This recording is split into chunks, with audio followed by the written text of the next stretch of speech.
Test, test, test, test.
I guess the lighting's really good.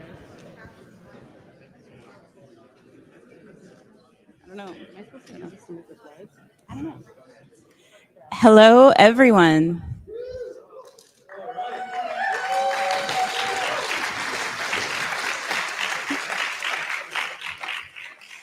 Welcome to the 2025 Open Hardware Summit.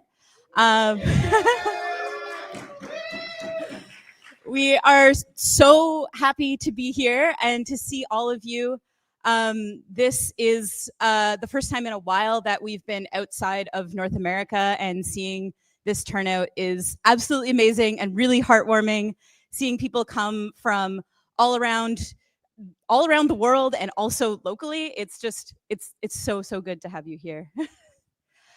For the past few years, since me and Sid have been working on the summit together, one thing we've been working really hard on is trying to shape the voice of the community and trying to make, welcome as many people in as possible, and try to just encourage people in different ways to make open source hardware. And in doing that, every year without fail, we get at least one email that accuses us of making the summit too political or too woke. And oftentimes I ask people, I'm like, can you point to something on the website? Can you point to something somewhere that like makes you feel this way? And they're like, it's just the impression that I get. I'm like, okay. And that always makes us feel like we're doing a good job.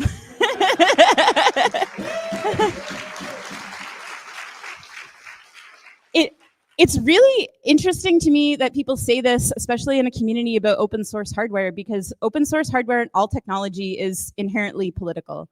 You can't have technology, you can't be advocating for open source without having some essence of politics in your work, right? So to pretend that it was just about the technology before and now it somehow isn't, are we really thinking about open source and what it means to challenge ideas of how we make and share? We chose to be here in Edinburgh, and that decision has meant that there are a lot of people who aren't able to join us today. For a lot of reasons. This is a very complicated year. There's a lot going on. And we hope that there will be times where everyone can join us, because at the Open Hardware Summit, we obviously believe that trans rights are human rights. And technology is political, and I'm very happy to be sharing this space with all of you. A couple of housekeeping announcements. We have these bandanas. We call them PCBs, pretty cool bandanas. Oh, the other way. And you can get one for a donation of literally anything downstairs. Also, you all have a zine in your bag, and there are more downstairs. This has all of the talks. It has the instructions for our after party, how to become an OSHWA member. If you unfold it on the back, you can, oh, yep, there we go. You can see that there are instructions for badge assembly for our amazing textile badges, and also workshop sign up. Because tomorrow is going to be all workshops and panels, so if you haven't signed up, please do that. Yeah, I'm going to pass it off to Sid. Thank you, Lee. Just a couple things from me. First of all, one of my roles with OSHWA is being the Summit Fellowship Chair. So if you are one of the wonderful humans who purchased the super attendee ticket level, you are actually helping people get to the summit. It is one of the things that we really believe in, is trying to make sure that we get folks here that might not be able to get here otherwise. So through the fellowship, we run mentor talks. We try and provide opportunities for folks to get more involved with OSHWA, with open source, with making in a bunch of different ways. So being able to provide that to people, get people here, is really important to us. So thank you so much to those folks for chipping it a little bit and helping make it happen for people that otherwise would not be able to have been here today. So shout out to our super attendee purchasers. We love you. And then on top of that, there are a lot of folks, like Lee said, that couldn't be here with us today, and that really sucks. We miss a lot of our friends who couldn't come join us because of various ridiculous situations happening in various places. So that is really unfortunate, and we really hope that we can have everyone here forever, constantly. In fact, you're never allowed to leave because I want to hang out with you forever. But we're really stoked that we could have y'all here, and we're really excited to have a really great 2 days of just loving and enjoying open source hardware in so many forms, in so many ways. And we really hope you get to learn some cool new things, see some really rad projects, and share really cool work with each other. And we're going to start that exciting experience with our main stage talks. We're going to be starting with Carson Holgate, who is a software engineer who moonlights as a textile artist and YouTuber. And she will be our first speaker today. So welcome on up, Carson.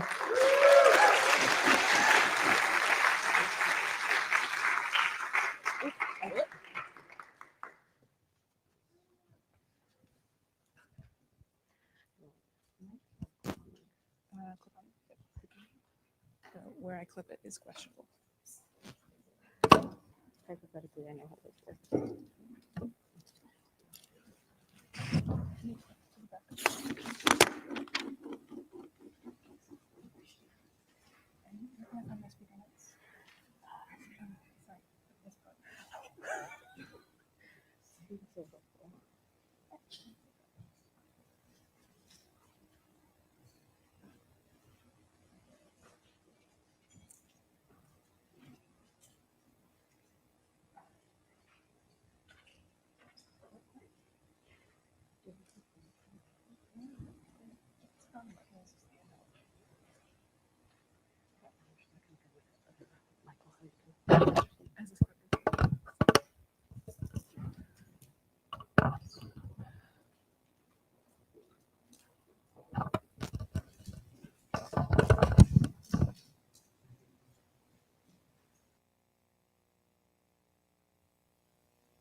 Can you hear me?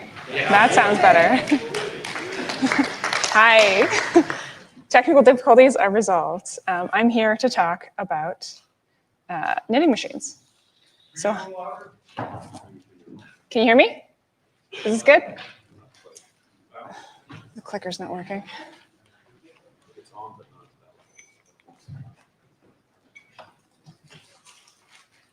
That should work now. There we go. Okay. All right, we good? Cool. Hi, I'm Carson. I'm a YouTuber, and I'm here to talk about knitting.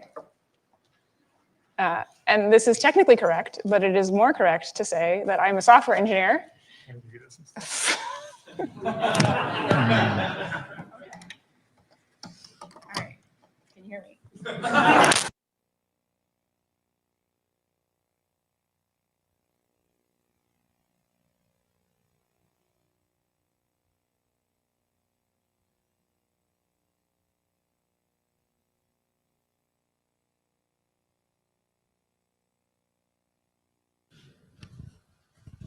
All right, can you hear me?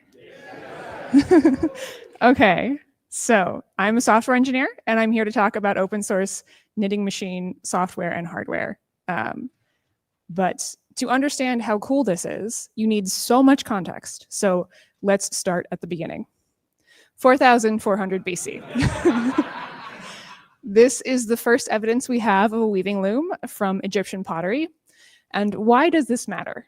We'll get to that. But I have had so many engineers try to explain this to me and get it wrong. So we're all going to learn today. Let's speed run some textile history. In 1589, we get the first knitting machine invented by William Lee. It was called the stocking frame because it was used to knit stockings. He was denied a patent from Queen Elizabeth I because she thought that they would put hand knitters out of business. It had bearded needles, and he had 8 needles to an inch, which eventually got up to 20 needles to an inch. And let's take a quick detour to talk about knit and woven fabric. Knit fabric is stretchy and created with a single thread, making these loops going back and forth. Woven fabric is not stretchy, and it is created when a single weft thread is woven through multiple warp threads. Your t-shirt is knit, your jeans are woven. And the asterisk here is because you can make woven fabric stretchy by using stretchy fibers or cutting your garments on a 45-degree angle called the bias, but garment construction is a different talk. So if you're having trouble remembering this,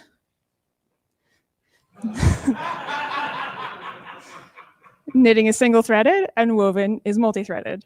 And the asterisk is here because there are a couple ways to knit with multiple threads. Moving on. So, in 1804, Joseph Jacquard used punch cards linked together to automate patterning and weaving looms. Each of these holes corresponds to a set of warp threads that get lifted to create a shed for a textile. This is information written in a physical medium meant to be read by a machine. Now you understand where we're going with this. I assure you, you don't, but we'll get there. And this is an example of a book woven in silk using punch cards in the 1800s. So they could get pretty intricate. And then for context, 1829, we get the first usable sewing machine. So we had all of that before we got to automate this part of garment construction. And then in 1847, we get the modern latch hook needle. This brings us the modern knitting machine, and the basics haven't changed much since then. And then I couldn't find the first punch card knitting machine, but I have an antique from the 1930s that did patterning with paper tape. So it was probably sometime after that. And a side note, I don't have one of these attachments. If anyone knows where I can find one outside of a museum, please let me know. All right, 1974, Brother released their first domestic punch card knitting machine. These machines were entirely mechanical. No power, no electronics. They are so cool. And there's still demand for these. I bought a version of this a few years ago. Pattern repeats were 24 stitches. Each hole in a punch card corresponds to a selected needle. They could do color, texture, and lace patterns.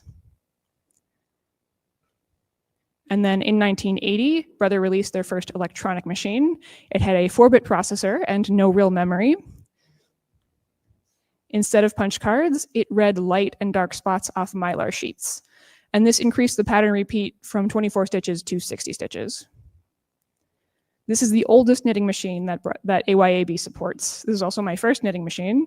I bought it secondhand about 5 years ago, and the Mylar reader was broken, which is a common issue with this model. All right, we're all oriented. We know about textile history and punch cards. Why does this matter? Because when Brother made the transition from punch cards to electronic machines, they just kind of slapped some solenoids into where the punch card reader used to be. And the rest stayed the same. And this impacts the way that we interact with the machine. So let's talk about AYAB. AYAB is an open source hardware and software project to retrofit vintage Brother machines to be controlled by computer. This is one version of the control board. The project was started about 12 years ago by 2 German engineers who reverse engineered the communication between the original electronics and the machine and started publishing their code on the internet. AYAB currently supports a number of the 900 series of Brother electronic standard gauge knitting machines, including the CK35, which was the semi-industrial model. The gauge of machine is how far apart the needles are. Standard gauge machines are 4.5 millimeters apart, and they work best with lace and fingering weight yarns. And in the latest release, we have support for the 270. This is the only bulky machine that Brother ever produced, and it was my pet project for a while. The needles are 9 millimeters apart. It works best with yarn weights 4 and 5. This is also the newest knitting machine we support. It was made in the late 90s. Sorry, the early 90s. Okay, AYAB only does patterning. You load up an image and AYAB will select the right needles for you. You need to do the rest yourself, including moving the carriage and doing shaping to make things bigger and smaller. You can do everything the original machine could do, but there are no limitations on the length or the height of a pattern. In addition, the software has a few different algorithms for sorting out multicolored jacquard and can handle up to 6 colors for you, but we will get to that in a bit. So first, we throw away the original electronics. We don't need them. AYAB hardware connects directly to the internals. That means we can support older machines and machines where the original electronics have died. This is not destructive. You can always put the original electronics back. Here's one version of the hardware. It's a shield you can buy as a kit on Etsy and assemble yourself. It needs to be paired with an Arduino. And then we have the interface, which comes pre-assembled. The one pictured here was originally manufactured by Evil Mad Scientist. They don't make these anymore, but you can sometimes find them secondhand. And then here's the modern one. These are sold in a couple places. All right, let's talk about how all of this works. We have a PyQt desktop application that takes the image you load and sends it line by line down to the firmware on the Arduino. And then from there, we process it. So we don't know a whole lot about how the original Brother firmware worked, though there are a couple attempts to get the firmware off some of the older models. But we have learned a lot from the Brother service manuals, which are pretty amazing. And we've also reverse engineered a lot. Most of these images come from the 910 and the 930 service manuals. Let me start with the inputs.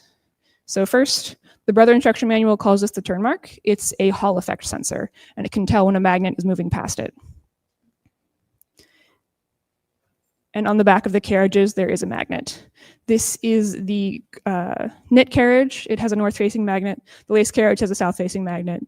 The Hall sensor can tell them apart. There's also a sensor that tells us which direction the carriage is going in. And then there's belt shift, but we'll get to that in a bit. And finally, the clock line. During patterning, the carriage hooks into a timing belt on the back of the machine. And as it moves by one needle, it turns a rotary encoder. And the movement by one needle gives us a full clock cycle up and then down. And we listen for that. And this is all the information we get from the machine. And we need it all to determine the output to write to the solenoid buffer. So this is the solenoid buffer. It's only 16 bits. And it's not, so even though we know what all 200 needles need to be, we can only tell the machine about them 16 bits at a time. But it's not an arbitrary 16 bits, it is a specific 16 bits. So in a repeating pattern across the bed. So if we select solenoid 1, we're saying that needle 100, 84, 68, etc. is going to be selected. Knitting machines are numbered from the middle out, so we start at 1 and go out to 100. Which is fine if you have a 16-stitch pattern and you want it to repeat in those specific places, but most of us want things that are more interesting.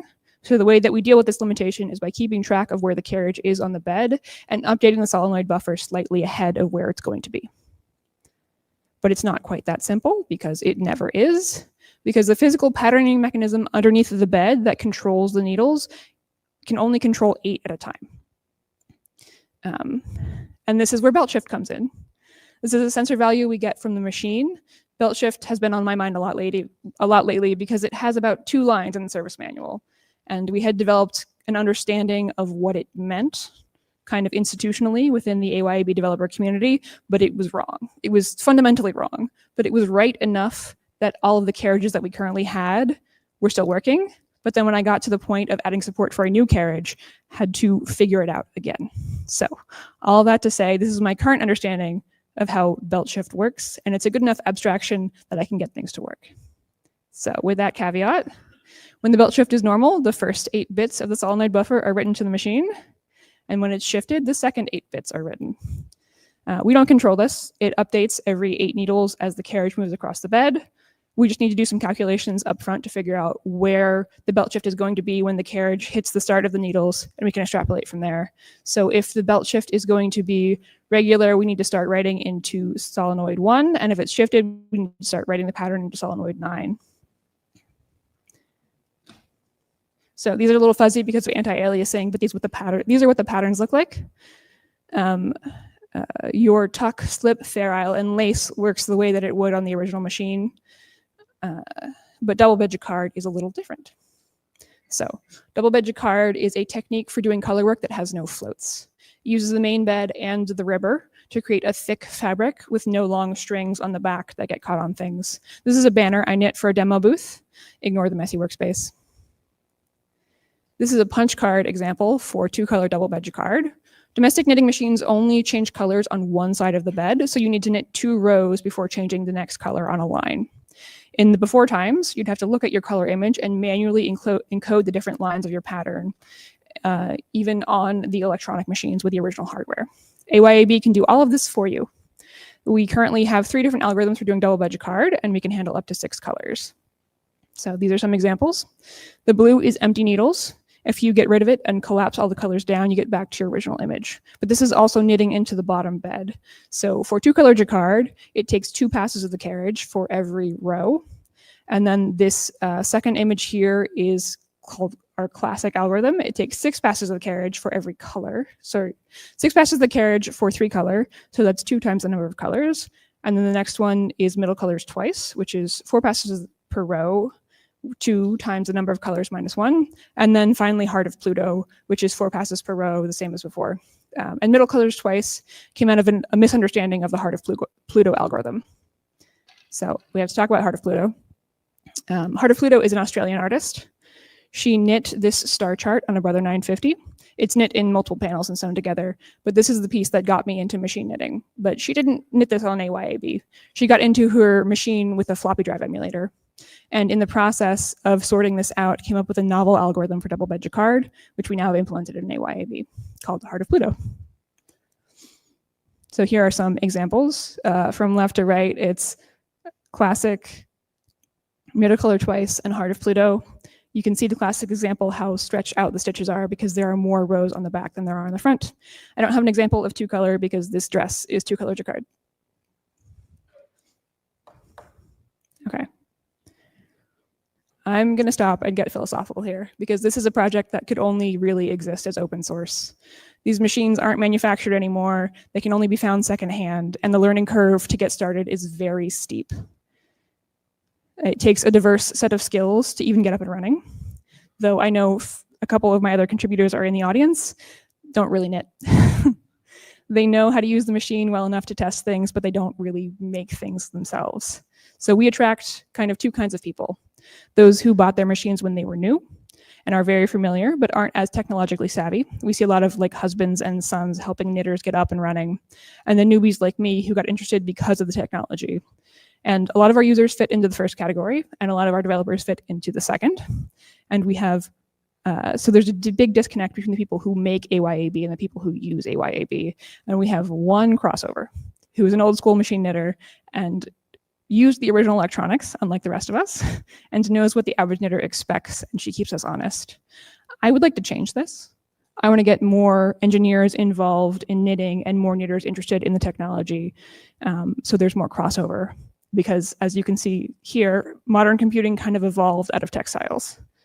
And I'd go as far as to say computers were a mistake, and we should have stuck with colorful textiles. So that's about it. Here are some resources. We just released a 1.0 of the software. We're working on the next version of the hardware. If you want to get involved, come join the Discord. And if you want to find a machine and learn how to knit, I have a bunch of videos on my YouTube channel, and there's a buying guide there as well.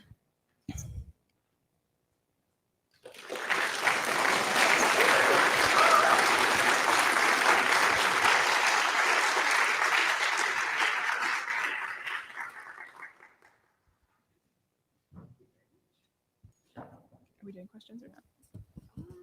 I think in the interest of time, we should kind of press along a little bit, but you can find Carson after this session and all weekend, I believe. Correct? Okay, wonderful. So, hi, I'm Kat. I'm one of your Open Source Hardware Association board members. I also work for the Open Source Robotics Foundation, if you're interested in that. I'd like to welcome to the stage Alessia Romani. Alessia is a postdoctoral researcher at the Free Appropriate Sustainable Technology, i.e. FAST lab at Western University in Canada. Her research explores the interconnections between design, materials, 3D printing, and sustainability, bridging design and engineering through open source technology and materials. And I will hand it over to you, Alessia. Thank you, and hello everyone, and nice to meet you, and nice to thanks for the organizer for creating and involving me in this event. So today I want to speak about one of the projects that I worked with in Italy and in Canada during my PhD research. The short name is RepMat library, but I will speak about this later on. I'm giving just now some brief information about my work. I am a postdoctoral researcher in FAST Lab in Western University in Canada, and my background is mostly connected to product design and materials engineering. In fact, I previously worked in Italy for 7 years in a lab that is connected with both the design department and the Department of Chemistry and Materials there, where I worked for my PhD in design and before for my Master of Science in Design Engineering. This means that I'm very connected both with the product part of projects and the material side. And what I really want to do is try to work with my work in connecting these fields, design, engineering, especially for sustainability. And my way for making it is working on materials and 3D printing. I can say that my work is mostly connected with open design and circular materials for sustainability, and that digital fabrication and engineering are my ways, my media for working on that. And I'm working on this connected with 3 labs where I'm involved and I have the pleasure of working with. The first one is one lab close and connected with Politecnico di Milano in Italy at the Department of Chemistry, Materials and Chemical Engineering. And that was the first 3D printing lab in Politecnico di Milano working on 3D printing technologies. There, I had the opportunity to work on new materials and technologies for 3D printing, also connected with sustainable materials and new field of application, especially new assistive technologies. And my focus was mostly on social and environmental sustainability as the one for the lab. The second lab I was involved in Italy was Materials Design for Transitions Lab in the Department of Design here at Politecnico di Milano. And in this case, the focus was working on the role of designers connecting materials, engineering, but also try to envision thinking with materials and understanding what material can give to the design process. And in this case, my focus was working on sustainable practices through materials for designers, but also regenerative ones. My last lab that I'm presenting and the one that I'm currently involved is FAST Lab, the Free Appropriate Sustainable Technology Research Group. And now I'm working with them as postdoc in Canada, where the focus is working on distributed recycling and additive manufacturing. So trying to find a way for connecting all the dots that before I was involved in, and then thinking about how to use them for sustainable energy and technology. And what I'm working currently can be seen as something between sustainable development and accessible technologies. So all these labs together, we can say that they have some common points, but which are these shared interests and goals? I would say it's the act of making and the will to make all these acts open. And that can be also translated in different things. Can be products, artifacts that are open, technologies, processes, resources and materials, and also sustainable practices and circular practices. The first two are probably the ones that are mostly connected with what is open hardware, while the second one sometimes are a little bit trickier to also share. So how to share materials, how to open the use of materials. So what I want to think, it's mostly try to see if the aim of my work also connected with the labs are the will to open this knowledge, so to open materials and technological knowledge. And what I was trying to work, and I'm working with during RepMat, is opening materials and technological knowledge to try to foster collaborative making and sustainable practices. And in this case, I have to just introduce a little bit what is materials knowledge instead of technological knowledge. We can say that a specific material can not only be described by the physical and technological properties, or, for example, materials properties that are more from the hardcore engineering side, but also from the expressive sensorial properties that they can be perceived by users when they are touching them, experiencing, and giving a meaning to a product. And for this reason, what I'm interested in is working with both the physical and technical properties and also the expressive sensorial qualities. The first ones are mostly quantifiable, objective, can be measured, can be quite clearly quantified, and usually are textual content or data, while the second one are quite tricky to be measured. So many times are not quantifiable, are subjective, are also depending on the user experience or their background. And many times are also connected with something that is not textual or is a tacit knowledge. So how to use something, how to manage a specific material, how to manage and use a product. So what is done in this case is trying to measure and understand how this tacit and non-textual knowledge can be measured through, and how also can be these connected and with practical experience. So many times we need, for this reason, tangible artifacts for conceptualizing and transferring this kind of non-textual knowledge. And here, the main trick, so how to transfer different materials and technological knowledge, including the tacit and non-textual one. For this reason, usually we should see, touch, experience with materials, with sample. That's also what is involved in the act of making. And many times what we do is learning by interacting with these materials. And what we want to do and what we want to transfer many times is this learn by doing an experiential approach and knowledge. Experiential knowledge to this extent is something that comes from interacting with the materials and learning by experience. So these experiential approaches are mainly involving experiential tools. These tools are something that helps user to transfer and acquire this knowledge. So these tools are also facilitating this knowledge transfer. And many times they are mostly focused on quantifiable aspects, like can be properties or qualities, and they usually rely on practical approaches. Can be decks, can be brainstormings, but can also be materials libraries, as RepMat. What is a materials library, first of all? Materials library is a collection of different samples organized according to different criteria or taxonomies, and they give a direct experience and interaction to the user. So the user can directly see the samples, touch them, compare, organize according to different orders. And usually, especially from the beginning, this is mostly connected with tangible objects, tangible samples, with different finishing, with different technologies, and linked with the textual information. But nowadays, there are also virtual database, virtual contents through images, rendered, and models. And these databases are usually together with the rest, because the most important thing for materials library is to be easily used and accessible, and the sample should be easily touched and used. So what they usually do also in this case, materials library, materials database, is to create a bridge and dialogue between disciplines, between designers, engineers, technicians, and try to share the use of emerging materials, which is also similar to Fabrics and Makerspace, and that's why I was then involved. But what if we try to open materials libraries by making them globally accessible and locally replicable?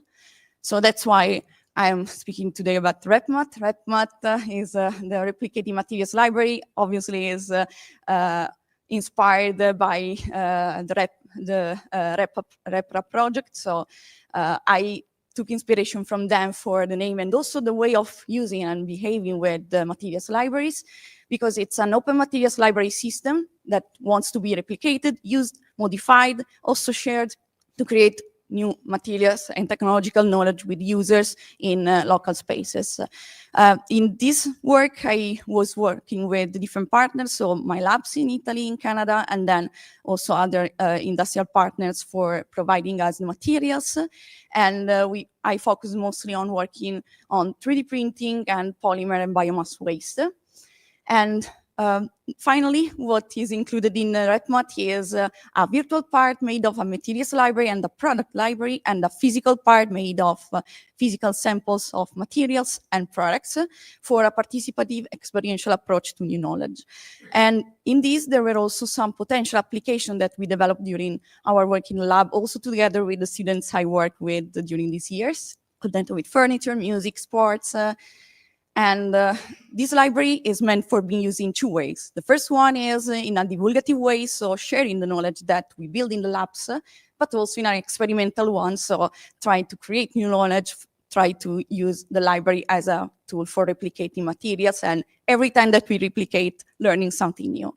So for this reason, there are the two parts, the materials library, the product library that provides the physical fruition to the system with material samples, also cutoff or application, connected to a virtual library that gives all the textual data. And I just hope that the video is working, seems not. I had the video, but I don't think it's working. So what I will do is just probably sharing later if I can. If not, we will just continue. And how it works, so the tool is meant to be used in an iterative way, so using, replicate, modifying, changing the samples that we are using, and using it locally, so replicating in local space, but connecting online with the virtual library at a global level. Also because this can give, on one side, the tangibility of materials, so the tangible fruition, tangible experience with the samples that you are building, and on the other side, also what a network can give, so a virtual network that can be connected to study new materials, to share new practice, and to share also the results. And for this reason, what is also possible to do with this kind of tools is sharing not only the textual information, the pictures that we did, but also everything else that comes from experiencing and experiential learning. So how to handle and touch some materials, how to use them, how to try to embed them in new products, if there are specific aspects to be considered during their use. And for this reason, I designed the system following some specific taxonomies, one for the materials library and the second one for the product library. The first one is mainly connected with a 3-variable system. So the first variables are set, can be the ones that the users wants to use, can be, for example, for 3D printing, can be a specific material, a specific waste used in the 3D printer. And according to that, we can define a space with the 3 different variables where each coordinate corresponds to a specific product sample that changes and has this a specific combo of the different variables. For example, here, as you can see as an example in the recycled PLA matrix that I did before, where I was changing the type of recycled PLA and the contents or the colors and finishing. And the same thing can be done also for the product library, the ones that also include some cutoffs and samples. So in this case, I divided the space in 4 in 4 dimensions with the 4th variable connected with the shape itself, divided it in different grids. And then according to the grid, every single sample can give a different combination of the properties that I want to work with. For example, as I did here with the recycled PLA 3D printed with the large scale 3D printers, where I was changing the kind of shape, the kind of specific PLA after different recycles, or also the finishing or the layer height. In total now we are at almost more than 200 samples, but new samples are coming soon. And what I was really, let's say, interested in was also try to make the whole structure that is physical, replicable abroad. So I tried to develop different kind of structures according to the specific needs and materials that are locally available. And for this reason, all the structures can be replicated with less than 20 euros according to the materials you want to use. Can be, for example, wood board, can be acrylic. You can just change the technology you use for creating them and just use them and replicate them in your own space.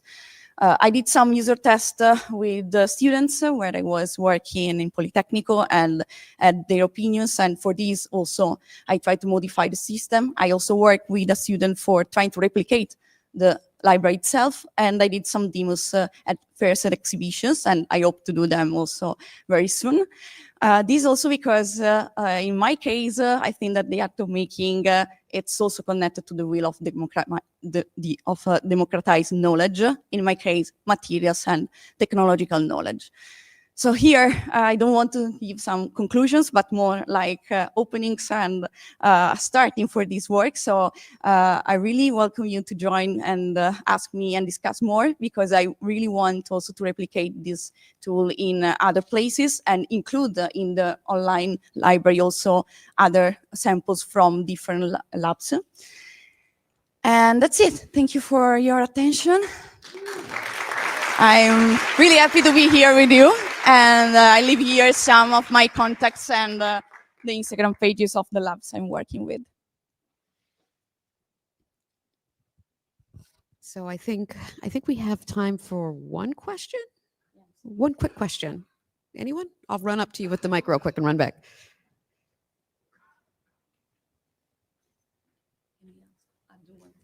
Sure.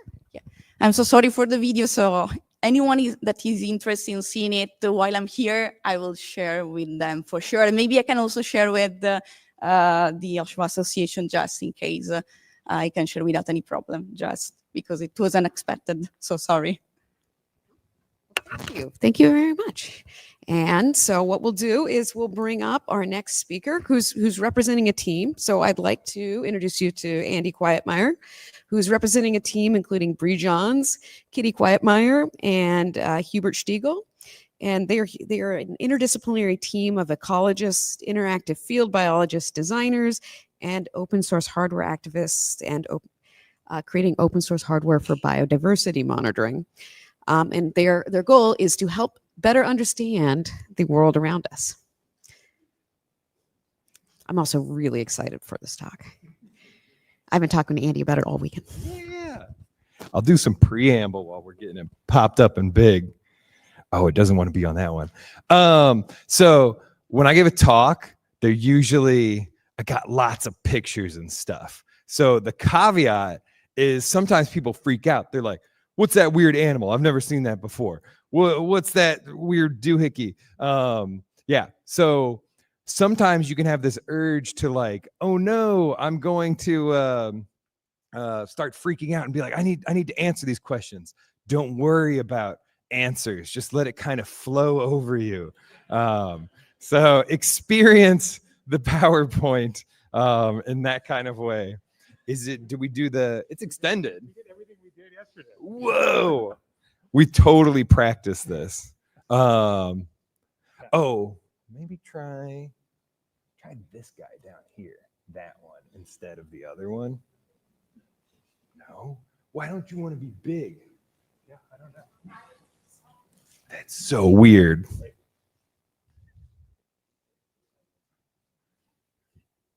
Hey, nice work. Let's give a hand to the amazing technical team. Thank you, Michael. Okay, so remember, caveat, let it wash over you. We're going to see lots of bugs and stuff today. I'm talking about the Mothbox. That's this thing. What is a Mothbox? It's a big, bright light. It attracts bugs. It takes photos of them. It tries to figure out what kind of bugs there are. There's more than one kind of bug. Did you know that? Lots of bugs. I'll talk more about that later.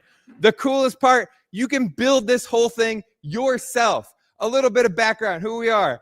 It's not just me. This is also Bree Johns, Kit Quitmeyer, and Hubert Stigl. Hubert loves bugs. Kit is an awesome, badass textile artist and head of our manufacturing. Bree Johns is the former Gosh community manager. You probably all know Gosh. I'll talk more about Gosh later. But who's this guy? This is Andy. I make weird things. I like helping people. I've been sued for millions of dollars by sex toy companies, a sex toy patent troll. I got tricked into doing a stupid survival TV show that didn't really make much sense, but we're going to keep going. Right now, what do? I hang out with small capybaras and tapirs, and also my partner, and we live in the jungle in a place called Digital Naturalism Laboratories, where we do art and technology for interacting with nature. And we try to do this as much as possible in the wild, in non-human controlled places. And the place we have our base is in Panama. You might know it because there's a canal that cuts the continents in half. On each side of that canal is amazing, cool, awesome jungle. And so I live in an abandoned canal town called Gamboa that's full of scientists from the Smithsonian. And we set up our own weird punk lab next to the Smithsonian where we build tools. And so it's a little solar powered prototyping workshop. We got laser cutters, 3D printers. We even do our own recycling and make cool goos and all kinds of fun stuff, even 3D print with garbage we get. And we run a lot of art science events. We teach field courses, design courses. This was actually a design course at the Glasgow School of Arts. This is my second time in Scotland. First time in May and not January. It's great. And another thing I do is I help run a bunch of conferences, like the Digital Naturalism Conference that we had in Thailand, Panama, Sri Lanka, Indonesia coming up in a month, in 2 weeks. Who's a dinosaur here? Give me a little shout out. Woo! We got lots of cool dinosaurs. Awesome. And you have 3/4 of the people organizing this event here at Open Hardware Summit. So yeah, Lee and Sid, woo! I also help organize things for the Gathering for Open Science Hardware, or GOSH. We had GOSH 2022 in Panama. There's one in Shenzhen. There was one in Chile. All kinds of cool places. But kind of the key thread here is I like to work with field biologists, engineers, artists, and I try to get them all to figure out how to interact with nature in new kinds of ways. This was Michael Candy, awesome robot artist, built this tree climbing robot in Thailand with us. This is tools for animal enrichment. This is one of our clients, a red panda. There's a sun bear client, a tapir client. So even ant clients. I got started making computer vision for seeing when Sally the ant's talking to Susie the ant, and for how long. And I've done camera traps that we hack really cheap so we can make them nearsighted so they can see bugs, and you can put little fiducials on bugs. 360-degree camera traps, so you're not limited to a biased point of view. You can see oh, it's not one agouti, that's actually 4 agoutis hanging around there. Butterfly strength testing machines. This is a floating fishing bat camera that's on a gimbal, and it has to be disguised like trash so that people don't steal them. And importantly, everything we do at Dynalab, everything I do in general is open source. And because if it's not open and you're using it to do science, you're not actually doing science. And so that's very important. And so one of the cool things that we're doing right now is this project called the Mothbox. I realize I'm barely talking to the microphone because I'm incredibly loud. It's even certified open source hardware. And the third one in Panama, apparently. A little bit of background on this project.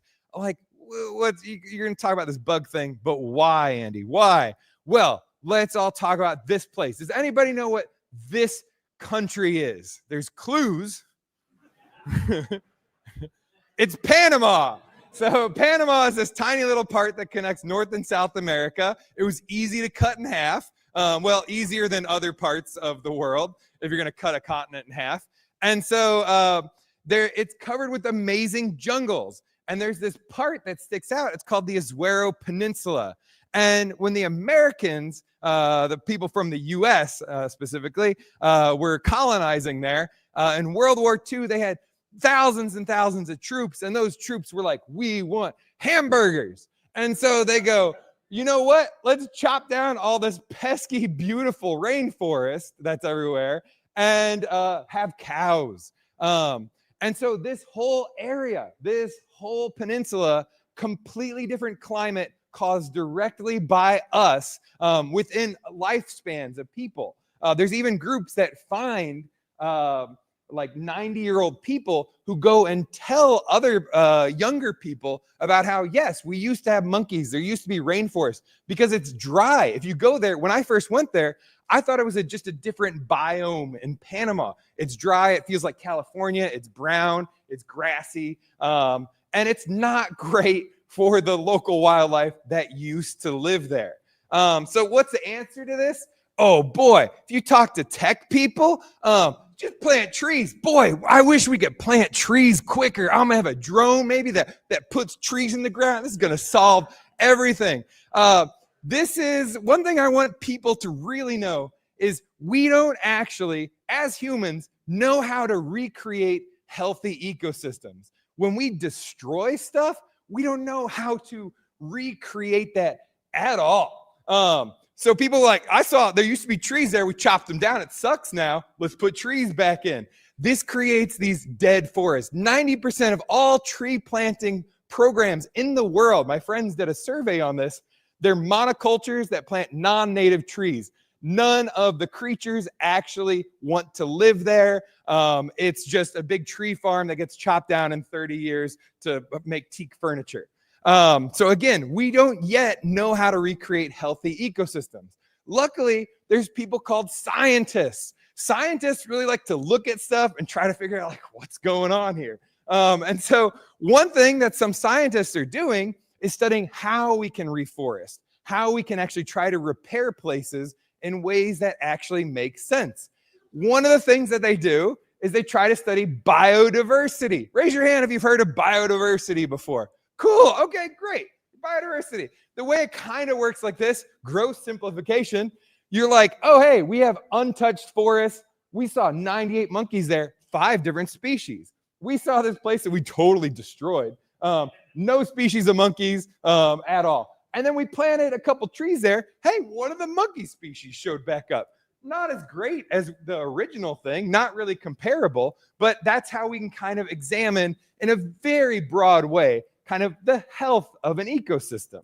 And so there's really cool groups like Pro Eco Azuero and Pantera who are actually trying to replant these forests in healthy ways and are working with scientists to try to figure out what can we do to plant stuff in ways that make sense. But Andy, why are you looking at bugs? Why study moths? Well, when we think of biodiversity, and when you think of biodiversity probably, often people are like, yeah, man, that rainforest, there's like 50 species of birds, and there's like 8 different types of cool monkeys there. It's super hyper biodiverse. And mostly we think of birds and mammals when we think of biodiversity. And there's a lot more birds than there are mammals. So you're like, wow, so many cool birds there. But if you bring bugs in, it's mostly bugs. Insects are super hyper diverse. If we think about these terrestrial animals, 94% in this group is just bugs. Insects are super hyper diverse. And I really want to hit this into you because it blew my mind several times. If you think of everything since Western science started trying to give things names, like all plants, all animals, fungi, single-celled organisms, and we're like, yeah, okay, I found a new single-celled thing. I'm going to call it this Latin name, right? We've done that 2 million times, okay? There's 2 million things, and we keep finding more, but 2 million of those. Half of those are insects. It's nuts. 1 in every 2 species on Earth is an insect. 1 in every 5, again, all life is a beetle. 1 in every 13 is a moth. These things are super hyper diverse. Why do we care if they're hyper diverse? Because as tricky engineers and scientists, we want to use them as a sensor. And so compared to other things like mammals and birds, when we're thinking about this example, like, oh, hey, we replanted this forest and there used to be 5 and now there's 1. And it's like, okay, it gives me a rough measure. 5's more than 1. But when we start looking at bugs, we might be like, we saw 100,000 insects and 1,500, species of those. And now we planted some new things and these 206 showed up. You get way more granularity of your variables. Insects can be really hyper localized. Many species, especially in the tropics, like in Panama, where we have 16,000 species of moths and butterflies, some are actually even localized to very specific areas. Some caterpillars are even host specific, meaning that the plant that they eat is the only plant that they eat. So you actually even know about where that species is if you see this one particular type of caterpillar. Compare this to thinking about biodiversity monitoring with animals and camera traps, like how most of biodiversity monitoring happens right now. You might have a monkey. Very naively, you could look at this picture of the monkey and you're like, hey, I saw a picture of a monkey in a burned out field. Monkeys live in burned out fields. Okay. But we're not that naive. And so we realize this monkey's probably crossing this area, going to a place where it can actually survive better. And this range could be, tens of kilometers. Jaguars, can even be like hundreds of kilometers. Versus bugs, I might set up a Mothbox here, move it 100 meters away, get totally different kinds of things. Insects are also really easy to attract. Long ago, we figured out big bright light brings them in. We can look at them. Monkey did not show up when we had a big bright light. It's still really hard. The way that scientists do this is they have to have that big bright light. You have to get a couple like PhD folks, hang out there all night and look at all the bugs and figure out what all the bugs are. There's a lot of bugs. And this is one specific place, one specific night. So we thought, hey, there's got to be a better way. Some people published a paper in 2022 that was like, hey, let's use a little Raspberry Pi camera, automatically take pictures of bugs. And we're like, okay, let's do that. Let's buy something. Somebody else probably already made this. There's other groups out there who've made these things. Problem is, they're like 15K. They're about the size of a huge Pelican case. They're really heavy. And they have a pretty low resolution image. They just use like a Logitech webcam. It's like an 8 to 16 megapixel camera. So we're like, let's build our own. So we built and we built and we do lots of field testing. This is super duper important. Anything you make is going to fail when you bring it in the jungle or even just outside.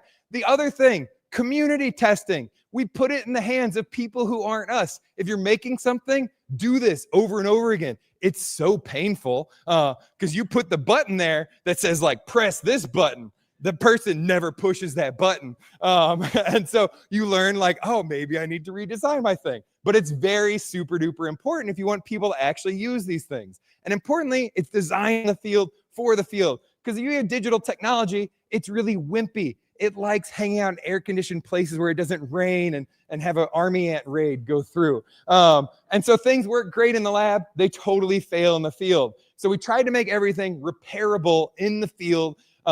There's redundant parts. Everything can be put back together with like a hot glue stick, a lighter, and a razor. Redundant field parts. How does this thing actually work? I'll tell you more about it later. You basically just hang it on a tree. It turns on automatically. It uses the Raspberry Pi 5's integrated real-time clock.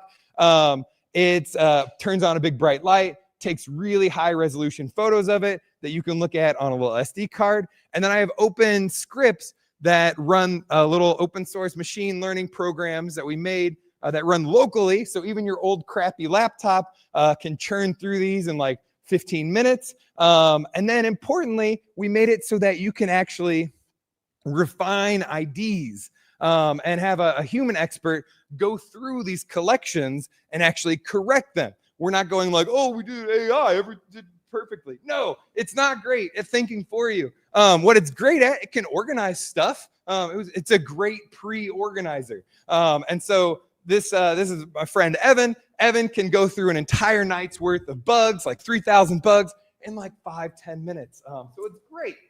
All this data, if you're a scientist, you're like, yeah, cool, I got Darwin core stuff. I can send it to these databases where scientists do sciencey stuff with it. That's super great. You can also do weird stuff with it because it's fun. So you can make fun visualizations. I include all these scripts. You can make animations. You can even have like Moths as like a cool lifestyle brand. So we have a fundraiser. You can buy these right now. You can buy Moth Fashion. This is data sets turned into fashion that you can check out right now. All the proceeds go to getting moth boxes to nice groups in Panama.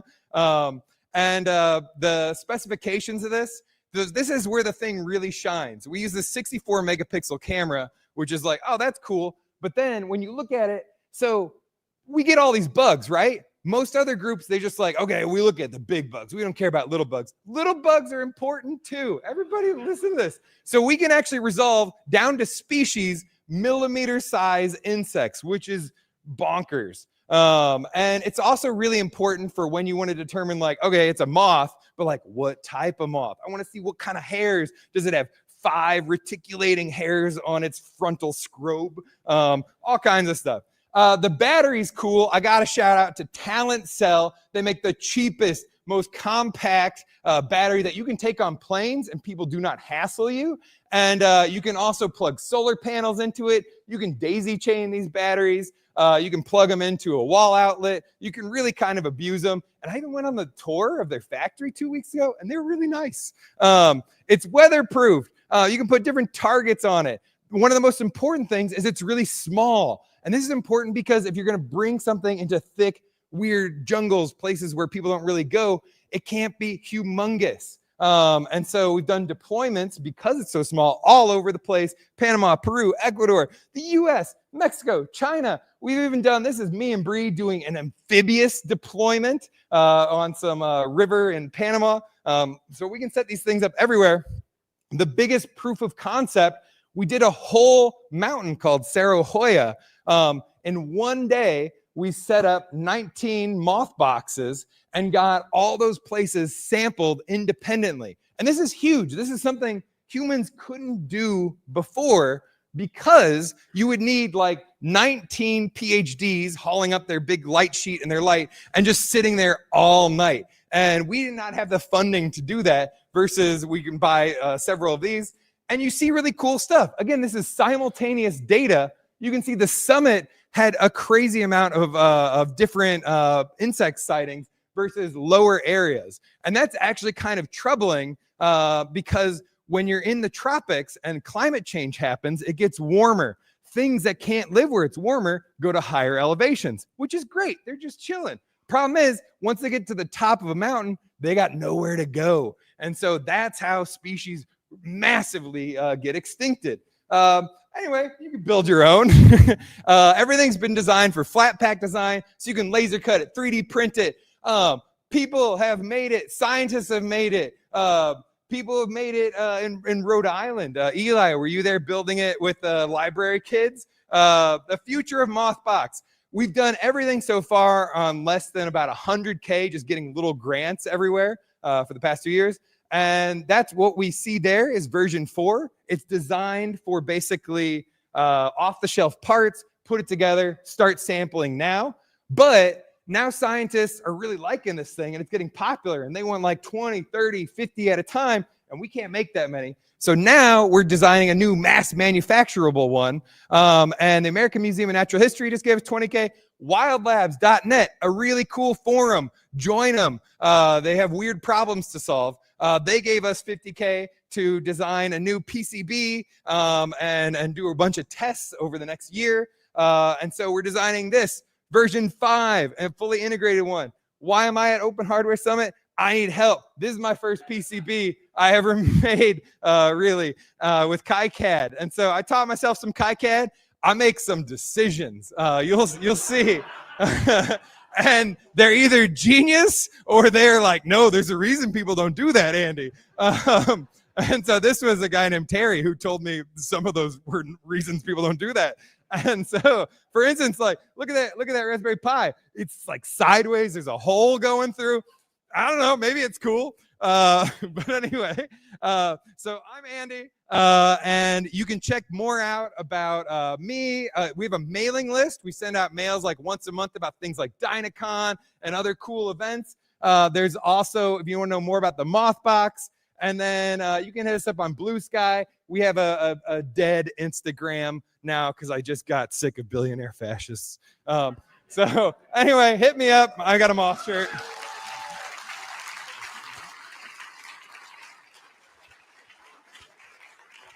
Oh, that was great. Well, so in the interest of time, we're coming up on a break here. I want all of you to grab your pink goodie bags, reach into them. There, you'll find a mug. If you grab that mug, you can walk outside with that mug right now and make yourself a nice hot cup of tea. I hear we do that around here. And so we come back here at 11:20, 11:30. Yeah. So I will see everyone. You get a nice 20, 30-minute break. And I'll see you back at 11:30.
All right, everyone, let's kick off the next session. Hopefully a few more people will filter in as the talk progresses. So I'd like to introduce you to Sunli Fayez.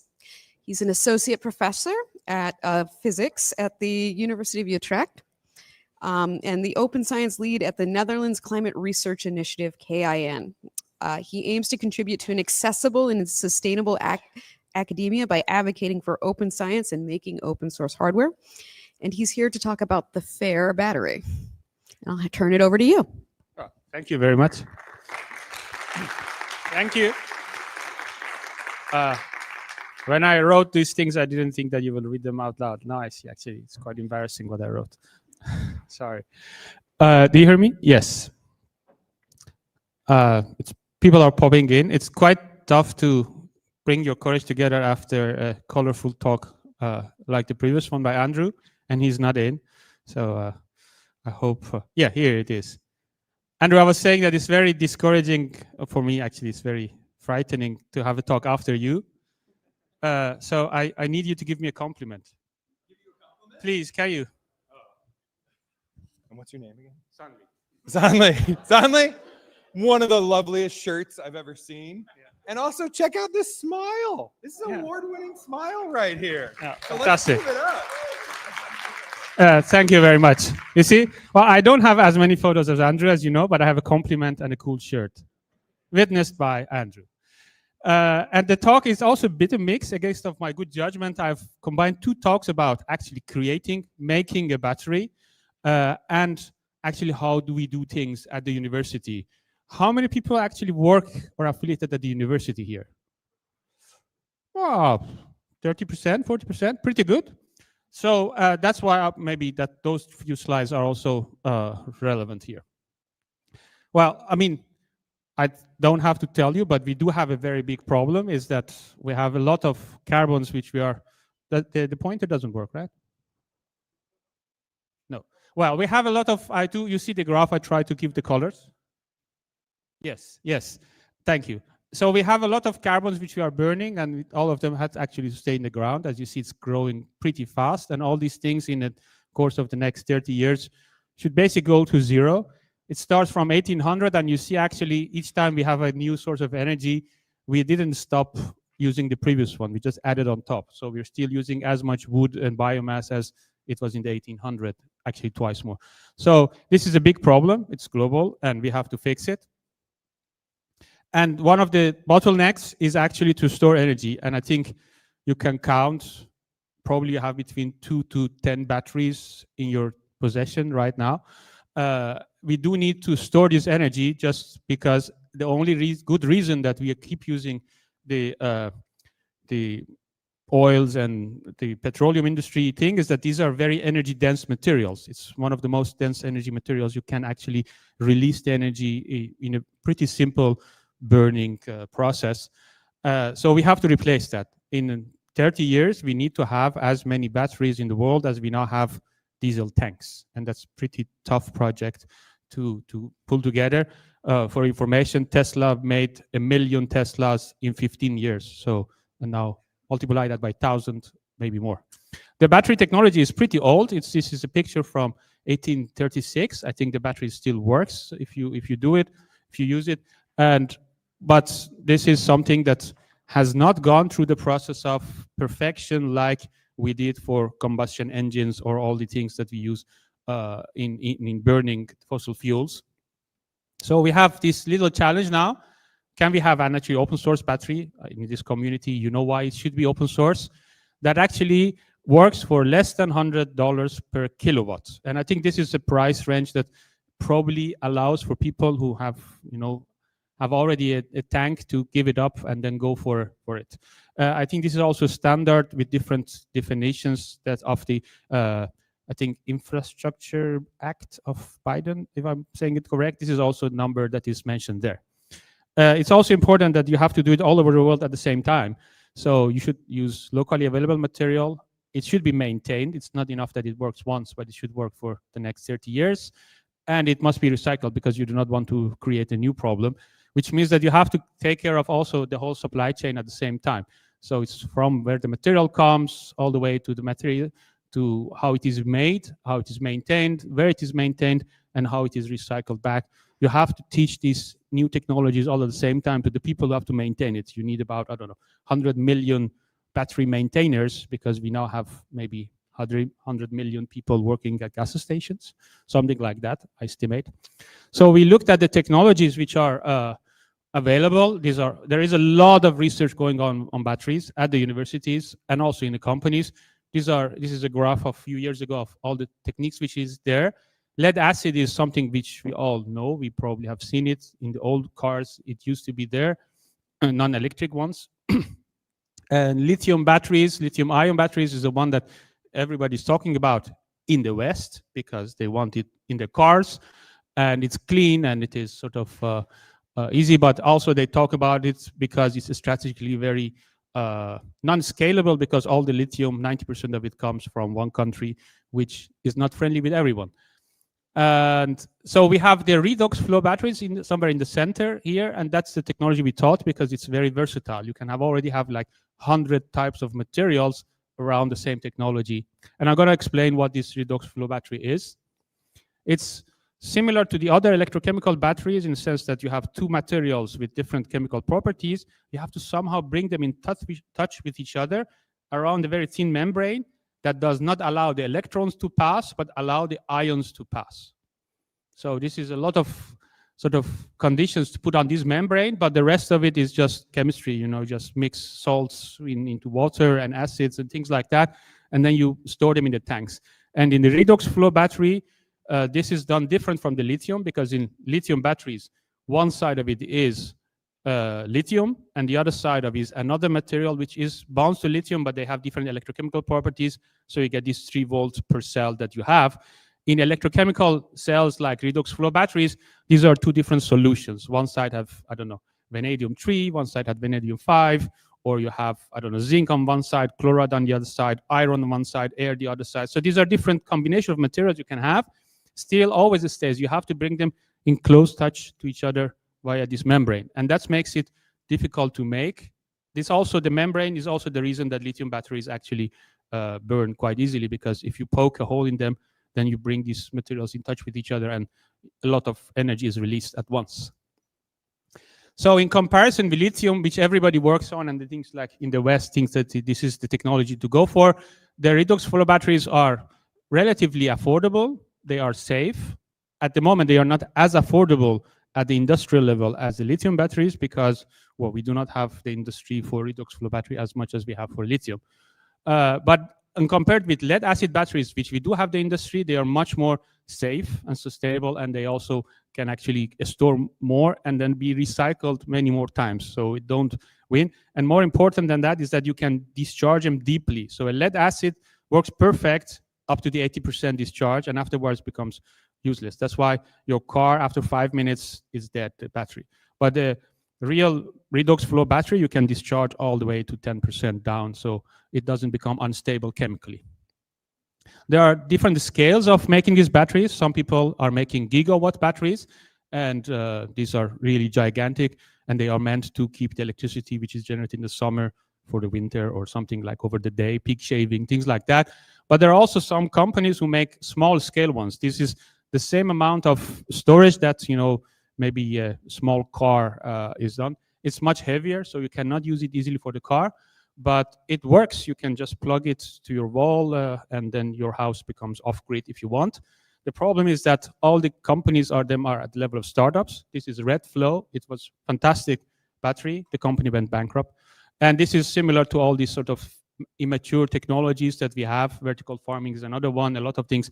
There's a lot of small companies. Each of them is good in one of the techniques, but none of them is good in making batteries. And they put a lot of energy and effort in making the whole system, and they fail because they cannot sell, they cannot support, and it's not really comparable or compatible with the market demands. So that was the reason. And we started this challenge like 3 years ago. Is it possible? And at some point, actually, Kirk Smith contacted me totally out of the blue. I'm very happy that that email didn't go to spam, because he said, well, I finished my PhD and I have the design of such a thing. Do you want to collaborate? I said, yes. Actually, another person also online read about Kirk's intentions. That's Daniel, he's a chemist. They didn't know each other either, but somehow at the same time, we read the same blogs. So write about your early discoveries as often as you can. You never know who will contact you out of the blue.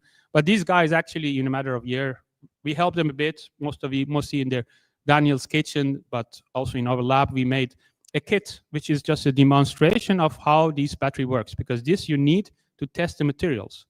And you need to teach people how this electrochemical battery works. And that kit is inside this box here, inside here. So this is the flow kit.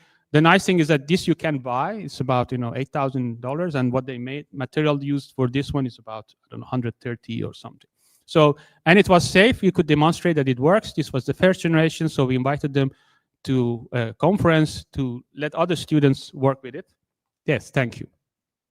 And it was working. The people in that lab, real scientists, well, everybody's a real scientist, but scientists who were working with batteries actually build them. And there was this guy from Jülich who said, I'm working with batteries 30 years, but this is the first time I touch one, because he was always putting material of the battery into one of these big instruments, which, so it has been a big process. This is the history of batteries. It is pretty easy to put together. It's basically an electrochemical cell. The materials here are made such that Daniel can use them in their kitchen. So, for example, the membrane here is a photo paper, and all the rest of the materials are like copper, graphite, things like that are things you can buy on Alibaba or a lot of websites. And the only important thing is to design it so that it can be recycled for a week or a month. That's why you need a battery to be able to store energy for a long time. And that's all that goes into the design. The rest is pumps and electronics. If he could actually use in sort of assemble his stuff in a lab, he had access to much larger director of materials, like, for example, acidic conditions, things like that. But because he had only the kitchen, he had to also choose materials which is safe for working at home, and people sell it to you without working at university, without having a license. So with that, actually, he became creative. So he has a recipe which is competitive with scientific recipes, but it's much cheaper. So it's very nice. And that's the zinc and iodide chemistry is using. We invited them, and they demonstrated this was working, and afterwards they also improved from the lessons that we had from the workshop. This is the newest generation of the cell. It is much more robust, and it has been recycled for 2 weeks, and it still continues. So you can see the recycling results here. For the people who use batteries, this is, you charge it, discharge it, charge it, discharge it. You see if the battery is degrading. And when you start things like that, it probably means something is degrading. Anyway, but this is a good working battery, and it does not even turn on its own pump because it's just a cell, but it is showing that this material is stable enough for going to the next level of making it. So the timekeeper left, but I have 7 minutes. Yeah, I have time. Okay. So this is maybe a moment of pause, because I work at the university, and I really love here that people like Andrew actually take an idea and then push it all the way to the end and make it and sell it. And it's fantastic. Please do your work 100 times more. But I thought to myself 3 years ago that, well, we still have to do it on the scale of, I don't know, 3 billion batteries or something like that. And we have 30 years for it. So it's not this very long arc of history which has to bend, but we have a very limited amount of time to bend this arc. So you cannot just sort of come out of university and say, well, I got to do it the right way from the beginning. We need to use this infrastructure of the university, which is worldwide, very, very thick infrastructure. We are actually using it right now in this hall to make this possible. And so I started looking into why this university is working 200 years on the batteries, with a lot of people with absolutely good intentions to really bring these technologies to the people, are not doing it the right, or haven't succeeded yet. And I think this is the reason. That's why I want to spend 2 slides on it. And this is called the technology transfer lifecycle. This is how most universities in the West try to bring the technologies, inventions in the university into the market. And this is sort of a model from the United States, but in my university they also use the same. And this is how it is. If somebody is doing research for fun or for impressing the colleagues or just curiosity, and find something new and says, well, everybody has to have this invention because then other scientists can also, use my work. So how can I bring it to the other people? And there is this office, it's called Knowledge Transfer Office or Technology Transfer Office. Says, well, we can do it for you, but we are mostly legal people. We do it in the legal language. You have to write these invention disclosures so we can protect your invention. Why do you need to protect it? Because if I don't protect it, nobody will later pay us to survive, to create new companies. So that's how this cycle starts. So from invention, they evaluate, they protect the IP. Patent is not a product. It's actually very costly to keep a patent. But then they market it. Somebody with a lot of money says, well, this is a nice, cool invention. I give you this much money, but you have to give me exclusivity because I would like to be the one who uses it first and brings the market so I can actually earn a lot of money because I'm risking it or something like that. And then it goes around. The way these managers write it is always misleading. I'm a physicist, so I think we should actually plot it like that because the cycle, as using those numbers, there are these numbers you see here. If you use that, the cycle is actually very leaky. So a lot of inventions, only a fraction of them become protected, a fraction of them go to marketing, licensed out products. It's about 3 to 5%. Even MIT doesn't claim to have higher success rate, which means that a lot of work in between, all this work which people do in their sort of very intense moment of starting up their businesses is lost somewhere. And probably a lot of mistakes are the reason of it, but these mistakes are repeated all the time. And this is what I want to show really, because that's why I see the universities are really focusing now on this 1% quarter. This is this 1% of invention that are very niche, but if you make it exclusive after 10 years, you can have actually a lot of revenue. That would be the next, I don't know, CRISPR-Cas or the virus or the gene editing, stuff like that. So you really focus on that, which means that you actually miss 99% of the inventions at the university. While it would be very nice if everybody at the university also learns that there is a lot of value in the rest of inventions, including the mistakes they've made, and then give it to the commons. And I think this audience knows a lot about the commons.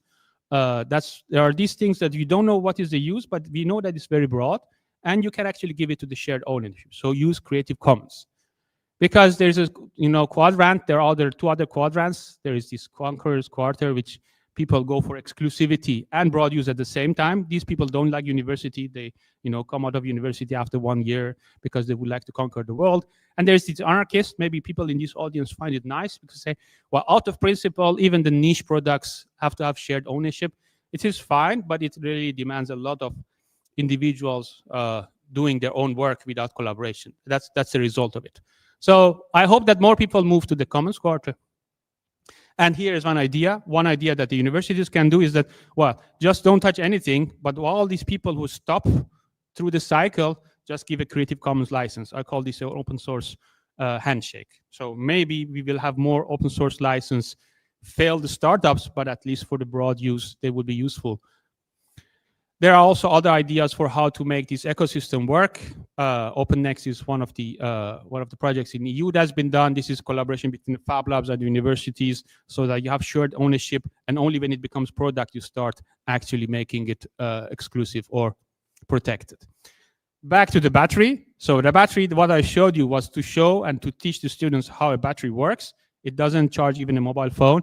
If you want to do that, you have to stack these batteries because 1 volt is not enough.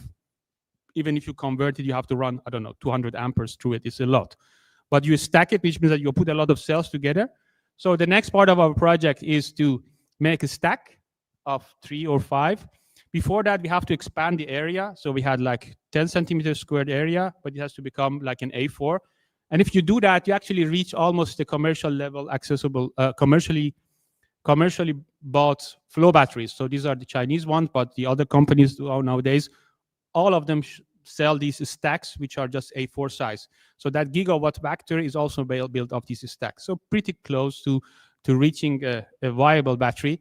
If you can stack it and if you can expand the size to something like this, A4 size. That's the roadmap of the Flow Battery Research Collective. Would be large format cell, that would be this year. And then hopefully by end of the year or maybe end of next year, if we are not so ambitious as we are now, we can have a stack, maybe 3 stacks, which actually does something useful at the moment will be about 100 watts. So it can charge a mobile phone, but still cannot run a house. But that's the beginning of it. Running out of time. So I would like to acknowledge the people who helped me in this sort of quest for developing the university, at the same time developing a battery. So in our team of senior scientists, we do have engineers, Antoni, Peter, and Yali, they are engineers, but we also have social scientists like Martin Force, Stephanie, who actually is an anthropologist, and she studies how the Japanese islands accepted landlines, because it's very important to understand how people actually will use your product before you actually produce something which maybe, I don't know, a fraction of people would like to use, but the rest of them not. Daniel and Kerk I already mentioned, and also a lot of students work on this project. I use this because I have to teach. I use this project also in my classroom. This is the Flower Power team class of 2023, which actually each of them built a certain part of the battery. We are physics students, so it was not very successful for them. We are doing MRI now, so it's very successful. Everybody likes it. And with that, I actually stop. Thank you.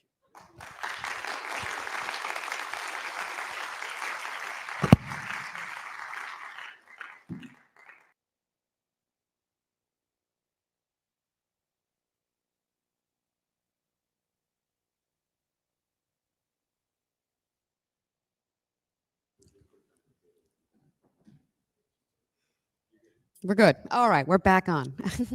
All right, so I'd like to welcome our next speaker.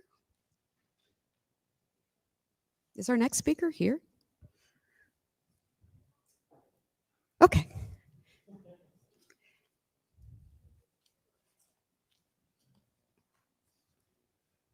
You can leave your bag right there. All right, so our next speaker is you are LD, I believe? Okay, so this is LD Lazaro Vasquez, who is with a collaborative research team spanning 3 labs at the Atlas Institute at CU Boulder.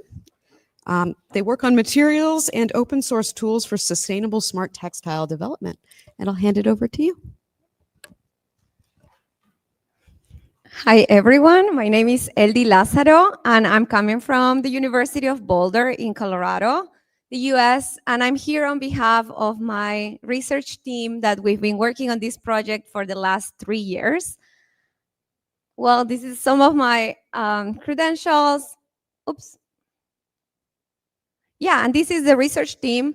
I will start with a story. This whole project started with my 2 co-advisors, Mirella and Laura, my PhD co-advisors, and Michael Rivera, who at the time was a postdoc in our lab. And we, at the time, were all interested into bringing sustainability into smart textiles. So as we all know, smart textiles is kind of a growing industry. And it's just like, well, a lot of money projected to be part of this industry. However, just to explain in some context, smart textiles are kind of like a combination of traditional fabrics with electronic components that are in a shape of conductive threads, for instance. They are either knitted together or woven together, and they are meant to behave as an interactive interface in clothing. So this is just an example. There is one in the market that it's, if you want to see how that looks like. But one of the downsides, I would say, or the biggest environmental challenges of smart textiles is that they are combining 2 big waste streams. They are combining textile waste with electronic waste. And electronic waste in a size that it's very, small. We are talking about threads. They are kind of inseparable. And one of the considerations that probably designers of smart textiles are not having is like, how are these 2 pieces are going to be separated at the end of life? So some approaches to that in the research community, but also like in the open source community, have been taking these design considerations of like disassembly and also repair to like at the textile structure level. And then some other prior work has been exploring into how to incorporate biomaterials, meaning, bio-based material like industry byproducts and how to use them as a scaffold materials for embedding electronics. So then at the end of life of these, let's say, interactive devices or textiles, the materials can be composted and the electronics could be taken apart in this decomposition or breakdown of the material. So this all was very inspiring for what is coming next. And just to also give an overview of like where our project takes place, if we look at the smart textile life cycle, especially when we are thinking about sustainability, we need to see like the full life cycle of the things that we are doing. So in smart textiles overall, there are different approaches happening like in the smart textiles structure level, but we wanted to go back at the very beginning, which is fibers. Fibers are the backbone of textiles, and we wanted to see how could we bring some sustainable considerations in that particular phase. So that's why the desktop biofiber spinning is at the very top. So this was kind of the question that moved us forward in the research and work. What are the existing tools and fabrication workflows for making fibers? So I would ask the audience if you can think of any household equipment maybe that make fibers out of like any everyday materials. A dryer yeah, that's true. Cats make fibers, yes. What? Yeah, when we're combing our hair, well, yeah, that's true. Spinning wheel. Yeah, yes. So that all of the answers are correct, but something that for our team came to mind of like, how could we make fibers was using a cotton candy machine, right? Cotton candy machine makes fibers out of sugar. And because we were interested into using biomaterials or existing food byproducts from the food industry, we kind of tested with gelatin and kind of had this hypothesis. If we can make fibers out of sugar, maybe we can also make it out of gelatin. This material in there is gelatin. But this is what happened. It didn't turn into fibers, it just burned. So we kind of tried we hacked the machine, change temperatures, make things, but it didn't work. So we just got more burnt gelatin, but then we just saw a little bit of like fuzz of gelatin at some point. So this actually made us get into like, you know, the scientist side, which is why one material makes fibers, why this other material doesn't make fibers. The answer is like basically sugar crystallizes, and that's why we get fibers. Gelatin, it's a protein. It doesn't melt in the same way as sugar, so that's why we don't get fibers at the polymeric level, let's say. But something that we found in these other research papers, that people spend like a whole PhD just coming up with like a recipe to make fibers, and this was a replication on one of those research papers, which is like we need to make the gelatin into a liquid. And then the liquid can be made into fibers.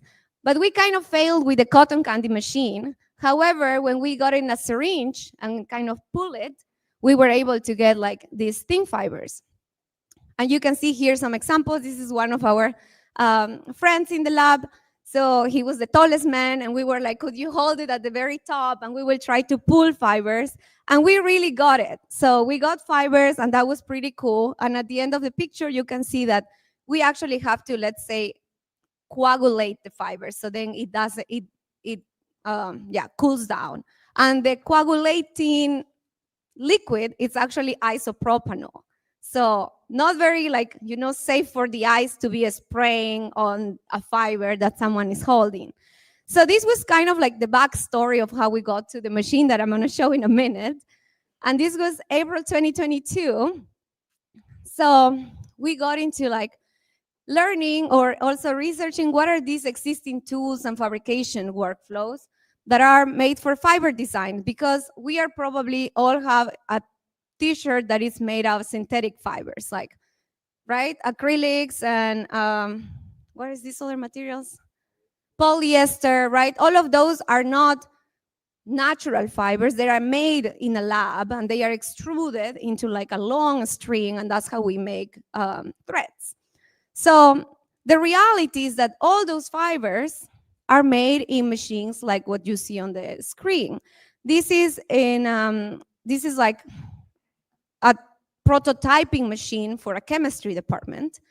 So I went on the summer of 2022, I went to ITA, RWTH Aachen in Germany, because they are known for just making a lot of fibers of different kinds of materials. And I spent the summer, and very naively, I thought, oh, I'm gonna come with my liquid solution that we developed in the lab. We're gonna put it in the machine, and then we're gonna get a lot of fibers so we can bring it back to our lab and work with the smart textiles. The reality was that the machine is not designed to work with bio-based materials. They are designed to work with like more stable materials that are that don't need heating, for instance, to be able to be extruded. So something that I learned in the process was like there is a whole list of steps for material preparation. We were used to use 10 milliliters of material in the syringe to pull fibers. Here we need half a liter, 500 milliliters to just make one test. And one test can be done in a day.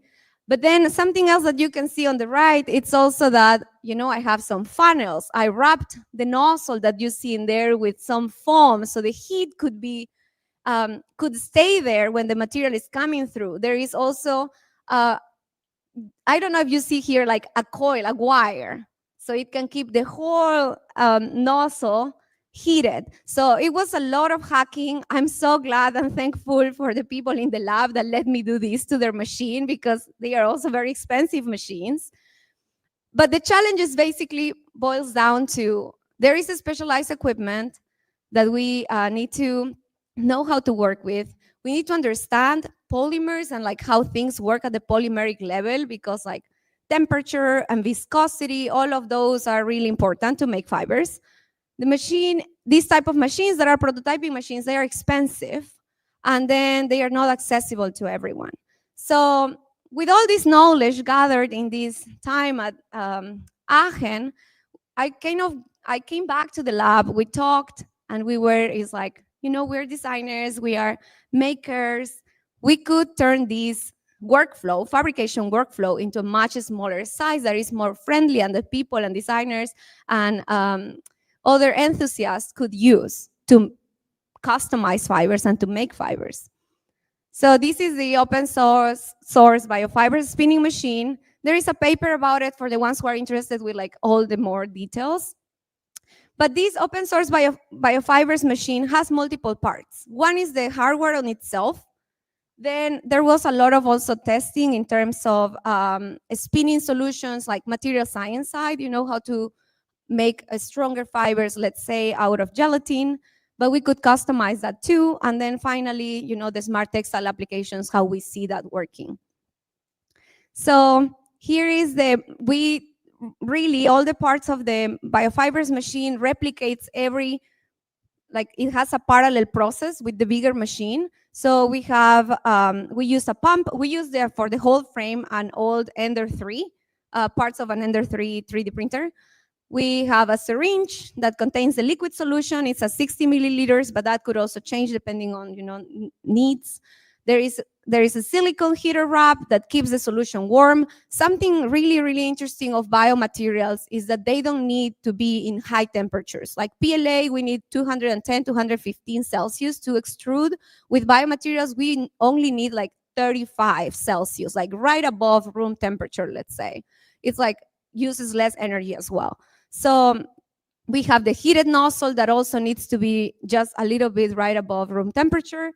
And we have the collectors that collect all the fibers. And under the collectors, we have the multi-purpose baths. So all of these parts of the machine are modular. You can take them apart and just exchange it for something else that we might need for our specific use. This is good news. We just released last week the beta version for the interface of the machine, because before we were working all in G code, But now we have an interface thanks to Xin Wen, who's part of the team. She's now a PhD student of in Michael's Riveros lab. This is the link to the GitHub that has also a Discord channel. So just to explain customization and why customizing fibers is important. For us, customizing fibers is important because we can decide the material composition. We can decide, what our fibers are made out of. We can work and explore different tensile strengths, colors, and a lot more. So in the interface, we can, for instance, control the spinning speed rate, and we can get different also thicknesses in the fibers that go from 0.03, much thinner than our hair, to 0.20.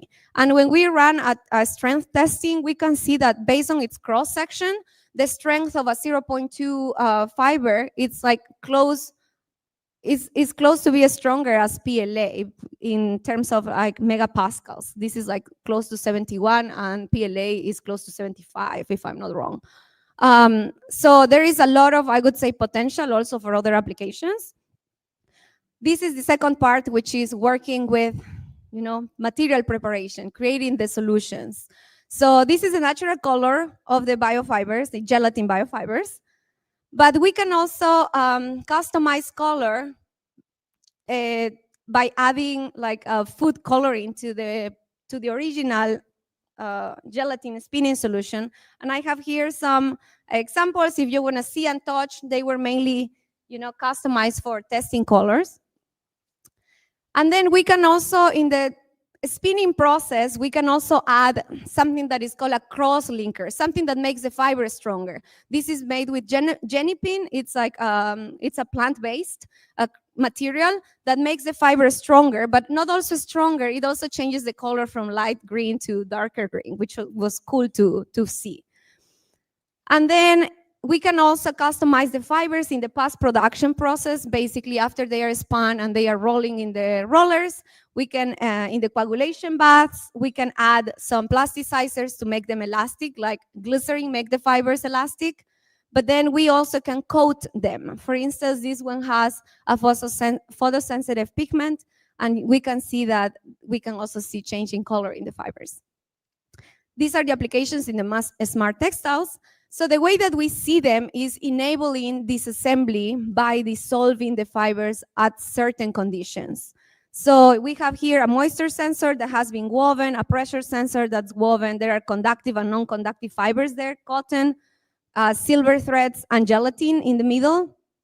But then when they are exposed to hot temperature, hot water, not even less than like 80 C, less than coffee hot, I would say, we can, the gelatin fibers will start, getting loose, and then at the end, they will be easy. This was a video, but it would be easy to dissolve, and all the electronics threads or conductive threads will go on one side, the cotton on another one, and we can recycle or repurpose them like properly.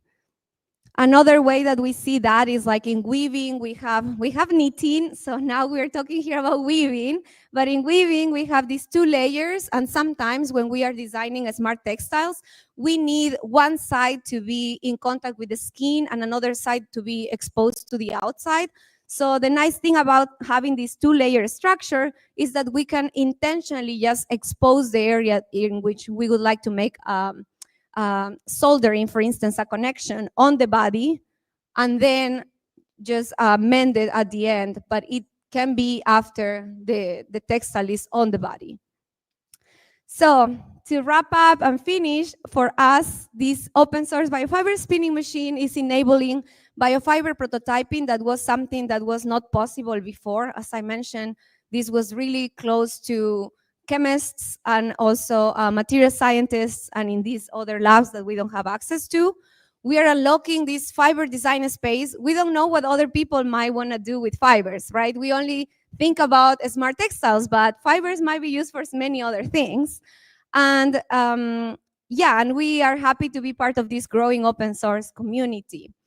But then I would like to point out some challenges, because I wish, I hope in this group, you could know more of like the type of challenges that we faced. Everything was not like nice and happy. So there is kind of like a bottleneck in biomaterials innovation, working with green chemistry, understanding like polymers and working with chemists and how they talk about it. You know, there is a barrier in language, there is a barrier in like a lot of like understanding. So the more we do this work, the more the machine is replicated and we enable those spaces for discussions, for exchanging knowledge. We think like these right now bottleneck will really open up a little bit more. So that's one of the reasons why we have been working only with gelatin fibers for the past 3 years. Nefeli, who is also part of the team, she just graduated from her undergrad. She was working a whole year trying to make new material formulations with agar, which is another bio-based material, but we didn't get like great results yet for fibers. And interdisciplinarity, as I mentioned, you know, a lot of knowledge from different disciplines is sometimes hard. Future work is to explore more applications and explore and develop modular parts and new functions on the machine, and then continue building this open source community. These are some samples from 3D printing with gelatin fibers that when they go together, for instance, they stack really well and we can have like printed pieces. We're still working on that right now in Michael's lab. And here's the GitHub repository. And then, you know, I'm in the job market. I'm graduating from my PhD this year. If you know anything about anything in Europe, please let me know because I'm planning to relocate.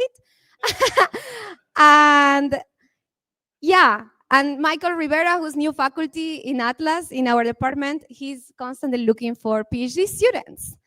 Thank you, everyone, and it's a pleasure to be here. Thanks.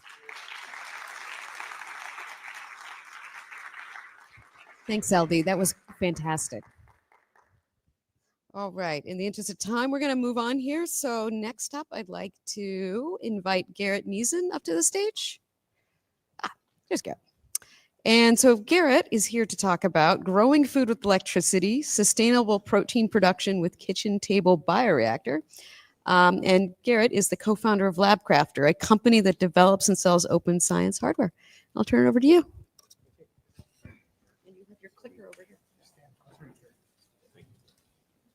The camera's shooting here. Okay. All right. Hi, good afternoon, everyone. So I want to spend the next 20 minutes talking a little bit about growing food with electricity and how you can do it at your kitchen table with a little open source bioreactor.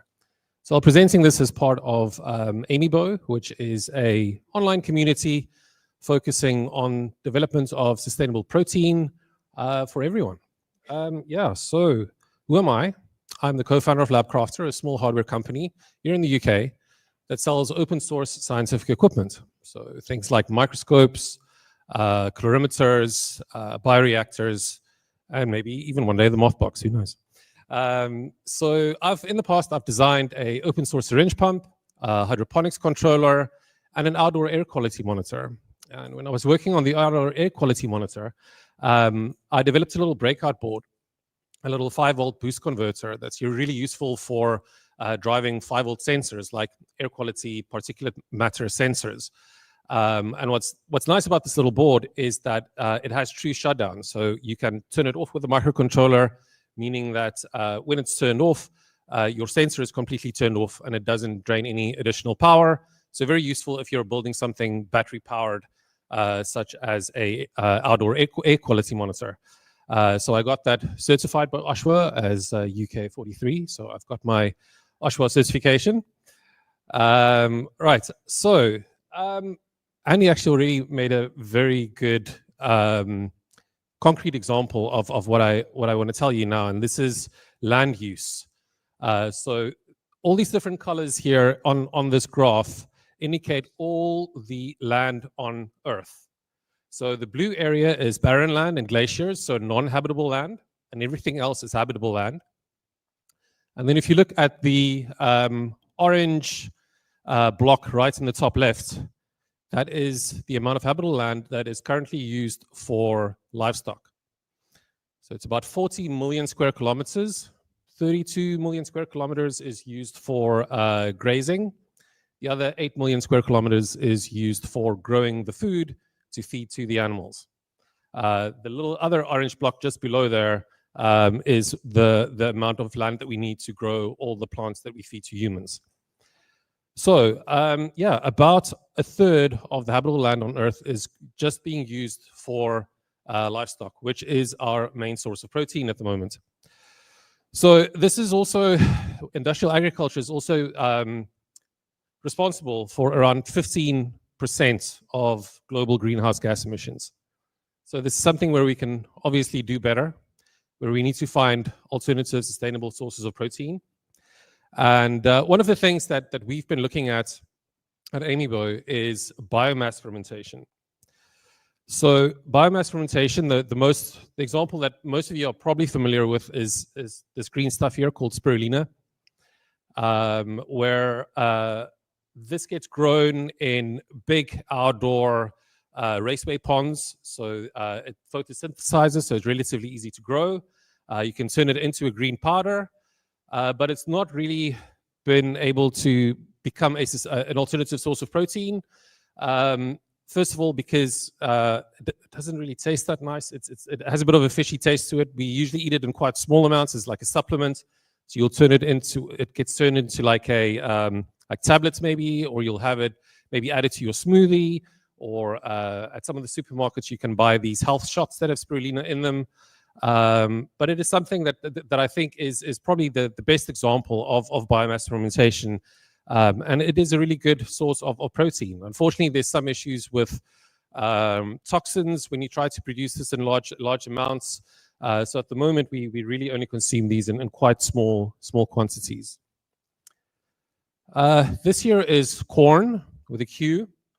It's quite popular here in the UK, I think in the US as well.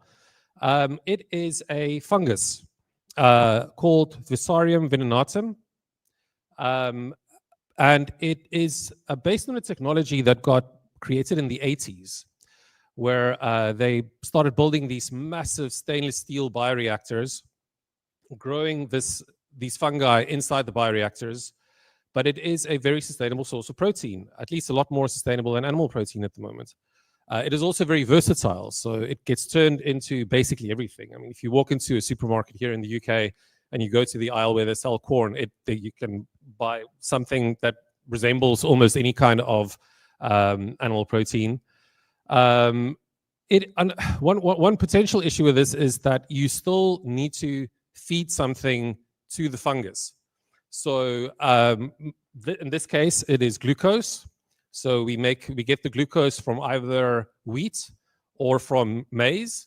So at the end of the day, you still need quite a lot of land to grow the wheat and the maize to turn into glucose, to then feed to the fungi, which you can then turn into food for humans. So a couple of years ago, I started hearing about this thing called air protein, where you're essentially creating protein out of thin air. Now, it turns out that, like all things, it's not really creating it out of thin air. It's actually, I would say, creating it using electricity. Because what you're doing is you're taking electricity and you're splitting water into hydrogen and oxygen. You're then feeding that hydrogen and oxygen and carbon dioxide to a bacteria called the hydrogen oxidizing bacteria. And this bacteria is then what you harvest and what you can then turn into edible protein. So basically your source, your feedstock is all these different gases, which is why it's then called air protein, because these are gases that exist in the atmosphere, but we're not feeding the atmosphere to the bacteria. You have to create the hydrogen and feed the hydrogen and the carbon dioxide to these bacteria. The carbon dioxide can either come from existing sources that generate it, like, I don't know, beer breweries, but maybe in future we can capture it from the air. At the moment, it doesn't seem that technology is going anywhere, but maybe in future it will. So these are the commercial companies currently in the space that are working on developing this kind of protein. You've got Air Protein in the US. You've got Farmless in the Netherlands. You've got Solar Foods out of Finland. Nova Nutrients, Callista. AirBio is a company that previously used to be called Deep Branch. They were based here in the UK. I think that they moved out to the Netherlands, and then currently they're based in Denmark. I would say the market leader in this field is Solar Foods. Some of you may already have heard of them. They have novel food authorization in Singapore, and they're also cleared for use in the US. Basically, what novel food authorization is, if there is a food source that hasn't been consumed by humans up until very recently, it needs to go through a regulatory process to make sure that it is safe before you can put it on the market and sell it to for people to eat. So Solar Foods hasn't been cleared for use in the UK or Europe yet, but yeah, they have been selling their version of this hydrogen oxidizing bacteria protein in Singapore, and I think very soon in the US as well. This is what it looks like. So it also gets turned into a powder. It's kind of golden yellowish powder. It is a lot more of a neutral taste, a bit of a umami taste, which means that it can get turned into a lot of products. It's a lot closer in that sense to corn than what it is to spirulina. So they've turned it into ice cream. They've turned it into pasta. So yeah, there's a lot of very wide variety of foods that this can be kind of turned into as a protein source. This here is Solar Foods bioreactor. Again, a big stainless steel bioreactor that they then use to grow these bacteria in, feeding them the hydrogen and carbon dioxide. But there's one problem with all of this, and this is that all these existing efforts are closed source and proprietary. Most of the technology is patented, and I would like to play with this at home. I would like to grow my own. I mean, we do that with other food, right? Most other foods are not locked down, and I would love to do this myself. So as part of Amiibo, we started looking in how can we do this open source. As soon as I found out about this, I was like Googling like, oh, is there any kind of people working on this in open source? And it turns out there was nobody. So that's why we kind of started Amiibo, to be able to try and get people together to see if we can do this the open source way. I also came across this manifesto, the Reboot Food Manifesto, that was written by a group called We Planet. And they kind of had these 4 principles where they're like, we need to make things plant-centered. We should brew, don't slaughter. What they mean with this is you get this a technology called precision fermentation, where essentially you can genetically engineer yeasts or bacteria to create proteins, like let's say whey protein or casein, so that you can then produce milk, turn that into cheese, so you can have real vegan cheese. So that's what they mean with brew, don't slaughter. The idea that we can rather use microorganisms like yeast and bacteria to grow all the proteins and different foods that we need. Also, the third principle, then use as little land as possible, rewild everything else. We've already seen quite a few examples of why this is necessary. And then I really thought the last one was very interesting, where they said open source everything. New technologies in food should be open source, and corporate concentration must be actively mitigated to ensure the benefits of the food revolution are shared equally with all, which I think was a really nice, succinct way of saying like why this should be open source. So we got started, and the first thing that we needed to find was a open source bioreactor, and we came across this. It's called the Pi Reactor. It's a Raspberry Pi based bioreactor. It is used to grow, monitor, and control microbial cultures. So there's a little 20 milliliter vial inside. There's also now a larger 40 milliliter version. And then you can grow your bacteria inside this vial. There on the sides, you've got infrared diodes and photodiodes, which allows you to do optical density measurements. This allows you to measure how quickly your culture is growing. So you can figure out how fast everything is growing inside the vial. there's liquid handling. So it has peristaltic pumps where you can either add new culture media to your vial, or you can remove the existing protein that you're growing out of the vial. It has temperature control, so there's like a little temperature board that sits in the bottom that keeps everything at a constant temperature. And then, of course, because this is open source, you can add your own sensors and actuators. So we've added little spectrometer boards to it. You can add relays to it. If you do want to grow spirulina in it, you can. You can add LEDs to it, which you can automate to turn on and off at certain times. So it's quite a versatile platform to get started with kind of like developing different types of microorganisms in a lab, in a home lab. So this is the setup that we came up with. We started off by saying, okay, how are we going to do the carbon dioxide?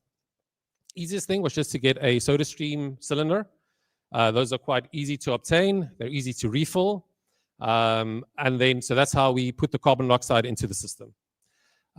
We then also needed a way of generating the hydrogen and oxygen. So we thought, okay, how about instead of having hydrogen gas canisters, which is obviously quite unsafe, maybe unsafe, how about we generate the hydrogen and oxygen inside the vial itself? So we put little electrodes in there, supply electricity, and we can generate hydrogen and oxygen right inside the vial itself.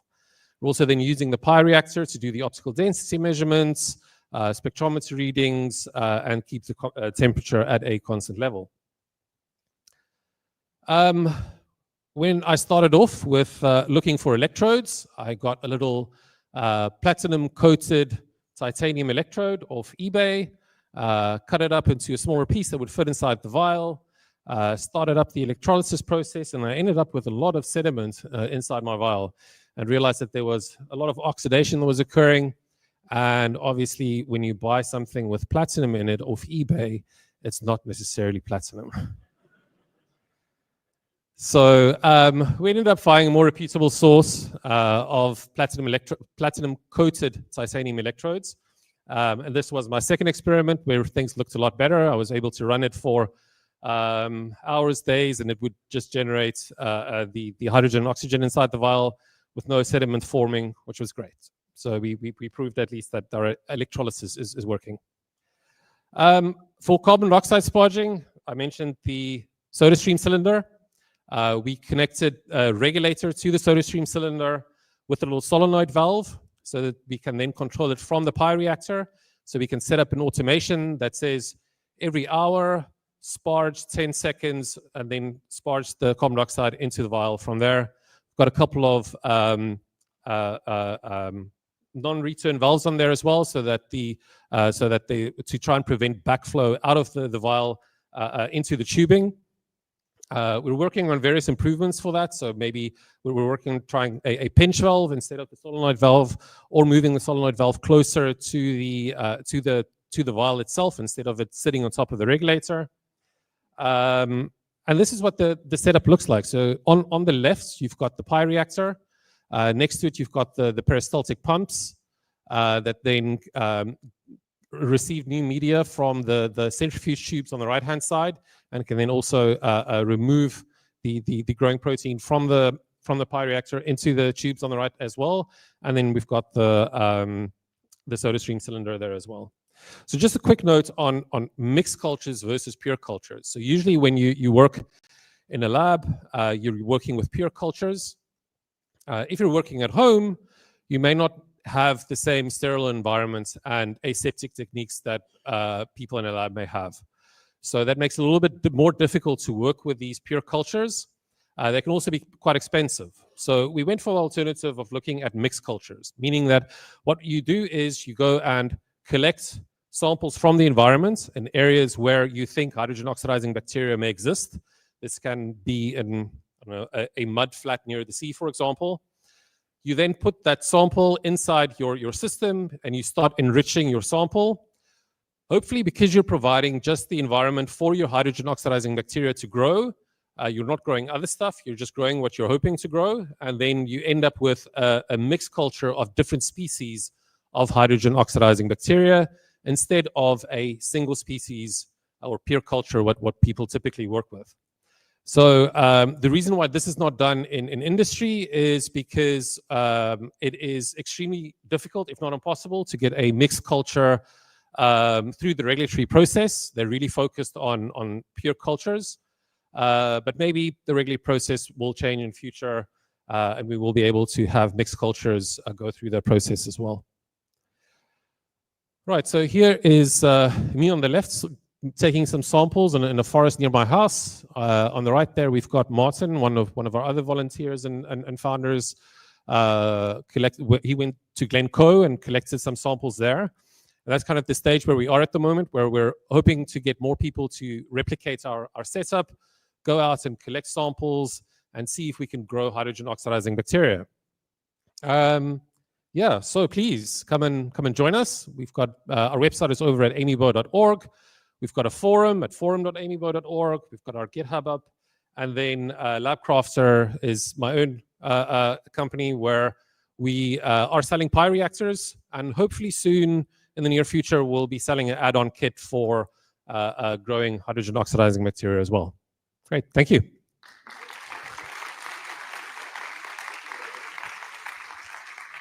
Thank you. That was super interesting. I think in the interest of time, we're right on time, so we'll keep trucking along here. Next up, I want to, well, let me ask you this. Who here uses open source software?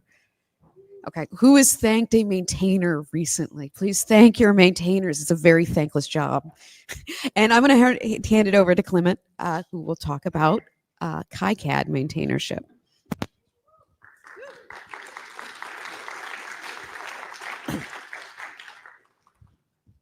Right, hello. Yeah, there is a text version of this talk at that QR code if the audio is crap. Right, I'm Clement, and I'm here to talk to you about KiCad and its libraries and how to not burn out people who contribute to open source. I may also rant a bit about standards. So KiCad is an open source and free software application for designing electronics. You may have heard of it. The canonical name is KiCad and not KiCad for reasons. There's a long argument. I won't get into that. Lots and lots of people use KiCad. To the best of our knowledge, it's the most popular electronics design tool in the world. We don't spy on our users, so we don't have exact numbers, but we know that multiple hundreds of thousands of users download every new release. And this doesn't count downloads from Linux distributions and such, so there's likely more. And there's several PCB manufacturers who have said that KiCad is now the most frequent software they see boards designed in. So that's nice. And each KiCad installation contains a set of part libraries, and they get shipped to every user. And these libraries are, as far as we know, the biggest open collection of electronic components. They contain over 22,000 schematic symbols, over 14,000 footprints, over 6,800 3D models. If you're not familiar with those terms, a symbol is the abstract representation of a component that goes into a schematic. And the footprint is the representation of the area of the actual circuit board that the part occupies. So open libraries, open in this case means open license and open development.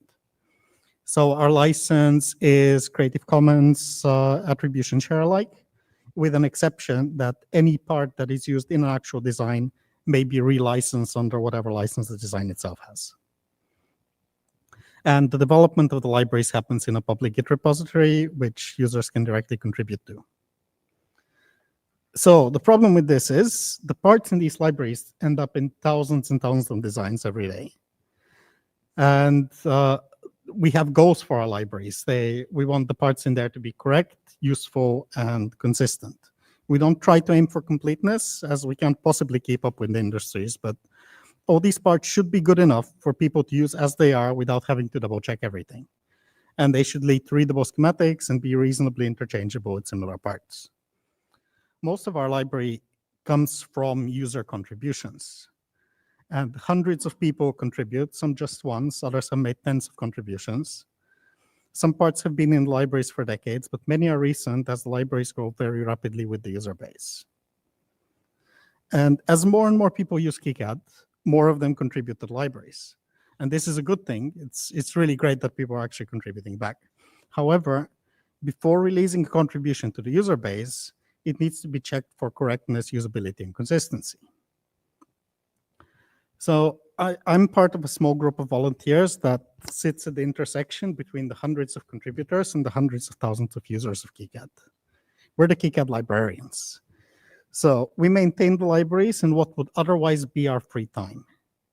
We've messed up a number of things in the past, and each time we decided to not let that happen again and put measures in place to help us keep to that commitment. I'd like to tell you what that's like. So every day, a few contributions trickle in. They currently average around 200 per month, and they never, ever stop. This kind of thing really messes with your mind as a volunteer reviewer, because the work is never done. The more efficiently you process contributions, the more this encourages contributors to contribute, and the more ambitious their contributions get, which is awesome, but it's more work for reviewers. A typical review can take anywhere from a few minutes to a few hours, and some enormous contributions affecting hundreds of parts can take months of intermittent effort to review. So what you do, you take a few days off, and the number in the queue goes up. Then you spend a few hours on reviews, and the number goes down a bit, but so does your energy level. And the next day, they're back with more. And if we don't keep up with reviewing them, they pile up.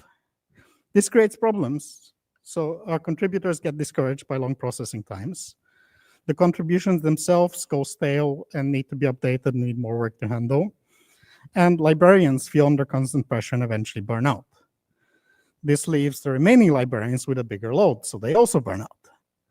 And eventually everyone's burned out, contributions pile up without any limit, contributors get frustrated and stop contributing, and progress slows down to zero. This happened. It was awful.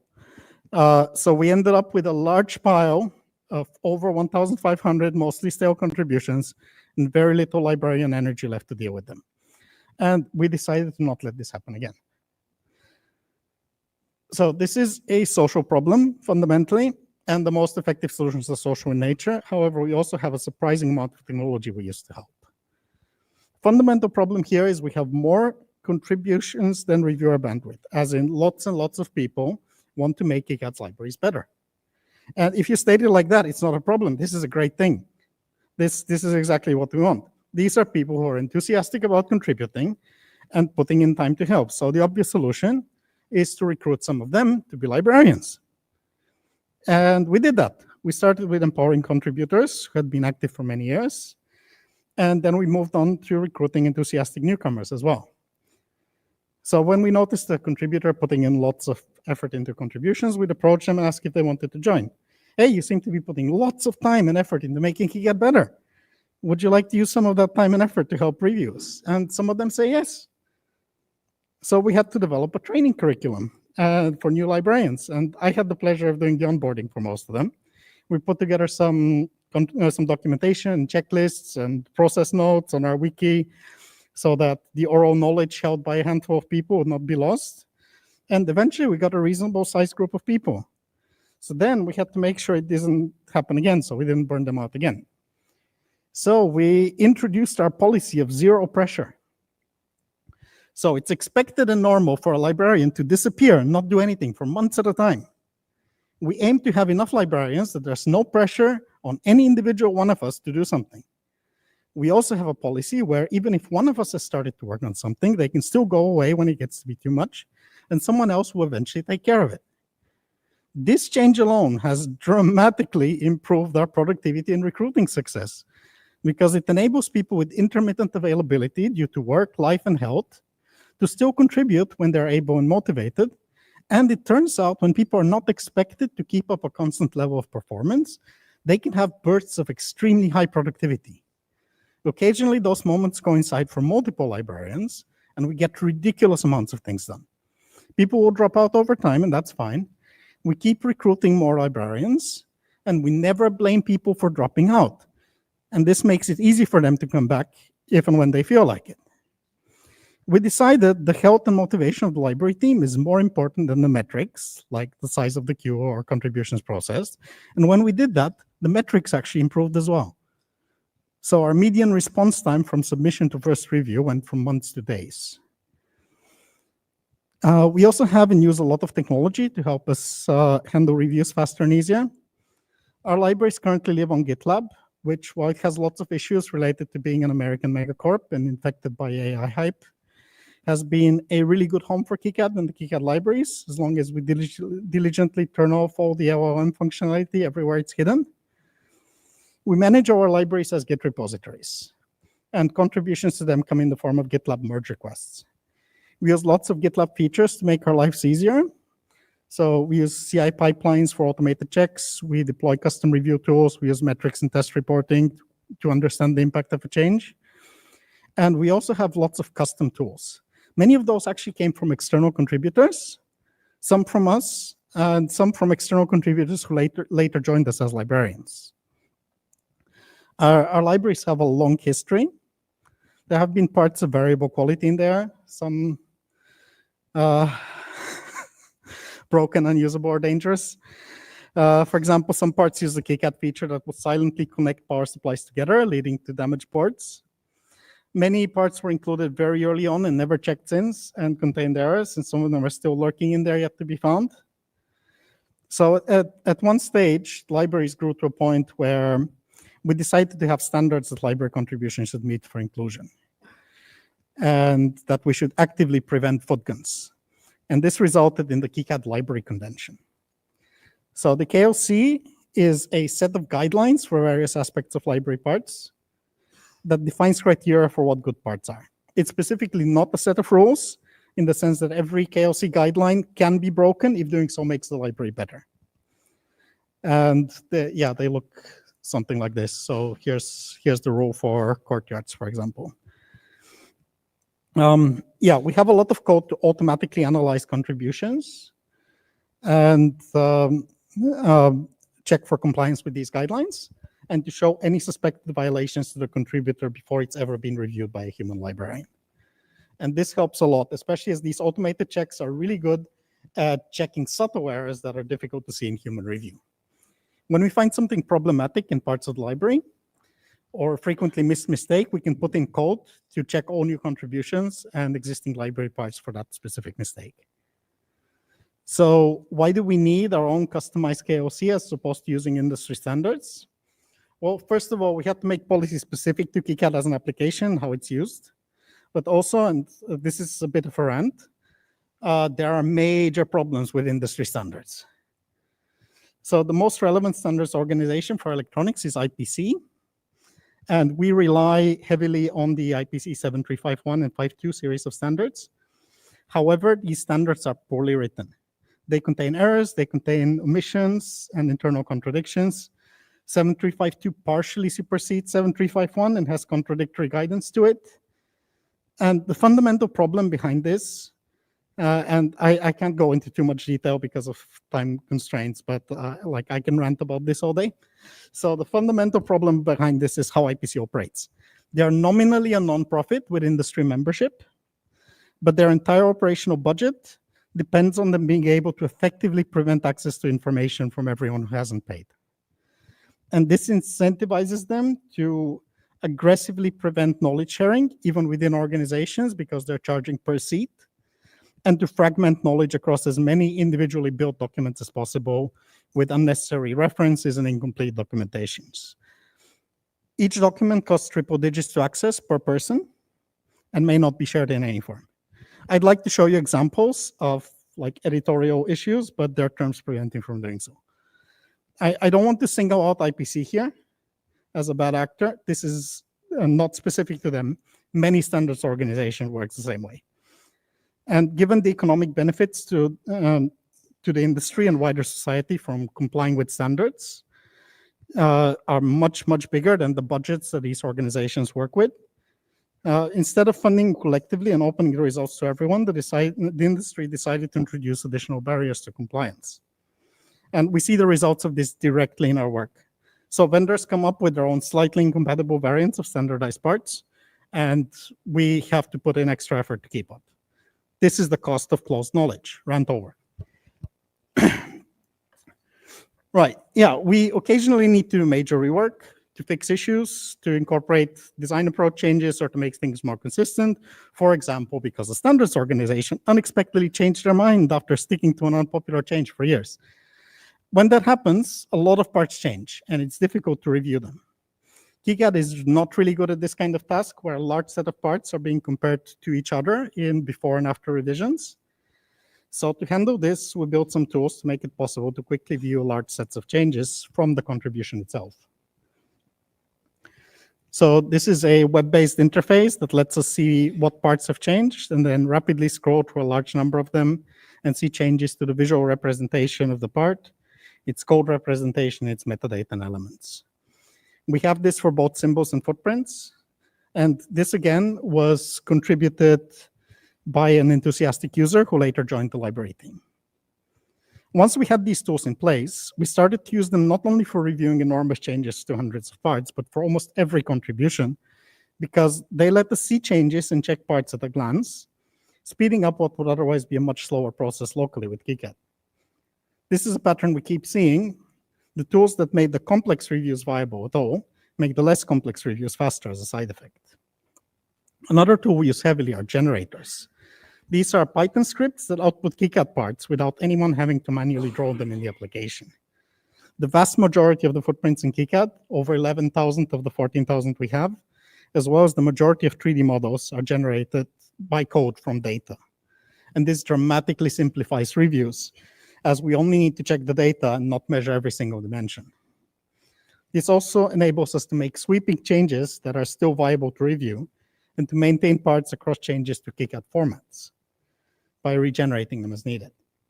We can generate most footprints, many 3D models, and some symbols. This is mostly Python code. It's written by librarians and contributors, and the 3D generators use cat query as a backend, which, by the way, is awesome. So generators also make life easier for contributors because they know that anything coming out of the generator meets all the baseline requirements, and the only thing that they need to make sure of is the correctness of the data. If something is wrong with the generators, we can fix that in one place for all of them instead of having to fix each individual output part. And finally, we put some automated testing in place, not only for compliance with our conventions, but also to check for unintended changes and to verify any changes to a generator have not broken other generators. This has let us make changes more confidently and avoid breaking things. So has it helped? Metrics say yes. We've not had any backlog increase in the past few years. Our backlog drops by about 200 contributions per year. And this is happening despite the contribution volume increasing significantly every year. So between KiCad version 8 and 9, we processed over 2,200 contributions, which is more than twice the size of our remaining backlog. And there's certainly many more active librarians now, and everyone on the team, whether they've freshly joined or a long-term contributor now made official, have been absolutely awesome. Our median contribution processing times have gone from months to days, and this is super motivating to contributors. New users still complain about the libraries and about our processing times, and we can still do better.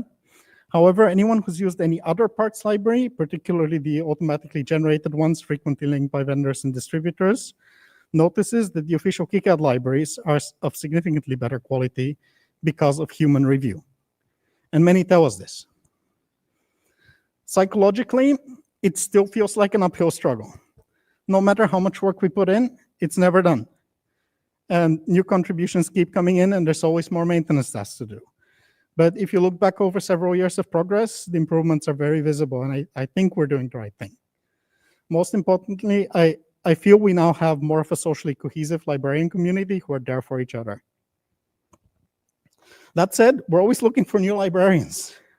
If you want to join us, we'll provide training, support, friendship, and endless things to do. Yeah, so yeah, this is my email. This is our wiki. Yeah, we very much welcome new contributors and librarians. And I guess I don't have any time for questions. All right, yeah.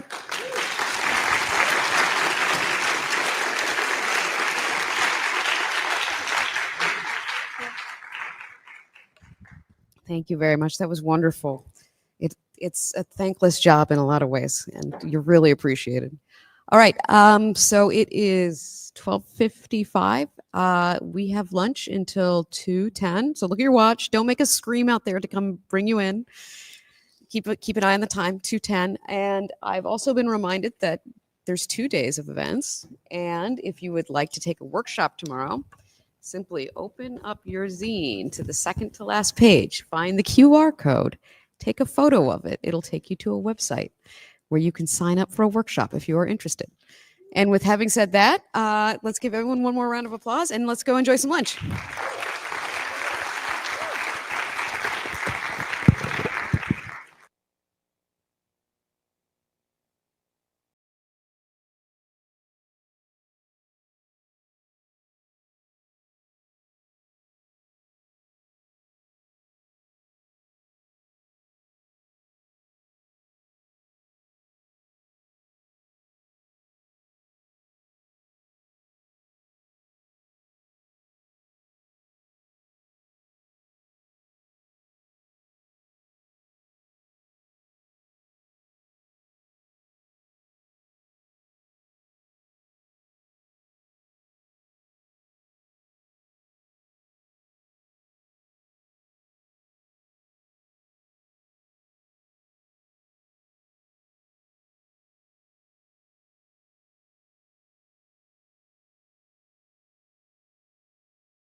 probably coming from my 5.5-month-old at the front. So if you're concerned, then you can blame any strange noises you like on her. There you go. So I am going to give a couple of little quick reminders for everybody just to begin. You have this wonderful little zine that opens to show you the timetable on the back. And coming up, if you want to go to the after party, the real after party, the real deal, is Saturday at the Wee Red Bar. It is the open source open mic. But if you want the non-real after party, which is tonight, I believe at around 7 at Land's End. So there'll be some people gathering. World's End. World's End, excuse me. Same thing. I know. I could change any one word and you could find a different pub and it would probably exist and you'd be going somewhere else. World's End. World's End. Perfect. At 7. Yes. There we go. There we go. I will say it again later and make sure I say it properly so that you will be there. I will see you at the World's End. There you go. Before I use up all Martin's time, we have Martin Ling, who's an engineer, specializes in R&D projects that mix electronics, design, software engineering, mathematics, and other disciplines. He's been working with Great Scots Gadgets on Syntheon and other open source hardware projects. When he is not working, he can often be found messing about in boats. So he is going to talk to us about effective factory testing. Thank you. Thank you. So when you build an electronic product and want to put it into manufacturing, you actually need to build 2 products, the one you're going to manufacture and sell and the factory test system for it. This trips a lot of people up because they think they've finished their development. They're not even halfway there. And part of that is that nobody really talks about the factory test side of things. For most commercial projects, it's a very closely guarded secret. It's basically always put together in a hurry, so people are embarrassed about it and it's messy. It's fairly rarely open sourced, even for products that are otherwise open source hardware. And that makes it quite hard to find good information on best practice, and especially good low-cost practices suitable for small volume manufacturing, which makes this a really common trap for newcomers to manufacturing. I've been running into this for 10 years or so. I've built a few factory test systems, and I'm going to try and use that experience to give you some ideas of how to approach this and how not to mess it up. So first, I want to explain, what is a factory test for? What's the situation where you need it? Well, it's this. Your PCBs are flying off the assembly line and happening quite quickly. And the folks running the assembly line want to know, are these boards okay? Can we keep running the line, or do we need to stop it? It's probably not your production line, it's a contract manufacturer's, so they've got other customers waiting to use it, and this is a really big decision. Can you keep running? So you need a test system that's fast and that's thorough, and both of those things means it needs to be automated. So the testing is integral to the production process. It's how you check that the process is producing the outputs you want.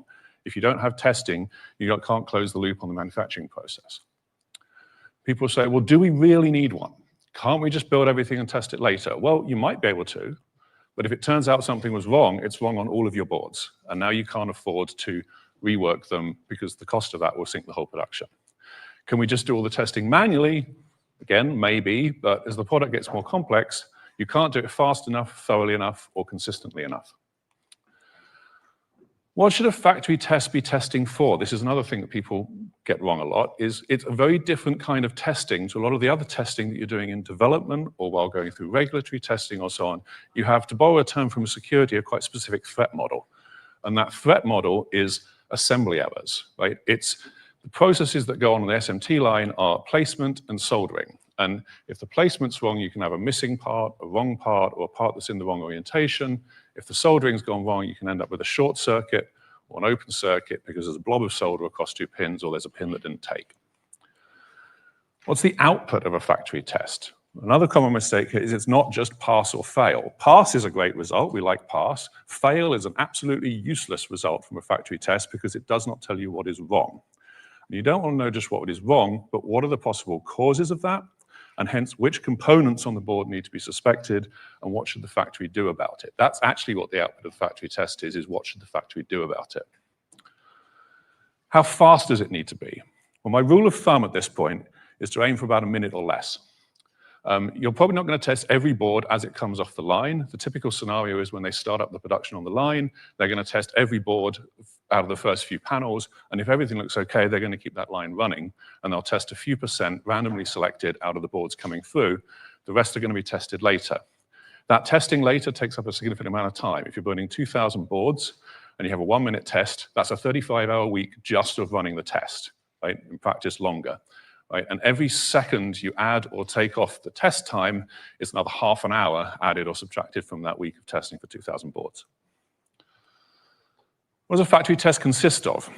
Well, it looks something like this typically. You've got your device under test, that's your hardware.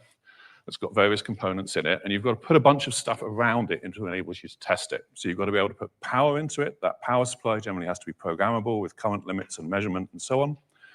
You're usually going to have to blow in some firmware or gateware, so you've got programming tools there. Your hardware's got various interfaces on it. You need to be able to put signals into those, so you've got some sort of stimulus, and then you're measuring various things coming out both of those external interfaces and from test points which are giving you insight into internal parts of the board. Very, very few products you can test effectively just from their external interfaces. You have to have test points, which means you have to design your product to be testable. I'm going to talk you through the test that we did for Synthian. Synthian is the latest product from Great Scott Gadgets, who you may know from other open source hardware like HackRF.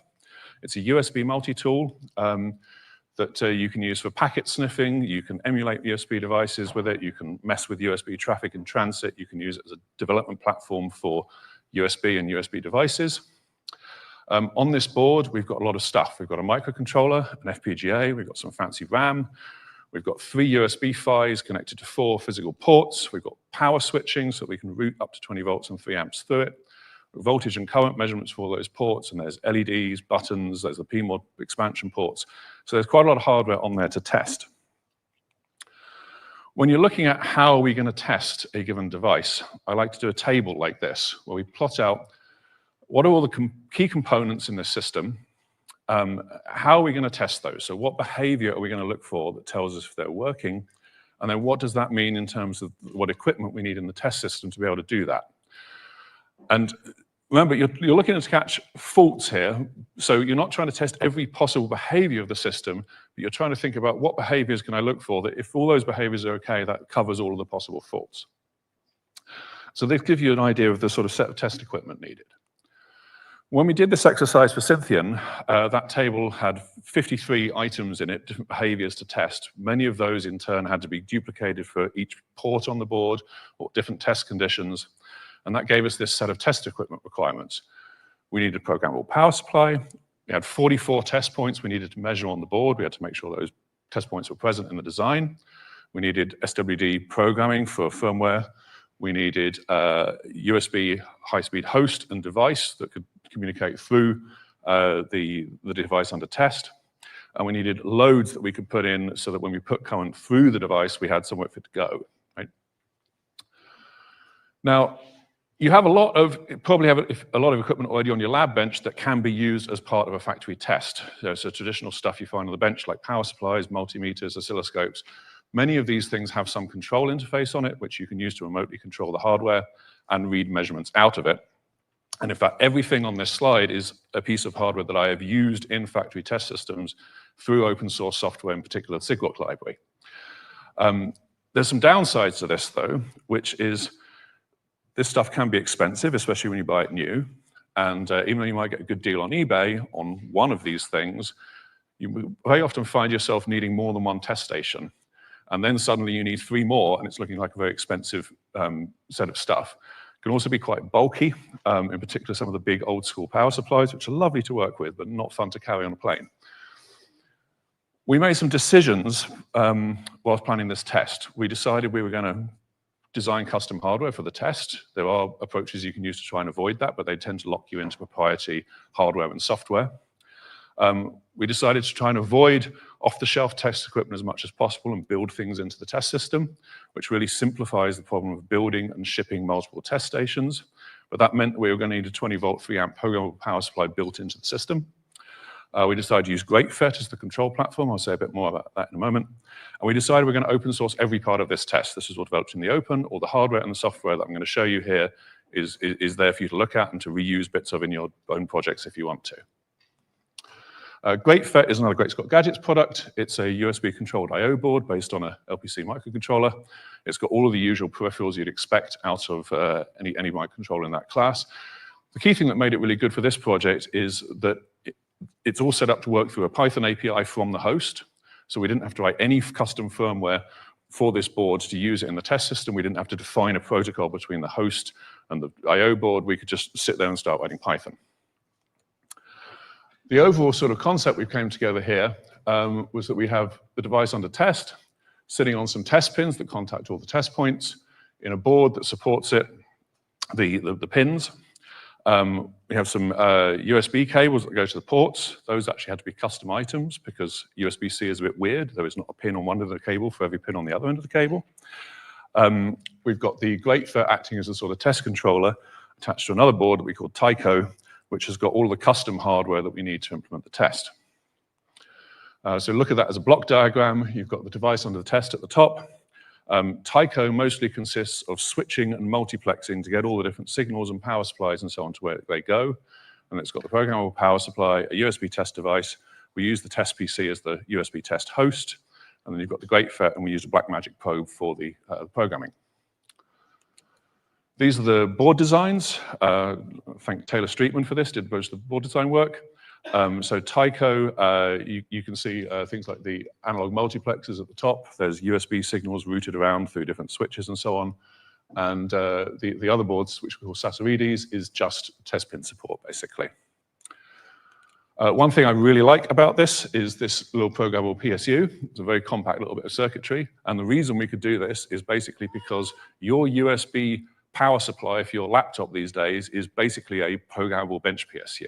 That capability is now built in, which means there is single chip solutions you can use that will give you a sort of 0 to 20 volt, 0 to 6 amp power supply that has current limits and can measure its own output, right? So it's not as good as a proper bench PSU, but it's good enough for our purposes. And this really simplifies the test system. So you can put all this together just on the bench in a cardboard box and screw a Cynthian board down to it to work on developing the test. But when it comes to using it in the factory, you need a test jig, like the one I've got on the table here, right? So what that adds on top of your cardboard box is a way to quickly open and close, to load and unload a board fast. It protects the test points so that they're not exposed when the board isn't in it. And it spreads the pressure of pushing that board down across it so that you're not bending the board and possibly breaking shoulder joints and force all the test pins on. Oh.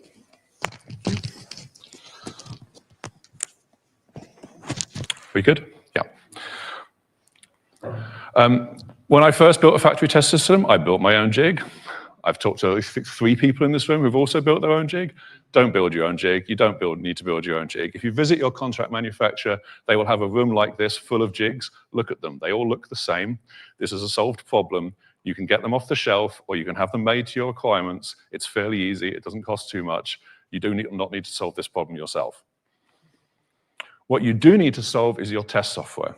And you should not underestimate this. It's actually quite hard. And the reason it is hard is that your normal firmware software only has to deal with one hardware configuration, the correct one.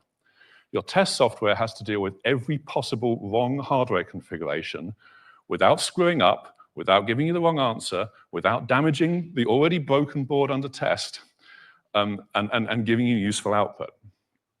So this is something that's going to take you time. And you don't just have to write that software, you also need to document it, you need to provide training for it, and you need to provide support for it, because you are probably not going to be the person using it. It's the folks on the line at the factory who need to be able to use this.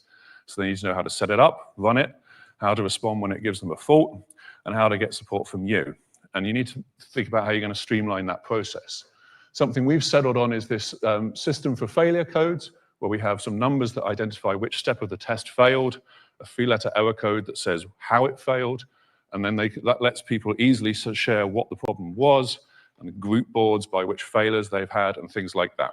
So in the event of this case, we can tell them, okay, these are the components you need to check. The software for this test is written in Python. I actually started writing this before the test system hardware design even started, because I found it quite a useful way to plan out the test sequence and just write placeholder functions, fill them in later. So we could run through this. And in the process of writing it, sort of built out this framework that deals with the various display, logging, error handling, and so on, so that the actual test code is kind of as simple as possible and just gets the key features of the test. It's very important to get the right sequence of tests, to do things in the right order, right? It's very similar to manually bringing up a board that you've only just built and you don't know if it's any good at all. You need to check all the basics first. Is everything connected that should be? You know, is anything shorted? Okay, now maybe we apply some power. And look very carefully at before we do anything else. There's no point doing complicated tests when it turns out one of the power supplies isn't right or something like that. It's very easy to damage a board that is already faulty by applying power to it and there's a short or something that's wrong. So as much as possible, you want to be checking the system for shorts and things like that before applying power, looking for resistances, are they as expected? And when you do apply power, it needs to be limited. And as soon as anything looks wrong, you need to stop. One thing that can make factory tests an awful lot simpler is having self-test capability in the system. Right? You've already got probably a microcontroller or an FPGA or something in the middle of the system that's connected to everything else. Great, that's now part of your test system. Use it to test the other stuff.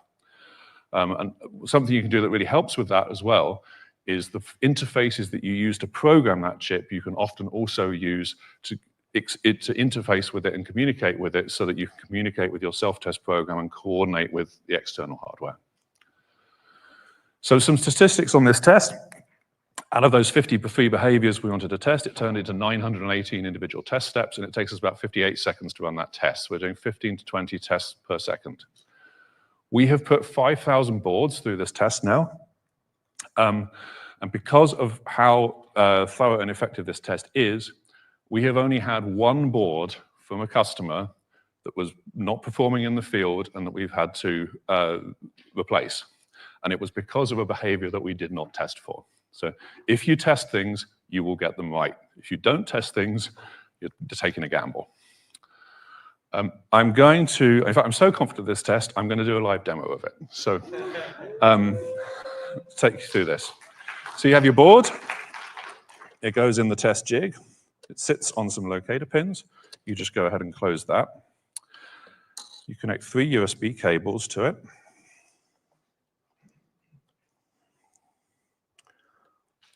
And then since you can't see my screen, we're going to run a video at exactly the same time of doing the same things.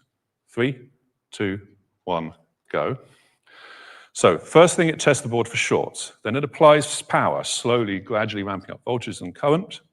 Now we're loading some firmware onto it. We're checking everything looks correct. We're loading self-test gateware. We're running the self-test. The FPGA is checking all the other hardware connected to it. Once it's done that, we've got confidence in the rest of the system. We can use that to test other features. Now we can test high-speed communications to each of the USB ports. We're loading the gateware into Flash that it's going to ship with. Reload the self-test gateware. And now it's going to prompt me to attach another cable. Push a button. And now it's doing the high power, high current tests using that programmable power supply to put up to 20 volts and 3 amps through. We can do this now because we've got confidence of the basics. And that runs through all that, checks that all the internal resistances and everything are as expected. And then it's going to prompt me again to look at the LEDs and just visually check that those are all correct. There's a reference set on the test jig for me to compare them to. I pass that, and then it just wants me to check all the buttons by pressing them. And that's the test, 58 seconds.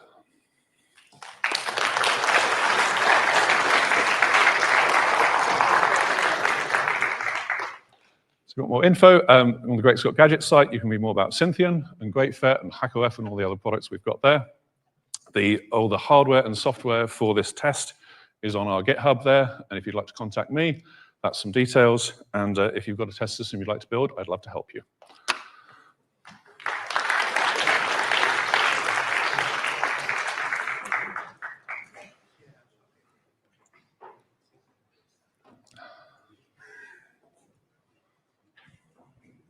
Thank you so, so much.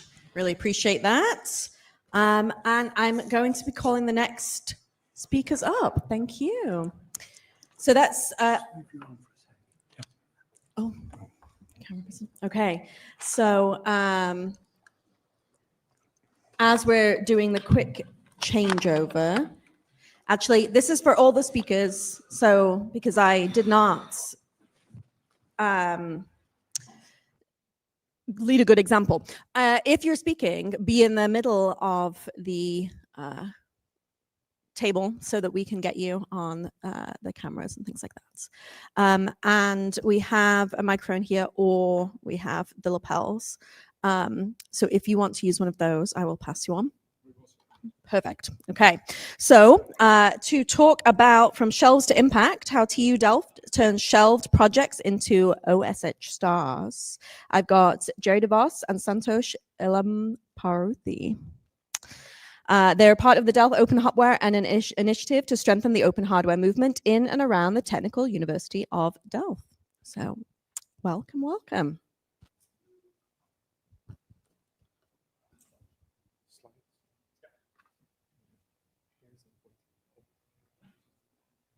Hello, everybody. Hey, I'm Santosh Ilamparuthy, and this is Jerry. Hi, Jerry. Let's see. Oh, okay. So we do have the slides up. Yeah, we are from Delft Open Hardware at TU Delft. We have a couple of pictures of some of our colleagues there. Angela, who's also part of our community, an active colleague, she's here as well. And Jose, who's on the bottom right of the other picture, he's part of the movement as well. And we are together people who are essentially working on Delft Open Hardware at TU Delft. It's been an effort for the past few years. We're going to be talking about a couple of different things today about our story of how we are here now and what we plan to do in the future, but also the different challenges we've faced and how we've overcome. There are going to be some high points and some low points. So it's about us sharing our trials and tribulations, but also hoping to get your viewpoints as well. The presentation itself is relatively short compared to the other ones we've seen so far, with the hope that we could get some feedback from you and interaction with you for our how we're doing and also what your thoughts are on how things are. Okay, yeah. All right, where are we now? What you see here are a bunch of different projects that were partly outputs were partly funded by Delft Open Hardware through our stimulation fund. Jerry will be talking a little bit more about that. We also have thank you. We also have a QR code here which refers to our project page on TU Delft, which lists all the different projects we have supported, both directly through stimulation funds, but also through running our Open Hardware Academy, which is an open source resource on how to work on open source projects and things like that that was developed at TU Delft. You can find both of it there. Yeah, some of the ones you have are like some little electronic boat. We have some projects that were supported, testing equipment, some microscopes, and open source recyclable solar panel. So we have a wide range of projects that we have people with different levels of technical experience that people work on. Yeah, so Santosh already introduced me, but my name is Jerry. And yeah, we're planning to tell you a few stories about how our community got started, how it grows. And one of the first stories that we want to start with is about the research hardware engineer role. This all happened in 2022. I became the research hardware engineer. And basically, back then, we didn't really have an institutional backbone. We were sort of a community student researcher group, but nothing formal. And all of this changed in 2022. So back then, there was the Open Science program of the TU Delft, a 4-year program. And they saw our community and they thought, this is a cool grassroots bottom-up initiative. We should do something about this. And they basically gave us the support that we needed to grow further. First thing we did was invent our own role. So we chose the research hardware engineer role, and we did this very deliberately because it looks and sounds like the research software engineer role. And this is very common in universities where they have people supporting researchers with the software that they produce, maintaining it, sharing this. And we wanted to frame it as something similar, but then for the hardware, and ultimately make this also as open source hardware. And this role, it really gave us a lot of freedom on how to grow this community. It gave us the possibility to try a lot of things. So, for example, we started the Open Hardware Academy for students to get them involved as early as possible. It got us possible for organizing workshops, events, meetups to really, grow the community. And I would say the key learning from this story and the research hardware engineer role is that it really helps to use the vocabulary that the managers and the organization use. So have it similar to the research software engineer, so that they can easily envision what this role entails and how it can be beneficial also for the university itself. And it also helped us a lot to support other communities. So, for example, we saw a big growth in the Utrecht University, and from Sanli's presentation earlier, and that helped a lot for others to also formalize a role around open source hardware. As a research hardware engineer, this also gave me the possibility to talk with a lot of researchers and to learn about the projects that they do. One of which was J.C. Deal. He is a professor from industrial design engineering, and he ran this multi-year research project to do a smart diagnostic device, the schistoscope, a microscope to determine if there's schistosomiasis eggs in a urine samples. I won't go into much detail on the project itself, but the cool thing is that he already knew about open source hardware, and we could really support him in all of the questions that he had, chip in with some of the knowledge on how to share this online. And this made it so that he really sort of became an ambassador amongst all of these professors, and it helped others to also see that it can be beneficial to share things online. So he was very much sort of an outsider of our community, but very supportive. And yeah, that helped to bridge the gap to other researchers and to spread it along. And then the third story that I would like to tell is around patents. If I were to show you this slide, and if I were to tell you that it's part of the TU Delft patent portfolio, it would be pretty convincing. It looks like very complicated stuff. The only thing is I would be lying, and you would know because it was already in the slide 3 pages ago. So the thing is that the TU Delft, it has a slogan, Impact for a Better Society, and they have a Impact and Innovation Center. Similar, this is a bit of an overlap with Sanli's presentation, but it has a technology transfer station, technology transfer desk. Yeah, and they make it sound very cool. It has impact, it has innovation in the name, but don't let it fool you. It's pretty traditional because you go there and you say, oh, I have a great idea. And then they say, cool, we're going to help you get a patent. And that's it, period. And yeah, we think this path is not suitable nor successful for all of the projects coming from the university. And even when we talk to the Impact and Innovation Center itself, they also explain that around 2024, they got roughly 100 applications for patents. Around 80 of them, they passed only 20 of them passed the first round of sort of research and seeing if it's viable. And only 5 of them get a long-term patent. And then you still need to see if it's useful or not. So that's a 95% fail rate and a lot of outstream. So yeah, we wondered if it's possible to also have a non-patent route and to build business cases and support all of these projects that might end up not getting a patent and still have them get nice research outcome and live up to a little bit of this motto, an impact for a better society.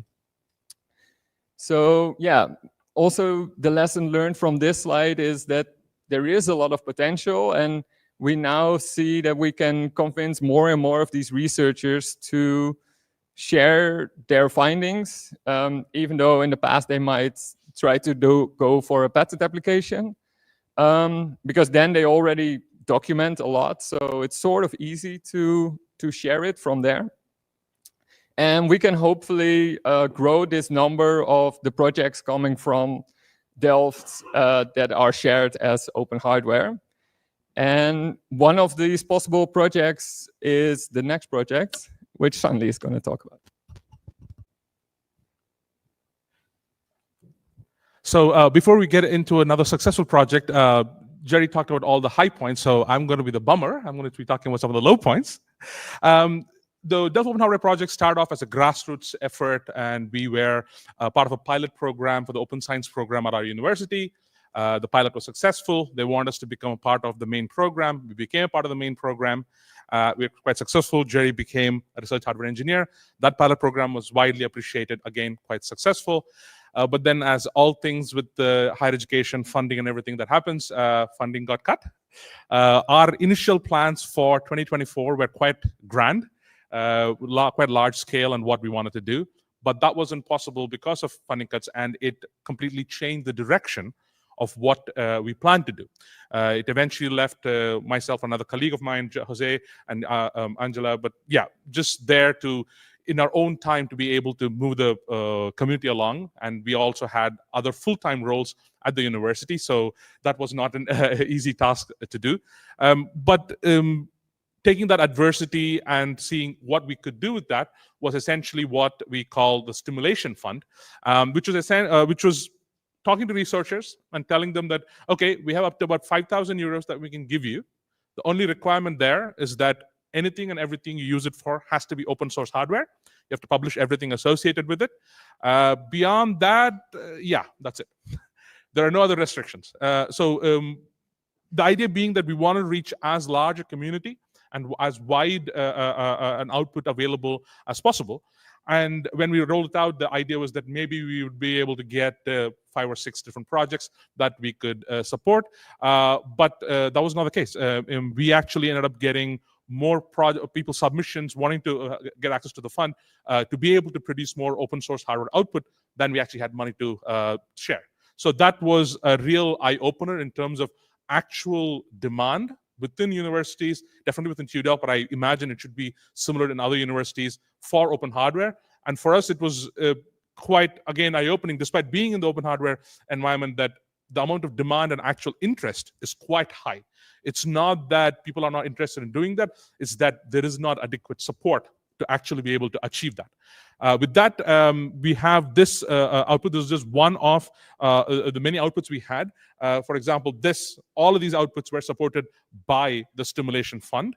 But this one is special because we actually had, most of the outputs were on GitHub and our other online spaces where it's fully documented and shared. But this one was actually published on HardwareX, We have one of the journal editors here, Sanli, and it was quite successful. We also, the researcher, Arjan Knolst, he also gave a podcast interview about the project, so you can scan that one.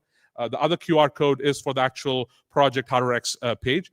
And what we are looking to do going forward is to have as many projects as possible to be documented in a way like HardwareX does, or other similar publications where the full documentation, full research output is made available to everybody and also accounted as a research output within academia. Because, you know, the publication, whether we like it or not, is still the currency of the land, and this greatly helps. Both the interview, the podcast interview, and the output was widely appreciated, was shared among colleagues, and it was seen as a really successful output. And this is also something that we're driving towards. So we are encouraging the stimulation fund, where we are essentially going forward to essentially have more of such output. So looking into the future, what do? Funds are still low. We don't know if we will have funds going into 2026. We are exploring multiple ways in which to do this. Not to just be a bummer, but to be realistic. We have a lot of enthusiasm and support for open hardware, but it is also needs to be understood that the larger society community still hasn't completely grasped the importance and the necessity to support. So yeah, our story, the hope here is that the baby you doesn't like the message, say. So yeah, our hope is to actually bring about acknowledgement for that. One of the things we're doing right now, this second round of stimulation fund is ongoing right now. We've had a decent amount of response for that, and we're hoping to have another successful output here.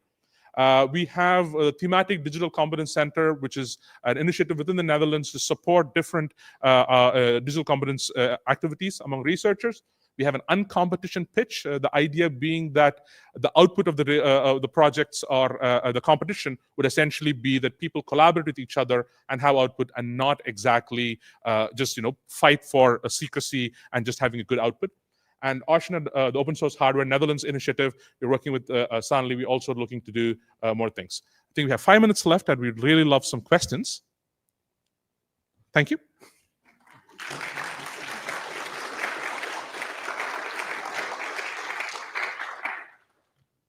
Yes.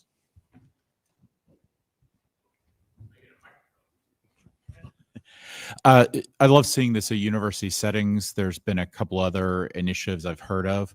How much does the very senior leadership, like dean level, know about this and support this? Would they be willing to reward faculty based on open source hardware metrics versus in addition to publication metrics, et cetera, as a means of communicating that this is important, communicating it exists, and showing real support for this as a movement?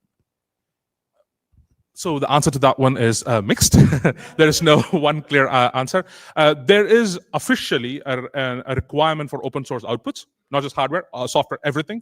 And so there is an expectation that for tenure track and other promotion and just evaluation, open source outputs are there. But my day job was a data steward, so I work with researchers, PhDs and above, every day, all day. And I've had researchers tell me, yeah, okay, that's the formal requirement. I've never heard that come up in the tenure track or RNO yearly, where that one gets a tick at most. So it's a mixed bag. So there are actual efforts on rewards and recognition for open science that, I mean, anybody enrolled in any open science initiative at a university would know about this. And we're also pushing open hardware within that. The line we use is open hardware is a third leg of the open science ecosystem. Without that, you're going to fall over. So that's how we are pushing it. 2 questions. Yeah. Sorry, making you run around the room. My name's Andrew, and I work with the Internet of Production. I'm just going next week to, next month, whenever it is, to the United Nations OSPO gathering. And open source project offices are taking off around the world, but also in universities to some extent. And it strikes me that that's a lot of what they do is a lot of what you're doing. One of the issues that I had when I was working in the disaster relief sector with open hardware is that there were just standard clauses in contracts, even from government donors, that if you develop something, the IP belongs to the government. And we would always change every single contract to say, no, it can belong to the government, but it'll always be openly licensed. And that sometimes delayed projects for as much as a year, negotiating clauses like that. Do you have any leverage through the contracts with the donors that fund your university to have a look at those clauses? I actually have a much nicer answer to this question. One of the most important funders in the Netherlands is NWO, and most of their funding has an open science requirement. It is established that everything, and our university, for example, by default, all employee output is owned by the university. But if you're open sourcing, then the standard understanding is that they transfer the license to you for you to open source. So for all of the software and everything, the hurdle comes in because anytime there is a possibility of monetization, both the funders and others have a clause that says, oh, you can patent / whatever else you want to do, license it in proprietary manner, if you think that's there. For a lot of research output, that's not applicable. It also depends on what research output. For general output of research data, it is expected to be open, but for design and development. So that is an area that we are still working on to push. But yeah, if the researcher wants to make it open, there's nothing stopping them. I think there was another question. I've got a big voice. All right. My question is, do you do any outreach into other areas of the university where there are projects that aren't outside research budget? My vested interest is tomorrow I'm on the open source rocketry panel, and I've had the pleasure of visiting the DARE rocketry team at the TU Delft campus numerous times, who do wonderful things, but they don't do it in an open source way. And I wondered whether your project can kind of outreach and influence those other kind of interesting projects out there in your brilliant campus. Yeah, I think in general we try to, and we try to show them the advantages. Within the TU Delft campus, we have dream teams, different groups working on these different international competitions. One of them, I believe, was also the DARE team. And there, yeah, we see a lot of hesitance towards sharing the intellectual property, the knowledge that they gain. Often they're student projects for a year. And sometimes you see that after a year or after the competition is done, they're more relaxed. But until the moment that they need to participate in the competition, they're very reluctant. I think this still will take years to convince them. So the last comment before we stop off. So two things here. So the uncompetition, that's part of the motivation, where the idea is that you win by sharing and reusing others. So that is part of the motivation. And I have spoken to the DARE team as well. Part of the problem specifically for the rocketry is export control, sensitive. They're not launching anything that's going to hit anybody else, but the immediate response is a refrain for that. The other dream teams actually should have greater possibility, but I think the ecosystem isn't ready to accept that as a mode of working. But yeah, we would love to be able to change that. Yeah. Thank you. Thank you. Thank you. Thank you so much. I would like to invite the next speakers up, who are Farnaz Baksh and Matush Zurek. Is that correct? Okay, perfect. As we switch over the slides. So Farnaz and Matush are junior research fellows focusing on robotics, AI, and IoT research. They've conceptualized and are spearheading the research and development of the Robot Study Companion, the RSC project. And they're going to tell us about it. Yeah, we'll just switch between. Yeah, thank you. All right, thank you. Hello, I am Farnaz. And I'm Mateusz. I hope you can hear me in the back row as well. We're both junior research fellows at the University of Tartu, that's in Estonia. But we're not from Estonia, where they are basically studying. So I'm from Slovenia, Farnaz is from Guyana, and we're going to talk about our project. But first, I have a question for you. Majority of the audience, I mean, some of your students, and well, all of you were students at one point in your life. So my question to you is, how many times during your studies, or did you feel like, unmotivated to study, or you feel like isolated whilst you had to study. Did you ever have that feeling? Yeah, most of you, right? Well, what if you had a robot that was there to help you during that process? Well, many studies found like their remote learners and university students, we struggle to find motivation during our studies, right? We feel we need help, we need emotional support during our studies and online learning. So we as students, we have many goals to meet, right? We have to keep track of our courses, we have to stay organized, we have to manage our time, we have to stay motivated, all whilst learning and understanding various course materials. And there's this process of isolation and loneliness. And well, I had this thought during COVID, during my bachelor years at the University of Guyana. That's where I'm from Guyana. That's where I did my bachelor in computer science. And it was around that time during my thesis, during COVID, being isolated in my room, that I thought, well, what if I had a robot that's there on my desktop, that's there to keep me motivated through this process? And thankfully, 2 years ago, I completed my master's at the University of Tartu in Estonia. And we built the first prototype of what a study companion robot can be. And right now, I'm continuing for my PhD in this topic. And today I'll share with you some highlights how it's been going. And what is this RSC, this study companion robot?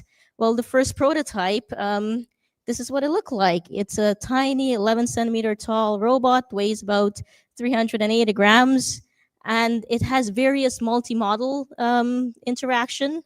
And it's a low-cost, customizable, open-source study robot that students can replicate on their own. And well, it's OSHA certified, and we won a few student competition. But Mateusz, well, what exactly does it do? I'll talk about it just now about how it does it, but principally it's just designed to try and express itself.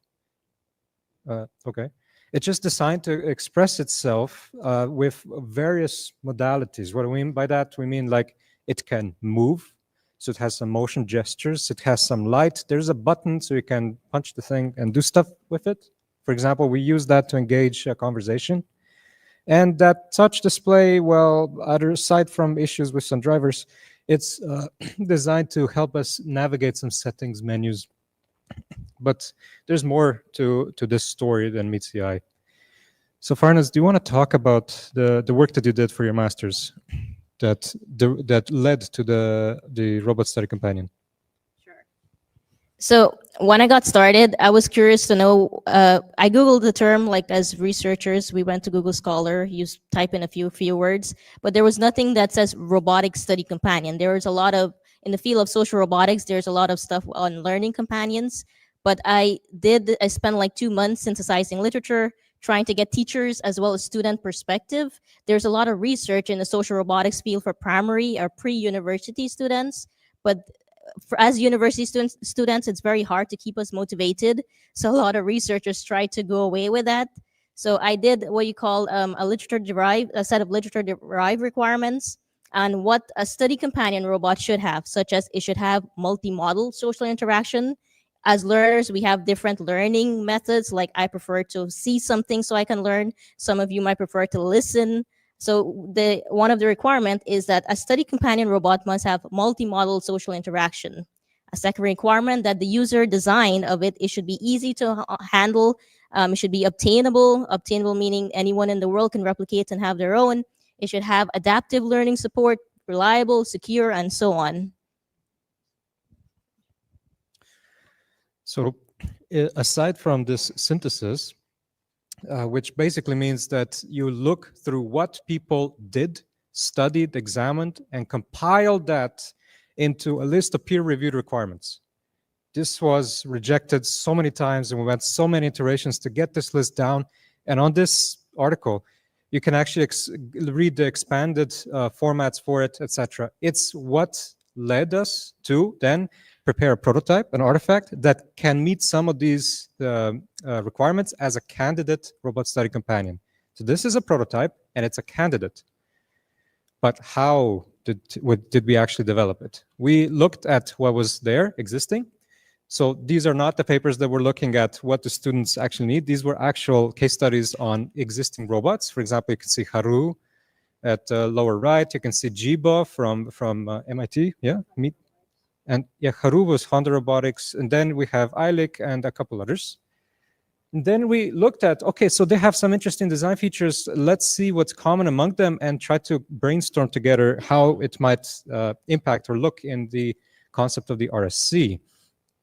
Then Farnes took the liberty to try and source the components for them, reusing whatever was possible with permissive licenses. So you can see there's the Raspberry Pi and a nice big 3-inch speaker and lots of lights and 2 cheap servos.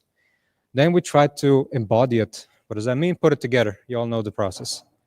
And in that point, you can see that we also had to figure out how to connect everything.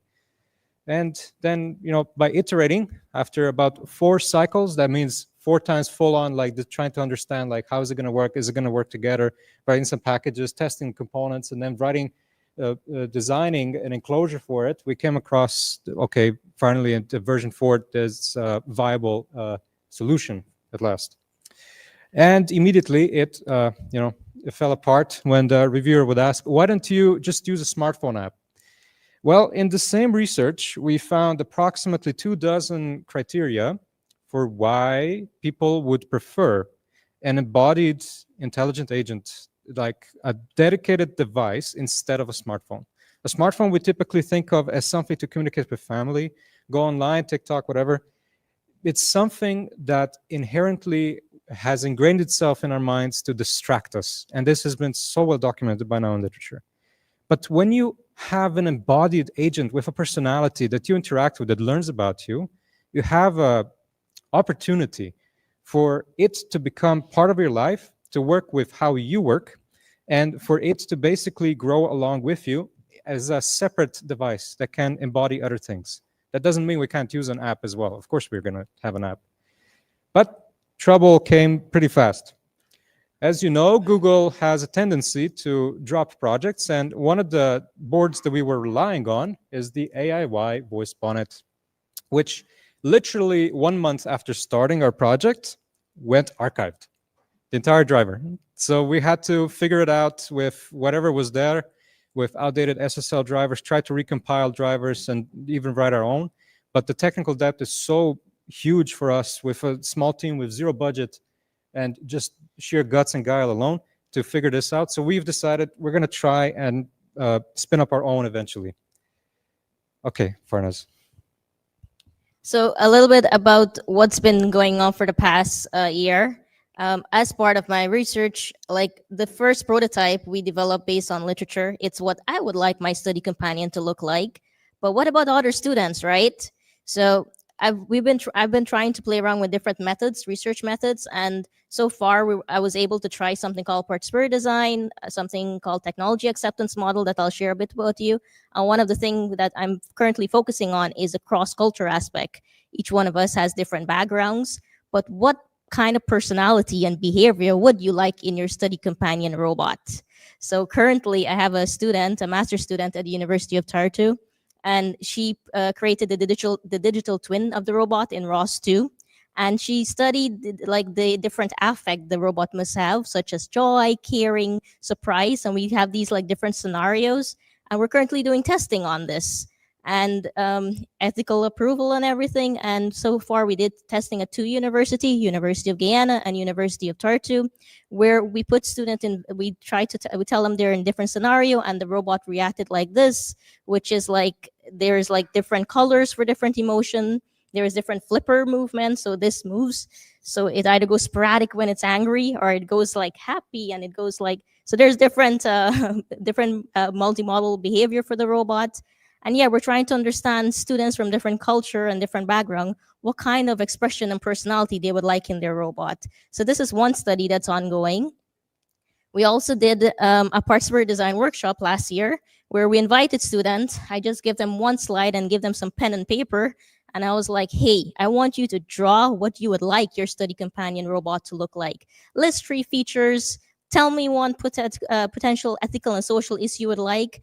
And as you can see, students have many many interesting ideas. One of my students was like, he wants nanotechnology in his, and others were like, I don't need this robot, I just need my computer. So it was very interesting to understand students' various design and background.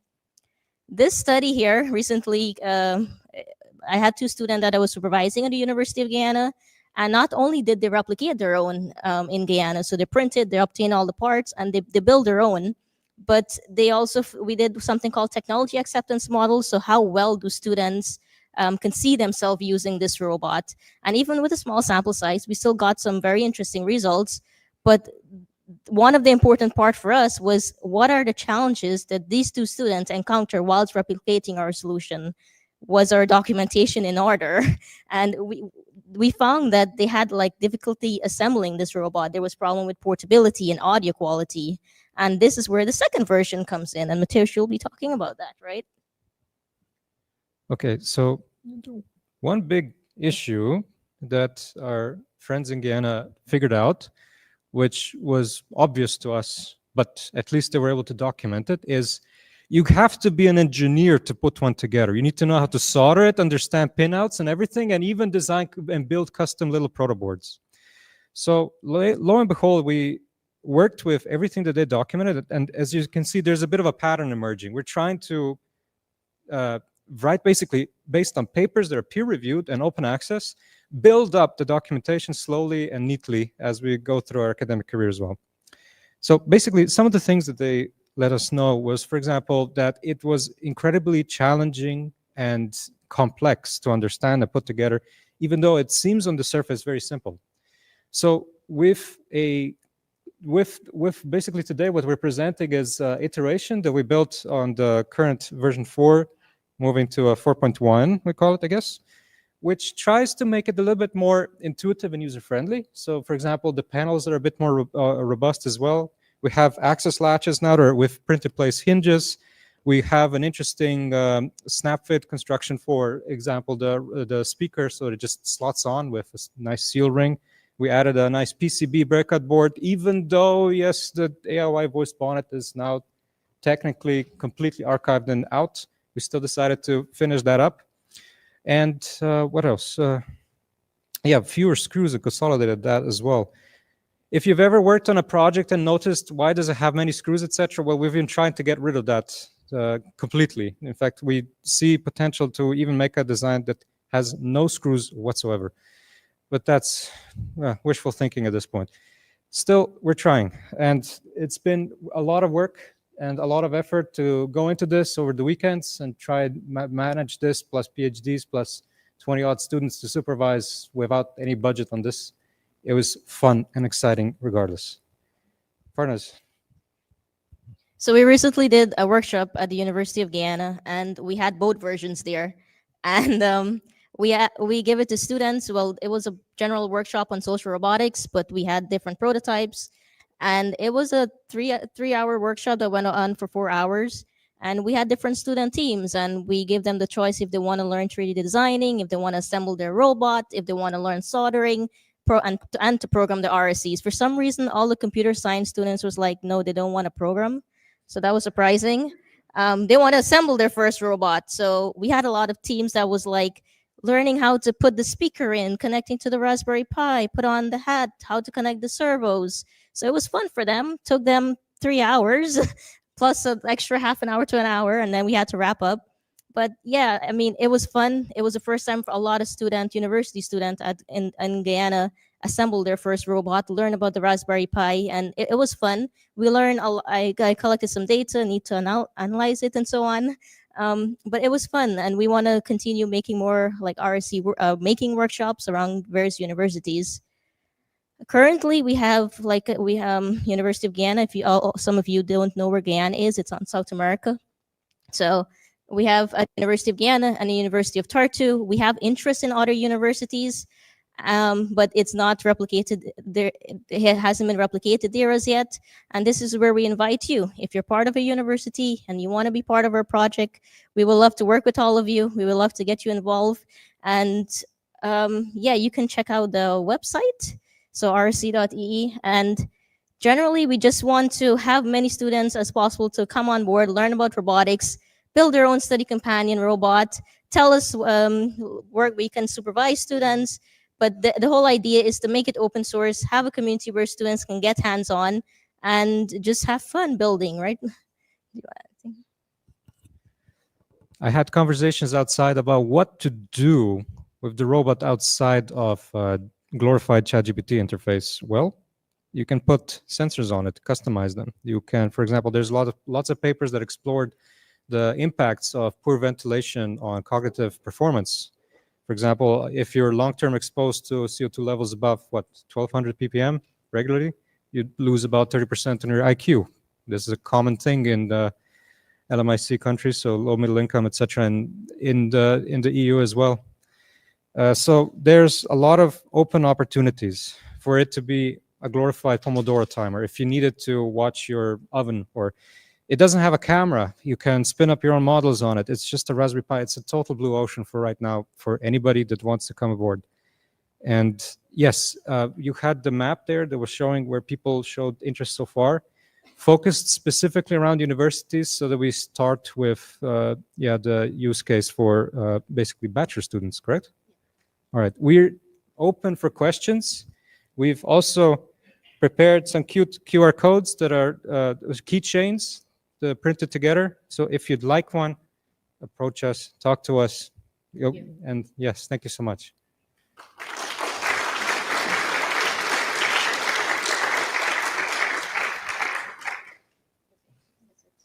No questions? No? If there is a question, I've got 2 minutes. We can talk later then. For all of you keeping those questions inside for now, be sure to catch them later and ask. What a wonderful little companion. There we go. Thank you. So thank you so much again. And behind me, Dan Alvarez. So Dan is an electronic engineer specializing in embedded systems. He contributed to Guatemala's first satellites. KiCad 1, working on attitude control and ground operations. Now volunteering on KiCad 2 at UVG's Aerospace Lab, he co-authored Hope from the Sky, the story of the first Guatemalan satellites. And so he's going to be talking about KiCad 1 CubeSat open sourcing the design for Guatemala's first satellite. Thank you. Thank you very much. Let me just get a hang of this. Okay. Yeah. Well, hello, everybody. It's really an honor, and I'm very happy to be here at OHS. I had always heard about OHS, wanted to come, was never ever able to, so this is my first time here. Not my first time in Edinburgh. There's a nice story to that I'm going to tell you in a moment. But yeah, my name is Dan Alvarez. I'm an electronics engineer, and I worked on this satellite back then in 2016, 2017, back then. And it was at Universidad del Valle de Guatemala, which is the university in Guatemala that worked on this. So yeah, what is quetzal? You know, it's a bird. It's actually Guatemala's national bird. It's not endemic just to Guatemala, but to the region of Central America. You can see Guatemala up there in the center of the map, near Mexico, Honduras, El Salvador. It's a small country. And quetzal is this beautiful green bird that has a long tail. And in Spanish, they call it la serpiente emplumada, which is sort of like the feathered snake. When it flies, the tail, since it's so long, it kind of shakes and wiggles like a snake. So it's a very majestic thing to see yourself. They're actually easier to see in Costa Rica, not in Guatemala, but they're quite beautiful birds.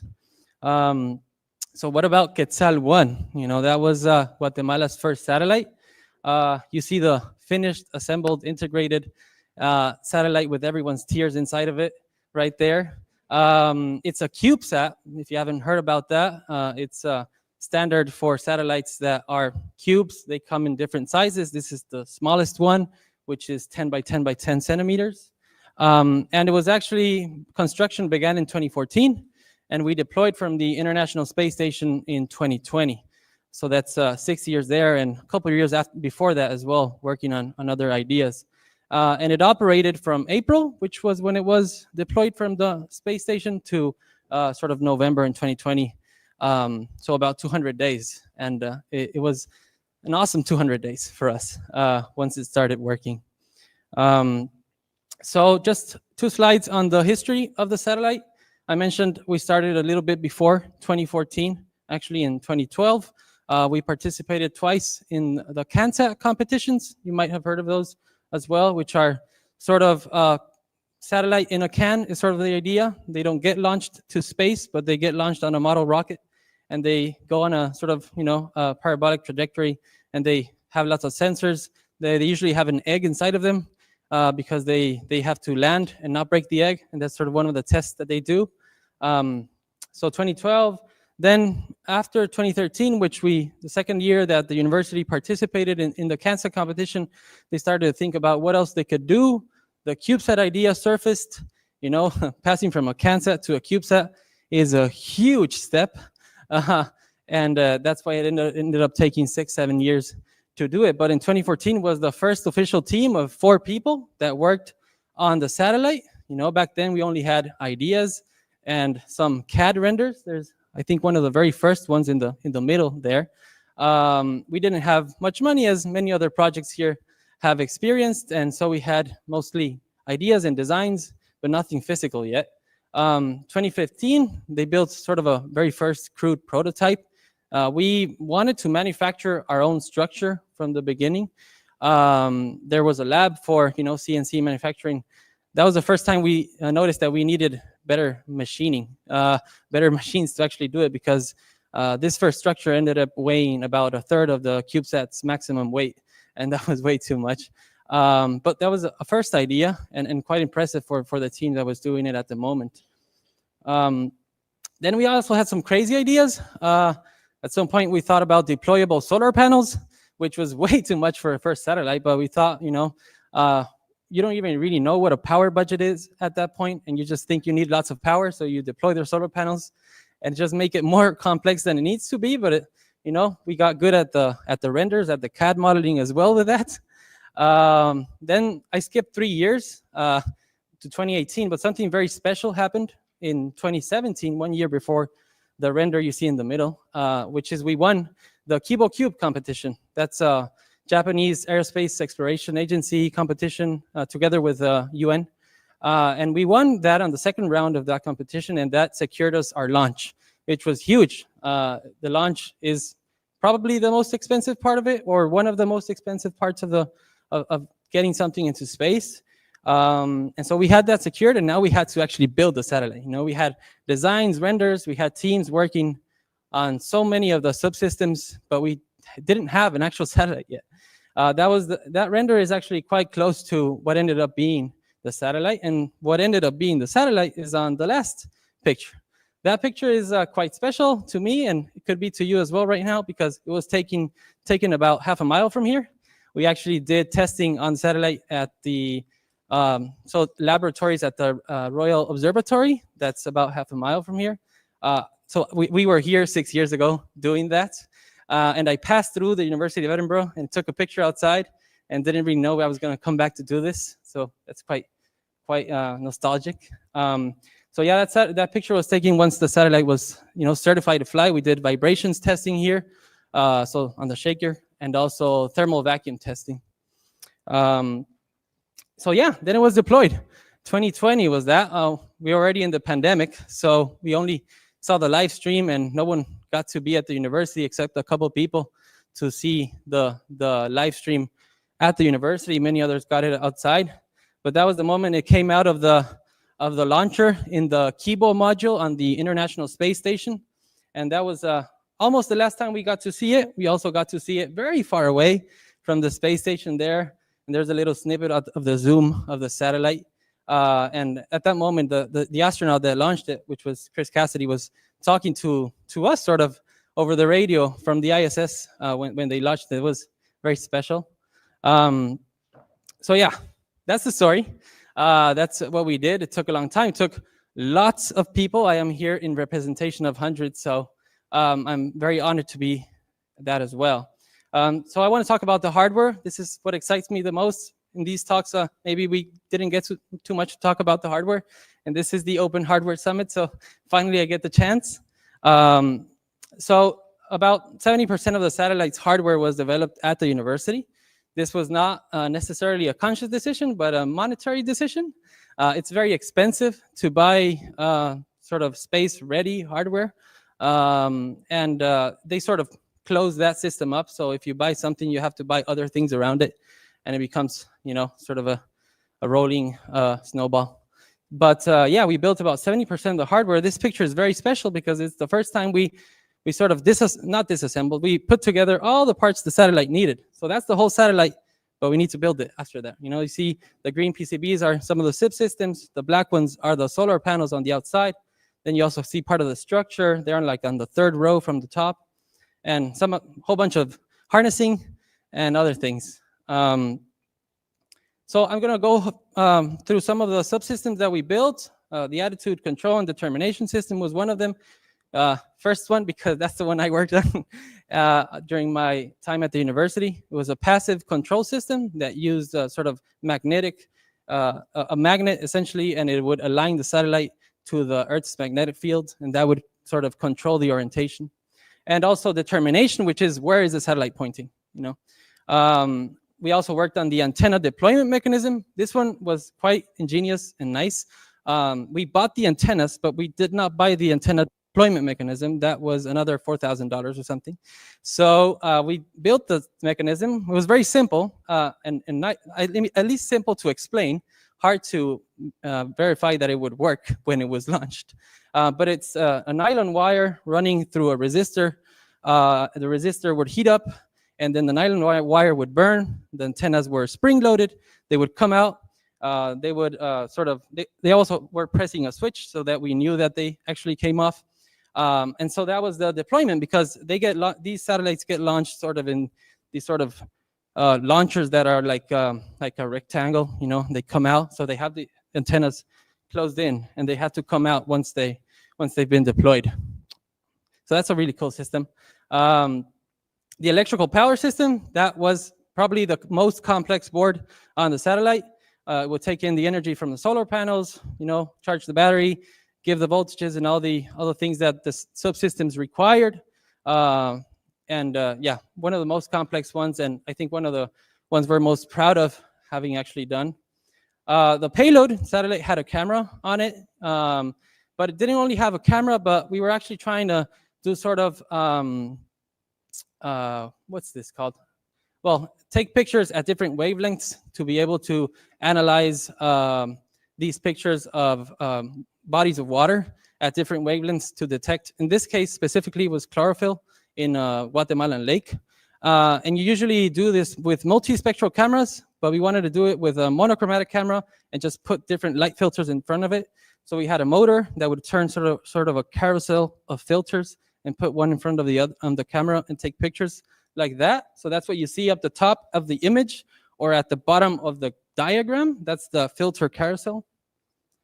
We also worked on the ground control station, which was also very special to me.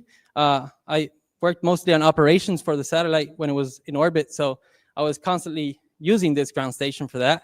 And then some things that aren't necessarily related to the satellite, but you know, lots of testing that has to be done.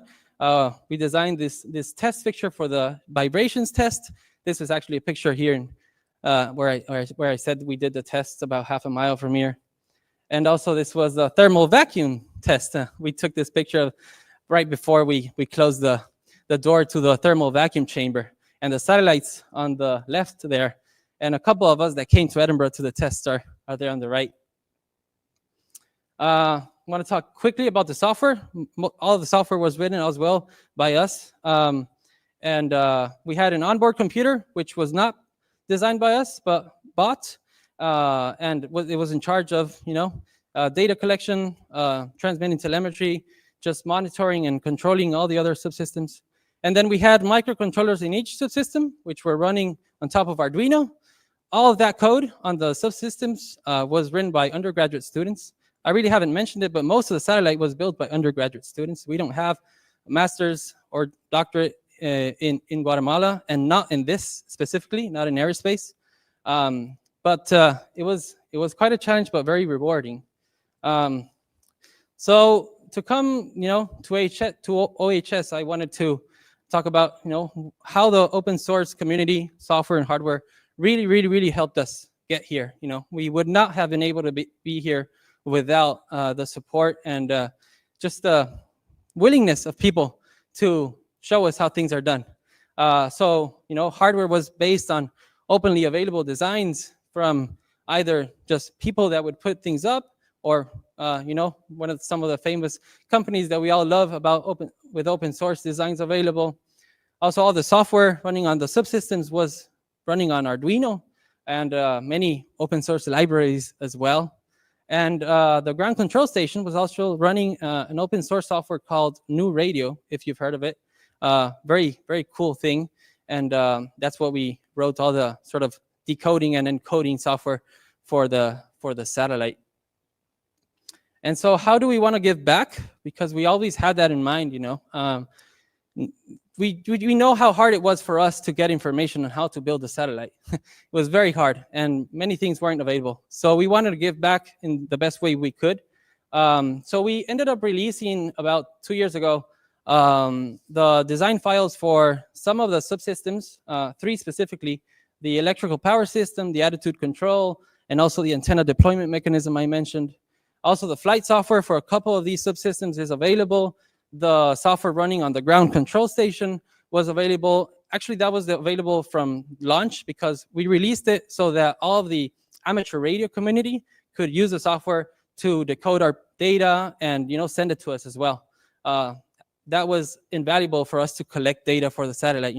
Our ground station would get data, but that was maybe like 5% of the data we got. The other 95% came from all over the world. The satellite would go over Guatemala at the orbit of the ISS about twice a day. So we would only get 2 passes, and of those, maybe 1 was good, because the other one was too far away. So yeah, that was open sourcing data collection. That was great. And the telemetry, we got all this data. We didn't get it. The people got it. So we also released it. And then the pictures that the satellite took, those are also available.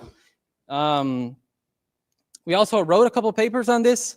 We're actually very proud of the work on that. It took a long while, as anyone that has done this knows. But we wrote papers on essentially how did we design these subsystems, and how did we test them, and how they performed, and how not to do it as well. This, I think, is one of the things we want to do. This is what we wished existed when we were doing it, and maybe it did, but it was hard to find. So this is sort of the idea. So just to end my talk, why build a satellite in Guatemala? I like this slide. It's just kind of, nostalgic and sort of melodramatic. But yeah, the first satellite, 1957, we all know. And then Guatemala came in about 60 years later with the first one. This picture is also from here in Edinburgh. Yeah, we're still very proud of it. But actually, what the main mission is for us, really, what ended up being so important for us was just to teach people in general, children, that these things can be done in countries that otherwise you would think maybe they can't do it, and once we start doing these things, we notice that, hey, maybe we're not so behind, maybe, of course, we have other limitations, but I think not related to being able to gather knowledge. Everyone's able to do that. You just need sort of the opportunity that pushes you forward. So we wanted to teach children that it could be done. This is a picture of one of the many sort of workshops we did. We 3D printed the satellite, and we would have children build it. We gave them sort of like the design, essentially, the how to put it together. And Quetzal Uno actually sparked the very first aerospace lab in Guatemala. This is a picture of that taken early this year. We're working on another satellite. Hopefully Quetzal 2 will be launched at some point in the coming years.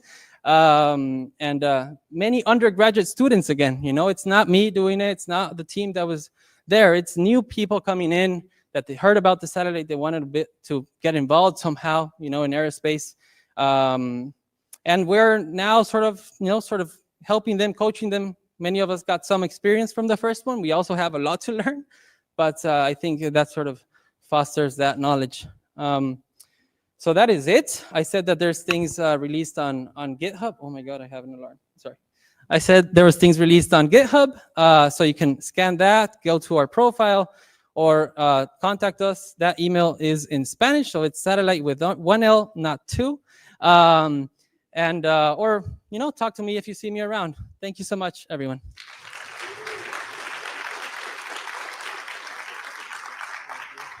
Thank you. Thank you. Well, thank you so much. These talks have been fantastic, and it is now time for tea and coffee. Is that right? Am I at the right time? Yes, there we go. I do have one little announcement before you go. So your wonderful schedule on the back of your zine has one error. The workshop of Build an Open Wave Receiver is at 2 o'clock, which is what the Eventbrite event said. So it is at 2 o'clock, not 4 o'clock. So it says 4 o'clock on the schedule, but it is in fact 2 o'clock. So if you are signed up for that, don't miss it. And we will see you back shortly. I think the next talk's starting around about just under 20 minutes. There we go.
and bring it back tomorrow? Well, here's the official stand. You can leave things on these tables here. This is a pretty secure building. There's security guards. They will lock up and secure and patrol this building at 7 p.m. The organizers here are not going to hang out till 7 p.m. and babysit your things. We're leaving at 6.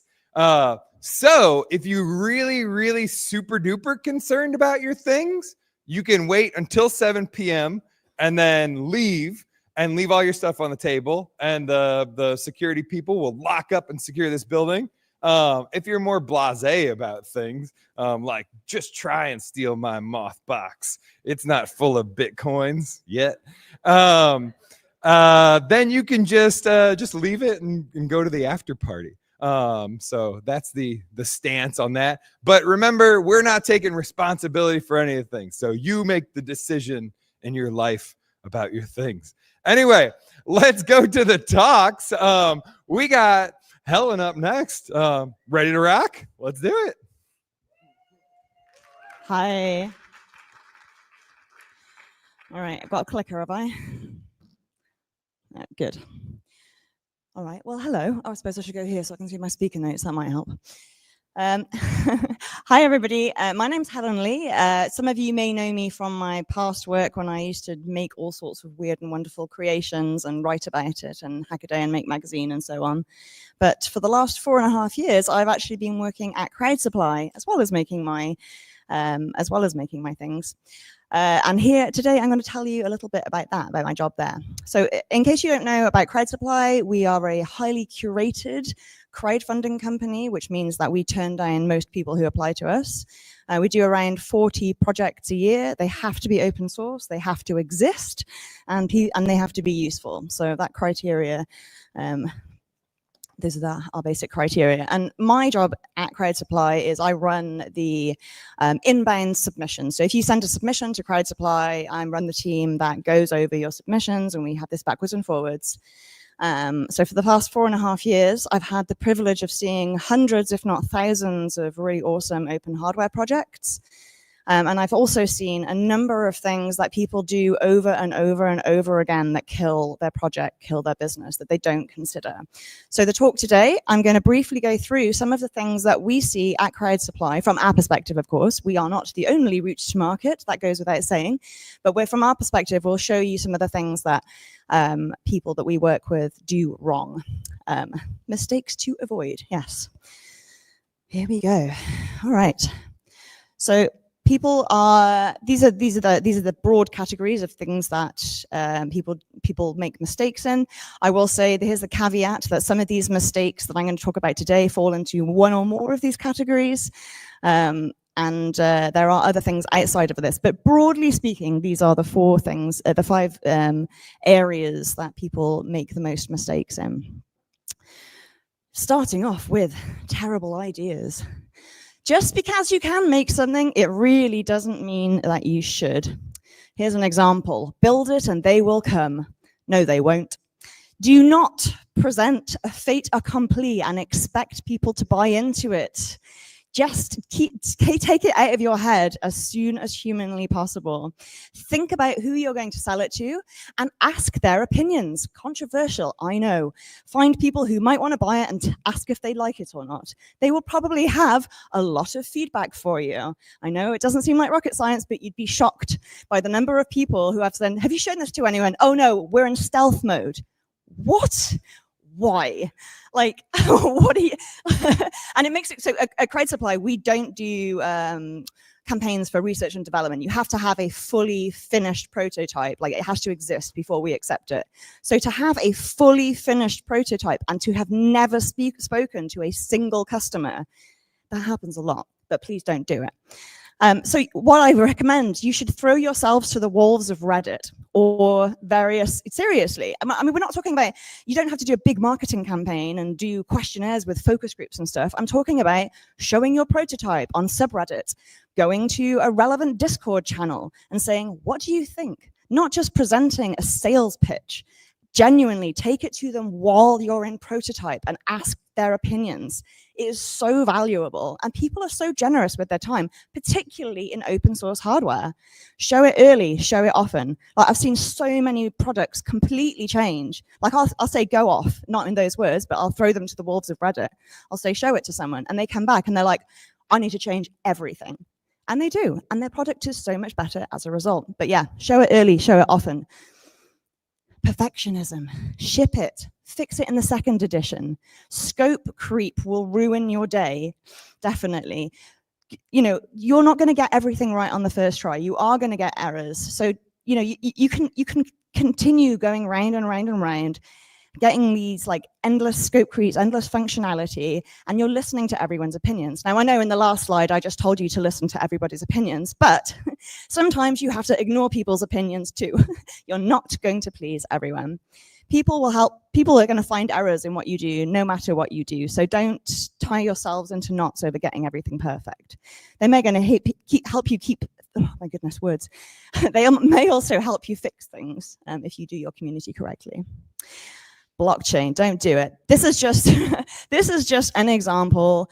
Become allergic to buzz. Do not follow technological trends. We will throw your application in the bin. Ridiculous. What is your device? What is your device actually useful for, and for who? Right? Please don't follow trends. YAMCUB. This is an internal acronym we use at Crowd Supply. It is called Yet Another Microcontroller Board. Okay? Does the world really need your ESP32 dev board that has, does it have one different output? Does it have more LEDs? No one cares. Think deeper. Think about your use cases and your audience. And again, test your assumptions early and often. And don't test them with us. People are coming to us like we're the domain experts in everything. No, go and ask the people who are going to buy your device. Ask their opinions, don't ask us.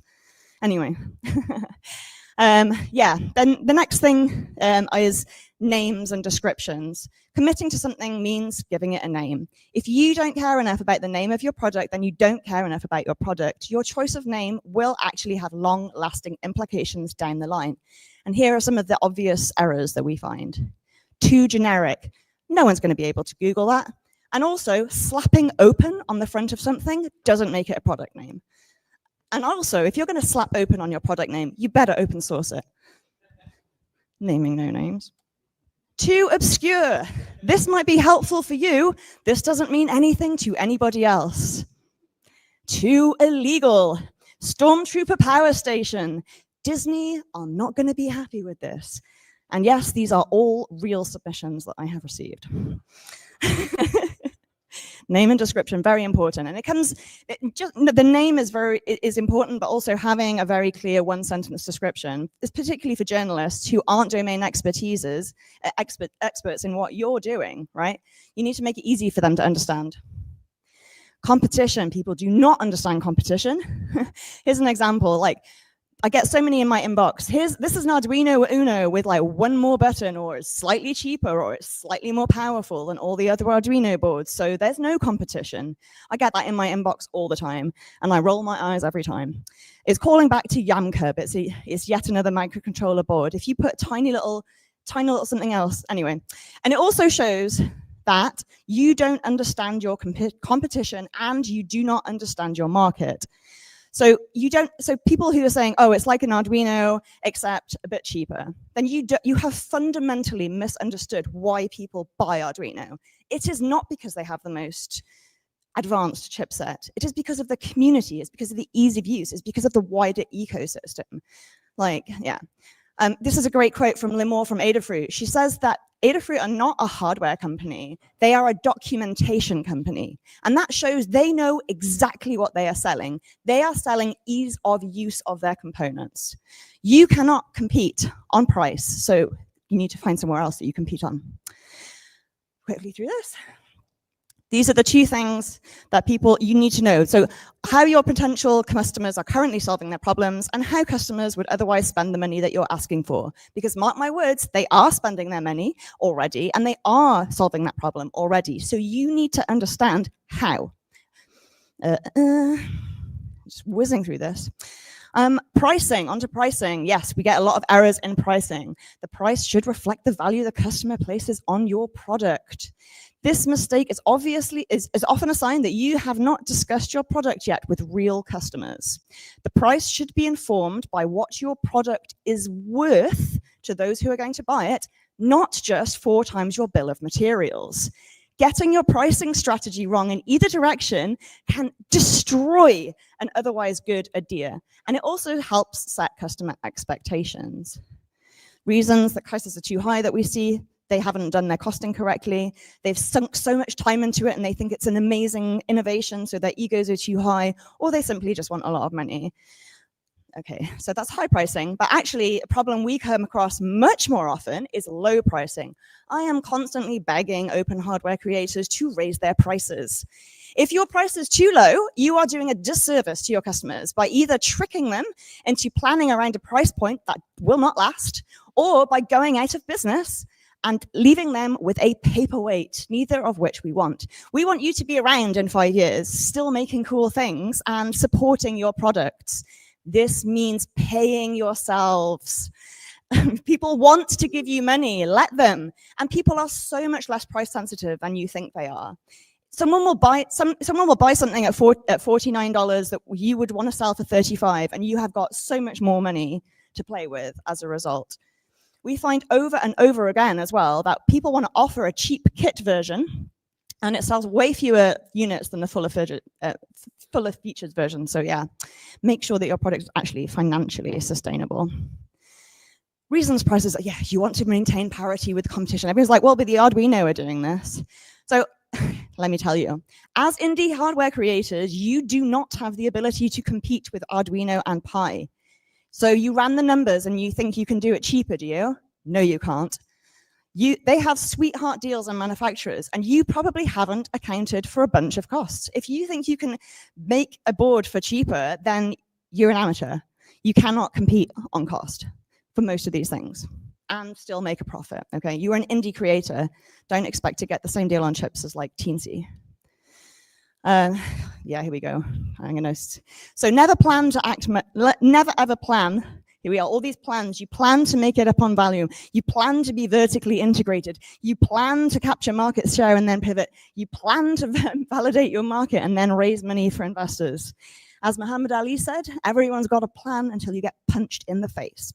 And making hardware sometimes feels a lot like getting punched in the face. So all these last 4 as well, I wanted to send a note, say everyone hates it when people take advantage of the open source hardware community early on to get ideas and free early engineering, and then you pivot to closed source and you sell out. It leaves a really nasty taste in the mouths of the people that have helped you. Yeah, so PS hardware as a service can get in the bin. All right, so thresholds for success. People have wildly different things. So there's high threshold of success. So you'll either do it or you won't, right? You're going to do it or you won't. If you can hamstring yourself a lot by setting your goals too high. So if you need 15K to make the thing, then don't set it as 150K. And we see this all the time. You need to think about different, if you want to sell 100,000 units in your first print run, you're not going to do it. It's very unlikely. So have a realistic MOQ, minimum order quantity, I should say.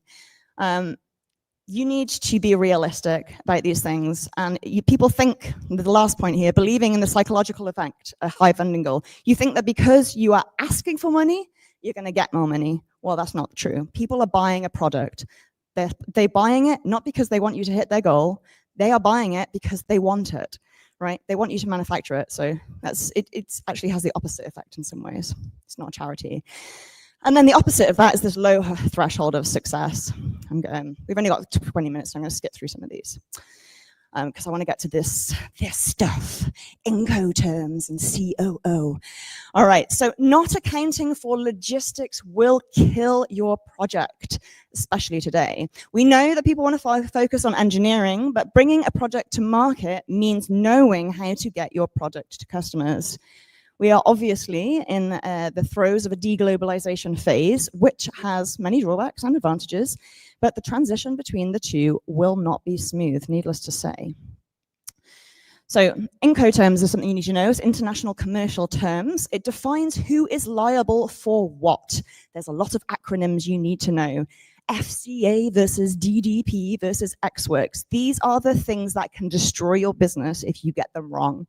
Okay, the age of de minimis exemptions is over, done with.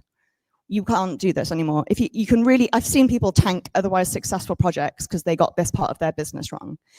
So FCA versus DDP versus XWorks, that's all who is liable for the tariffs, who is liable for the taxes, who is responsible from getting it from your place of manufacturer into our warehouse. Where do all of those different burdens fall? You need to have that laid out before, like really early, because this will affect your price point enormously. This could, I've seen people do yeah, anyway, whatever. It can really mess you up.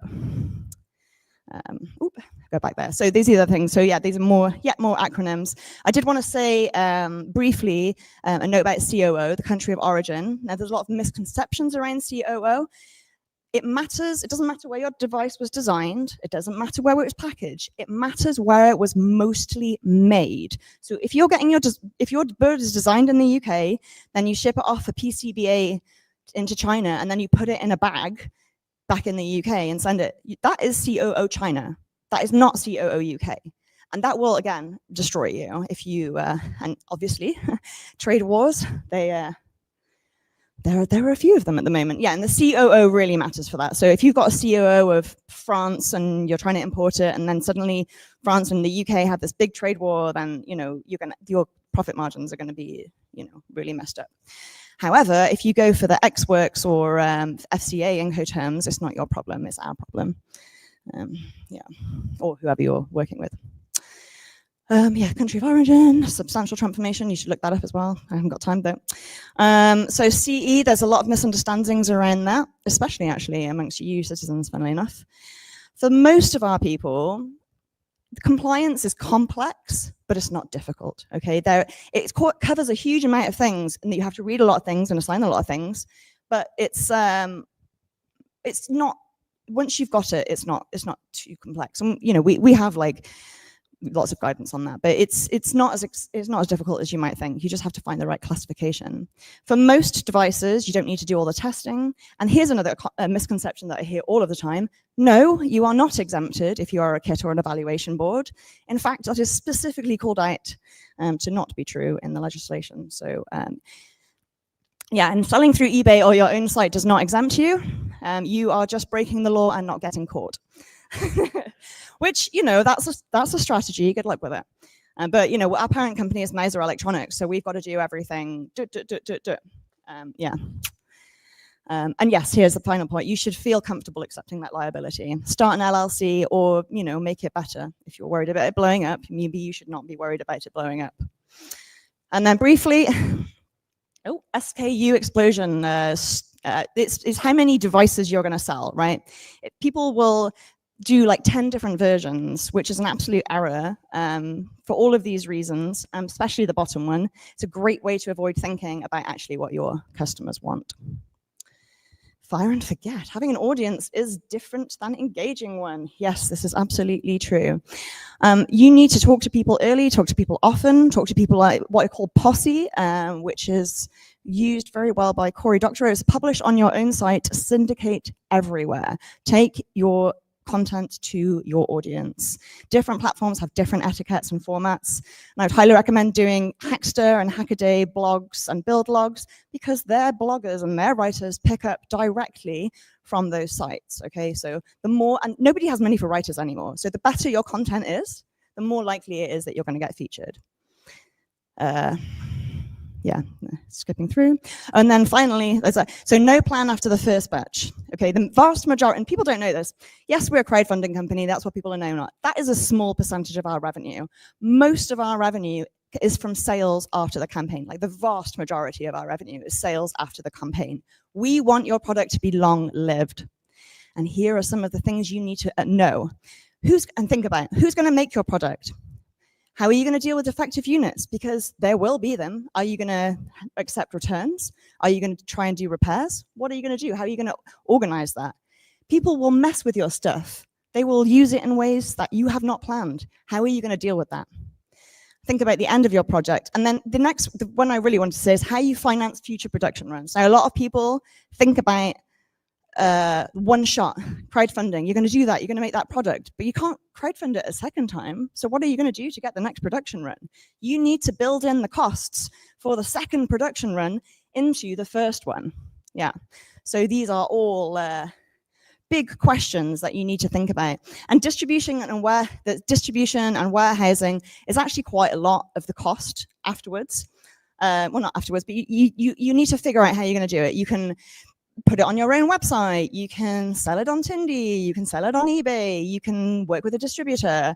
You can do all of the above. In fact, I would recommend doing all of the above. Like Crowd Supply projects all get a non-exclusive distribution deal with Mauser as part of if they succeed.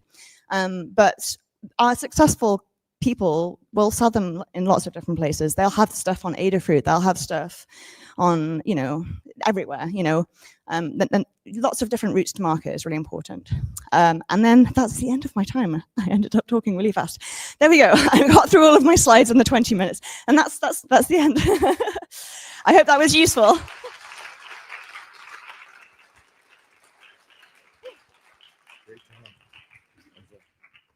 Awesome. Thank you so much, Helen, for that amazing talk. This was so fun to get all these. Who here is totally biffed at least one of the things that Helen's talked about? Yeah, exactly. Sorry, I do have a table outside and I'll be hanging out. So if anybody does want to talk to me about product development stuff, very happy. So I'll be there all weekend. Awesome. Thank you so much. And next, I'd like to welcome up everyone's favorite coffee connoisseur and salvage gardener, Saad. Come talk to us about the Braille Rap.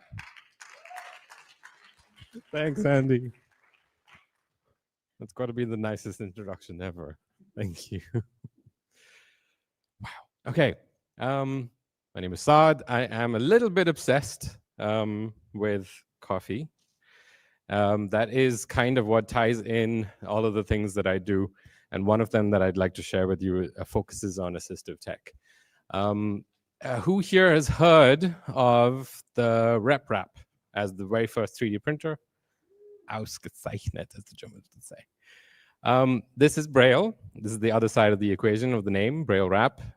Who's seeing Braille for the first time printed on paper? Well done. Who's seeing images first time printed on paper in Braille? Very nice. Excellent. You're going to love this. As much as me, I hope. So Braille Rap is not my project. It is an open source hardware project that has been around for a number of years and has recently seen a resurgence for various reasons. Most recently, I think because they were featured on the Hackaday blog and received a little bit of support on this. So there's now a lot of activity around Braille Rap, but with an opportunity to bring it to the next level.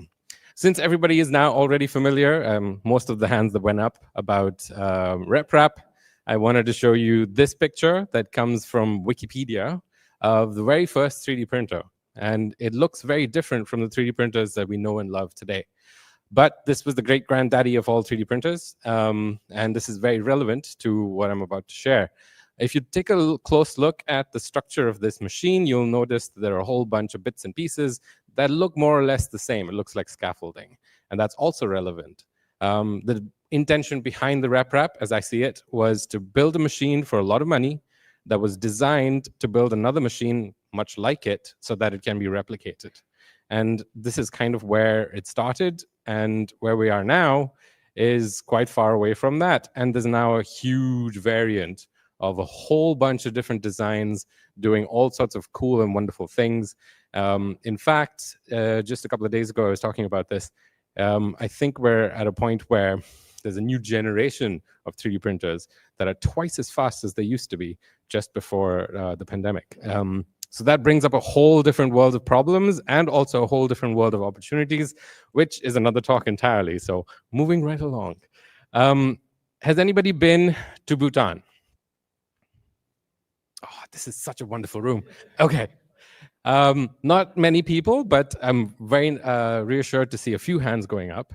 Probably a better question is, who knows somebody who's been to Bhutan? Many more hands. This is very good. And those who haven't, we will probably, hang out with the few hands that went up. And by the end of this session, you probably will know somebody who's been to Bhutan. It is wonderful. It is absolutely like what they describe it. It is the Shangri-La and all of those things.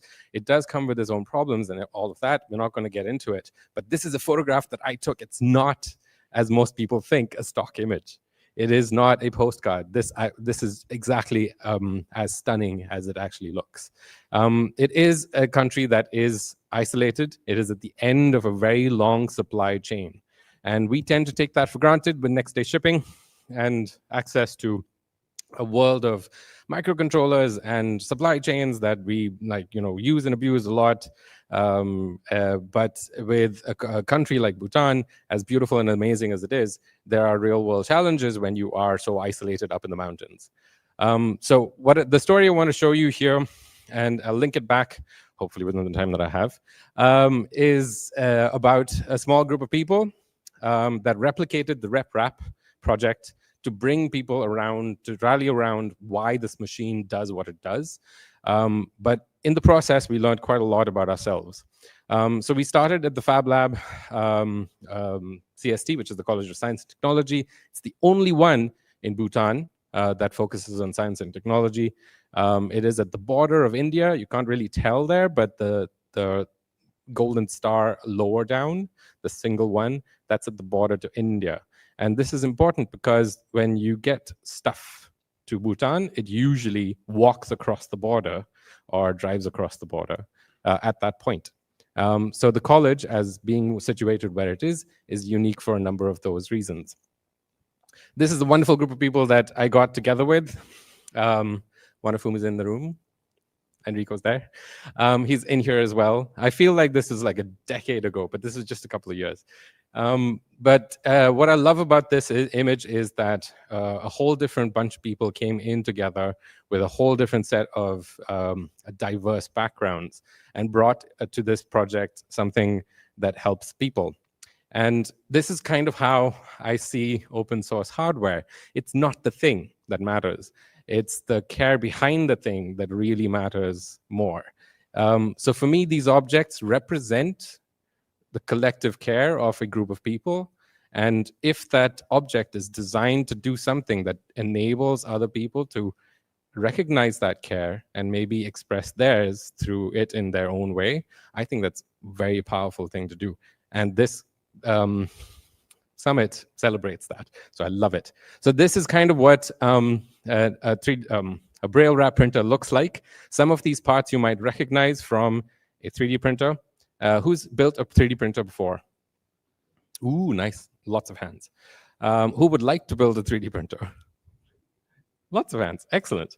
So what I like about these parts is that they're not specialized. The bits and pieces that go into making this design are commonly found in older models of 3D printers. And I have brought along a device. It is exploded in the corner there. I wasn't planning on being here, but it all came together last minute. So after the talk, at around 6, maybe you can come by and take a look. If there is time and space for it, we'll actually build one, maybe if there is time and space for it. But going back to Bhutan, we were talking about students. We're talking about an international bunch of people that came together to work with these students. And sometimes what happens is when you work together with these people, you realize you don't have access to things that you're familiar with. And when you have diversity in the group, there's this resilience of like, let's see what we can find. Let's see what we can do with what's already there. And by doing that and bringing people along that journey, when we leave from that situation, they know where to go. They know what to find. It's available. Whatever is available locally is now suddenly highly relevant. So this image shows you what WD-40 looks like in Bhutan. And the hardware stores is what we have access to because most of it is building its construction. So no real microelectronic stores and things like that. It would be wonderful if we had crowd supply kind of stuff there. That would be amazing.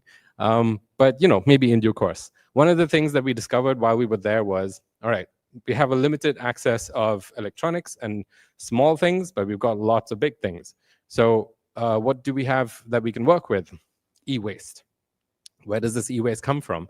Probably from people who've used the stuff and then let go of it. The College of Science and Technology was challenging this group of international people to think of ways to recycle aluminium, amongst other things. But what we discovered was, right near the border, where you can walk across the border to India, there was a shop with a stack of these things, like how you imagine with auto repair shops, they have a stack of tires. They had a stack of scanners and printers that were just waiting to, I think, go back and get sold for scrap. But this was a golden opportunity. We got the students and staff together, went over, picked up a bunch of these things. The guy was like, yeah, you can have them for free, it's fine. So we took them apart, used this as an exercise to figure out, okay, what is it in these devices? Incredibly disparate. We don't have any manuals to go with, tech spec, nothing like that. Take them apart, see what is inside and what isn't. What I found surprising was the students loved this. They were not just allowed to take things apart, they were encouraged to do so. So the box at the bottom says gold, what does it say? Treasures, yes. So the bits that we put aside were potentially useful in finding substitutions for the product that we were building. And what we were building was open source, so it allowed for the object to change to suit what we had on hand, rather than going and buying specific parts that meet a specific set of instructions. So this kind of thinking, I think, you find often in fab labs and so on, but it does require a bit of facilitation and a little bit of encouragement. Can I just click on it and see if it works? Yeah. So this is just a quick glimpse into what the space there. I'm just going to possible. And while we are doing this assembly, if anybody has built a Braille Rap before, you'll see they're doing it completely upside down.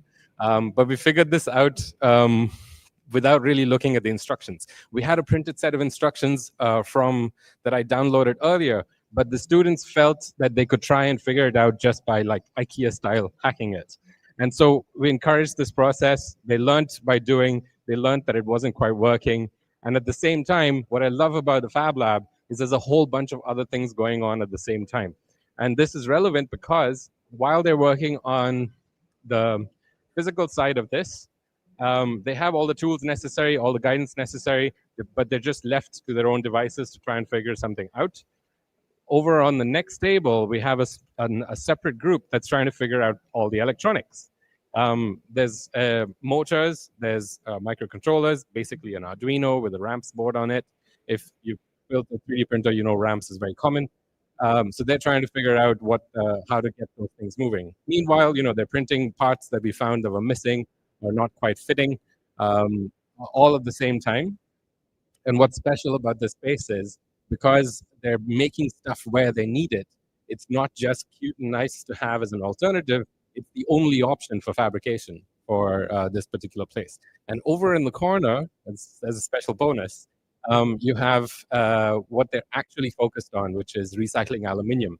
So you have a little furnace with a tiny blue thing, with a little crucible, which has molten beer cans that have been molted down into aluminium, and they're pouring it into a sand mold to create a part.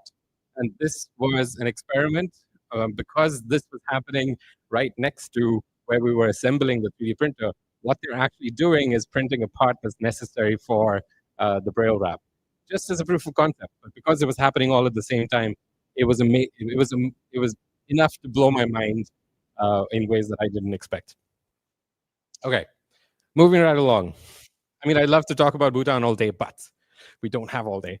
The students discovered things that were way out of the curriculum, playing with e-waste and trying to find treasures out of it, modifying screws and turning them into specific things that are needed for the Braille. They weren't provided with instructions on how to make the stylus that makes the Braille dot.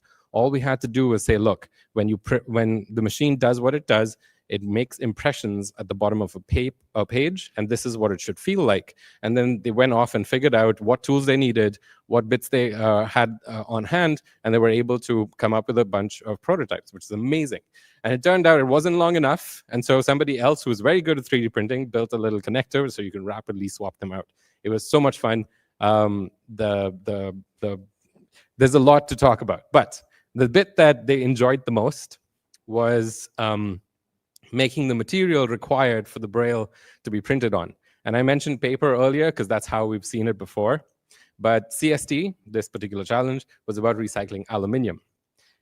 So they had a problem where they were accumulating a whole bunch of beer cans, and they didn't have a way of getting them out of the thing because the waste stream was ending there.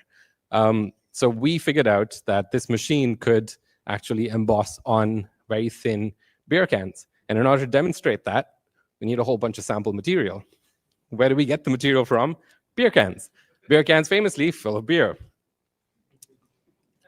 A whole bunch of students were tasked with bringing materials for the next day. And they took it on themselves to empty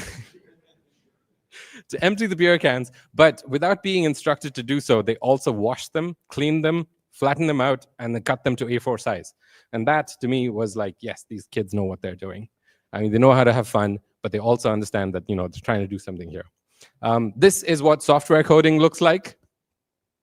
It's very difficult to show you a time lapse of, how much of our time is spent on actually rewriting the software. In this case, Andre was at it nonstop, and the rest of us were there as like emotional support.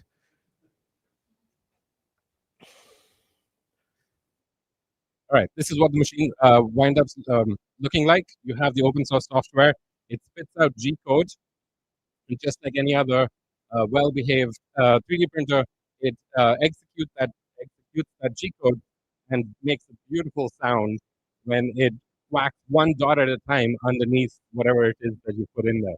And what you're seeing here is us showcasing this at a Make a Fair style event where the students were engaging with the public and getting feedback on not only what they learned, but also the fact that this device existed.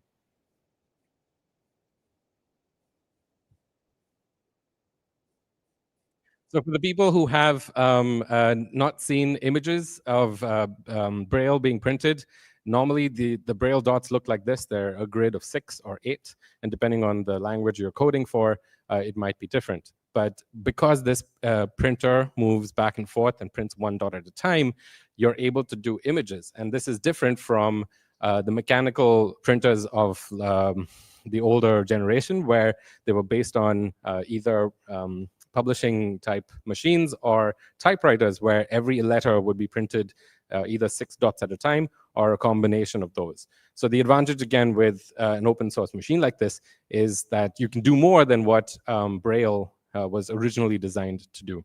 All right, I'm running out low on time, so I'm going to very rapidly take you from Bhutan to Singapore and back maybe to where we are. But to close this one loop, the image that you're seeing here from Wikipedia that I started off with was from 2005.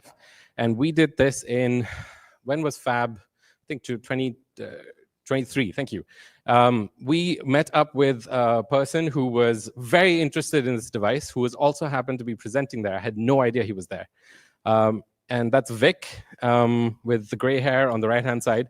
But that's also Vic in the black shirt who's holding the sign that says child, which is brilliant. He was the first he was the first person to replicate the RepRap, and he was very obviously taken with this idea that we've built this Braille Rap, replicated this Braille Rap in Bhutan, where he just happened to be speaking. And what's amazing about this is that the students got this, and they were able to connect with him directly and talk to him about, his motivations, his challenges, and the material concerns that they had.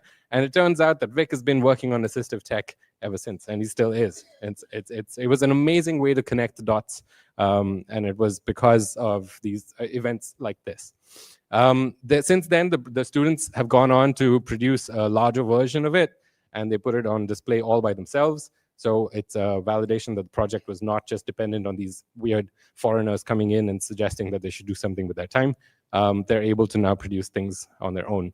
There's a new version that's available, which is much wider than an A4. This is A3, and it's also able to do images. So if you want to know more about the Bhutan version of this project, this is the repository. Please do take a look. The website is broader than just Braille. It's about the aluminium recycling work that we were doing, and it includes work by Enrico and others. Okay, very quickly. Now, Singapore is where I'm based. I run a small space in a library, which is called the Punggol Regional Library. And upstairs, we have a bunch of 3D printers and all of that, which is great. But we use this space every Sunday to try and engage with people with disabilities and their caregivers. Critically, the caregivers, they tend to leave themselves out of the equation. We try and change that as much as possible using digital fabrication, 3D printing, or even just, duct tape and cable ties, which often solves a lot of the problems. The Braille Rap is something that opens up a lot of questions and curiosities, like what is the Chinese version of Braille? What is the difference between Tamil Braille and English Braille? Is there a code for it? Where does it come from? Who decides what is the code? And can we change it? Of course we can, because it's open source. So then suddenly open source makes a lot of sense. So with a meaningful context such as this, you're able to speak with people who otherwise would be unreachable or maybe too far to reach. And with a project that is open, you're able to explore a different level of interaction with non-technical people. And that's kind of what I love about this project. Wherever you take it, I learned something completely new about people and the place. But, things are very familiar, like releasing the magic smoke in an Arduino. Who's not done this before, right? There's a wonderful mini museum outside of cliches, which I strongly recommend you go and visit. It has an exhibit of releasing the magic smoke that is very close to my heart. So hacks like these, where you can take apart an Ethernet cable and find a whole bunch of beautifully colored wires if you can't find prototyping wires. So you can replace things and fix things based on what's available. Worked with the team in the Philippines. They have a makerspace that was exploring lamps and stuff and furniture, but they also recognized the potential value of this. But the people there were passionate about 3D printing. So instead of laser cutting and not having access to a laser cutter, they were able to redesign the open source thing so that it's easy to 3D print. And now there's a 3D printable version of the Braille Rap machine, which looks pretty funky, but that's entirely because of the team in the Philippines. All right, moving right along, I'm going to skip this segue, talk about the user interface. There is now a web-based interface, which was built specifically for the Braille Rap project in Bhutan, but is also now being repurposed for the Philippines and maybe even Cambodia. All right, so about inclusion, and I will wrap up as shortly. We struggle with this because we're trying to find a way to use the tech to bring people together. And I don't have a full answer for this, but putting up a sign saying no assholes allowed is not being inclusive. And yet it does cause problems, and it does get in the way of doing the things that you want to do. So if anybody has suggestions as to how to navigate around this, please do share. This is kind of where I'm coming from. I'm a tech person. This is my background. Has anybody seen this particular model or this particular framework before? Excellent. Okay, just a few hands. All right, I think it's time we rediscovered this a little bit, because it's not just about the tech people. It's not just about the users who are able to come in and do something practical. It's about people who are watching. It's about people who are listening. It's about people who are telling you that it's not enough time, I should stop. They all have a role to play, and I think being as open as we are, we should recognize that and find ways to include them in doing meaningful work and building things that make sense. This is the map for the Braille Rap in the world. Notably, there are no pins and where we are standing right now. So if anybody's interested in replicating the project here, please do reach out. I'm more than happy to work with you. Thank you. Thanks, Andy. That's all I have. Wonderful. Thank you, Saad, for the amazing talk. We have another one popping up right next. Gabriel, you're going to be going up next, right? Wonderful. Welcome up to the deck.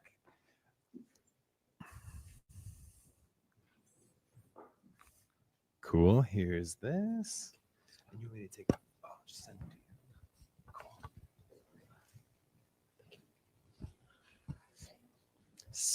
to you. Hello, everyone. Can you hear me? Okay. So my name is Gabriel Carrier. I'm from Nyeri, Kenya. So I work at the Center for Data Science and Artificial Intelligence. That's in Dedan Kimathi University of Technology. And I will be talking about developing low-cost open source hardware for ecosystems monitoring in the African context. So a little bit about me. So I was a 2023 Open Hardware Summit Fellow. So all along I've been wishing to attend the event physically, but I didn't manage the last two events, that's 2023, 2024, but finally 2025 I managed. Thanks to Sid for replying to my very many emails. So my background is in electrical engineering, and that's how I develop hardware. So the country in green is Kenya. It's in Eastern Africa. So about DCell, where I work at, it's a center in the university. And what we do is use artificial intelligence, data science to solve real world problems. And the areas we work in are ecosystems monitoring. We have health, agriculture, climate, and developing new methods. So I want to talk with you mainly about the open source hardware that we have developed for environmental monitoring.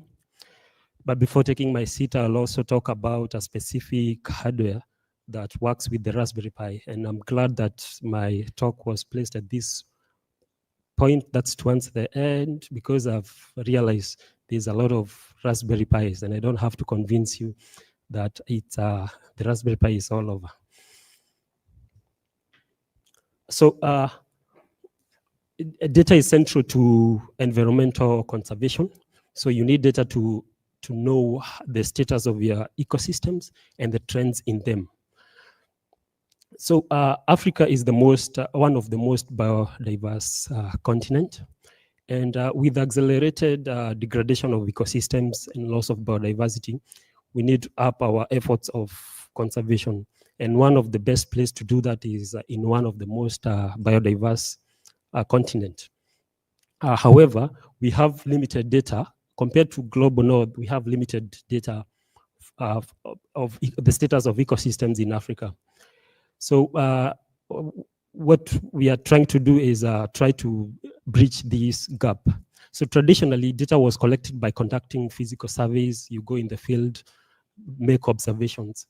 But that process is it requires a lot of resources. It's labor intensive. So therefore, you find that these surveys are conducted periodically with a substantial gap in between the surveys. So they are not a good way of monitoring the ecosystems. So, but with the advances in technology, we have seen development of open source boards that can be interfaced with sensors for collecting data.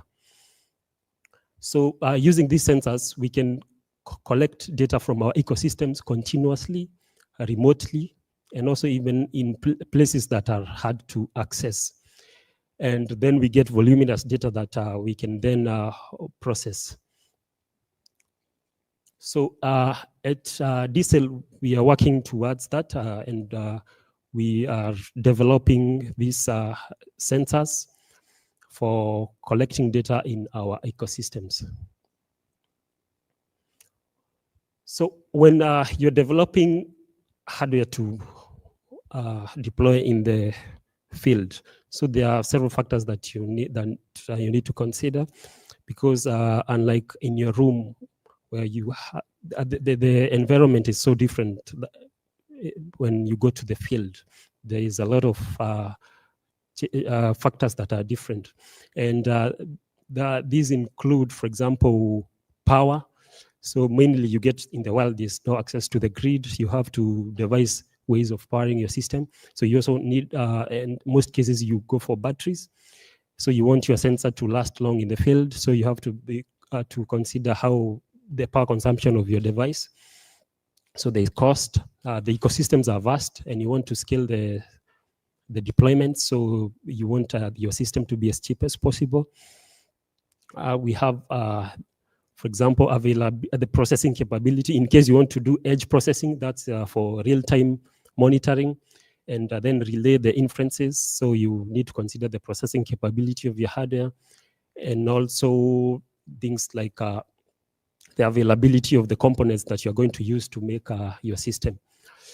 Now, so there are commercial hardware for monitoring ecosystems, but we opt to use locally made hardware for various reasons. For example, it's easy to customize your hardware to suit your need.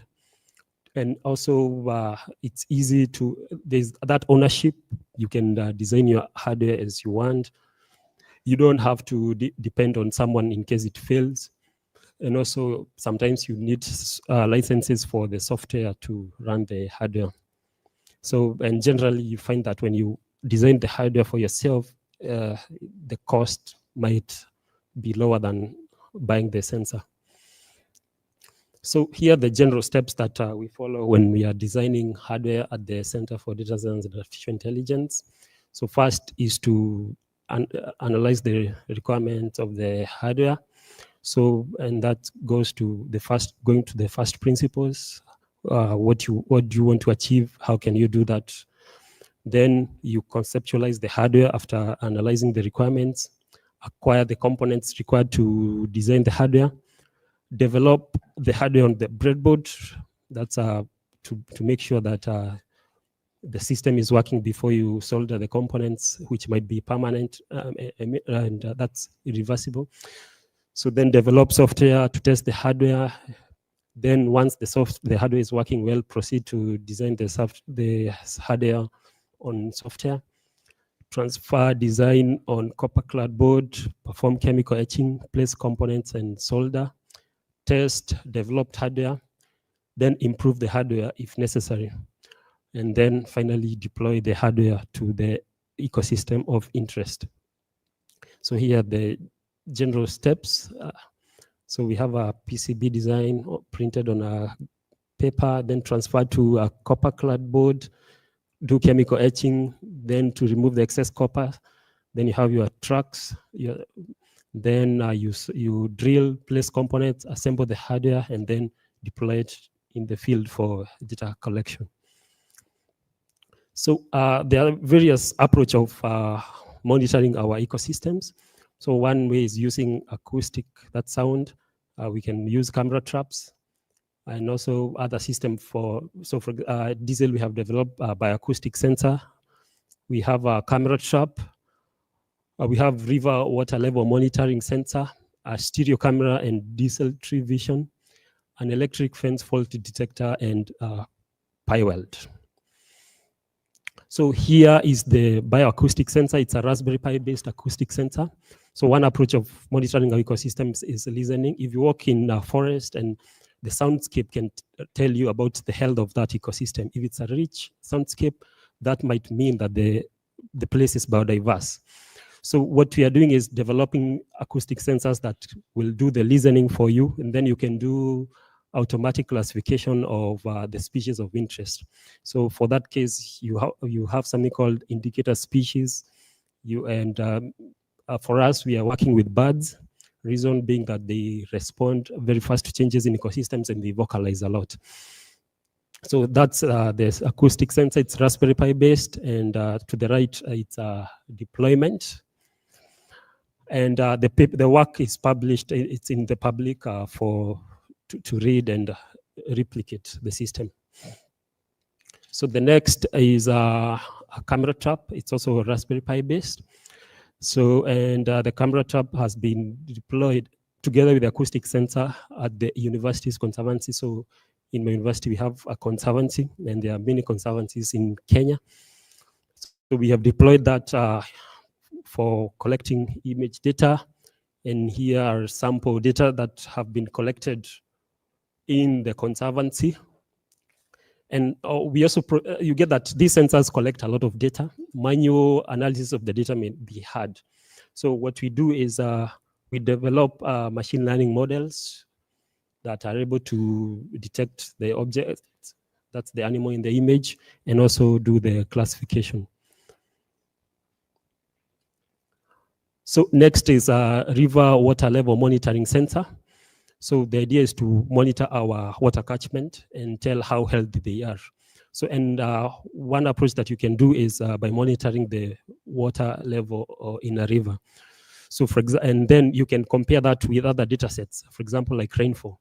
If, for example, it rains and your river rises suddenly, it means there was a lot of runoff, and that could mean, for example, that there is no vegetation cover to slow down the process of runoff.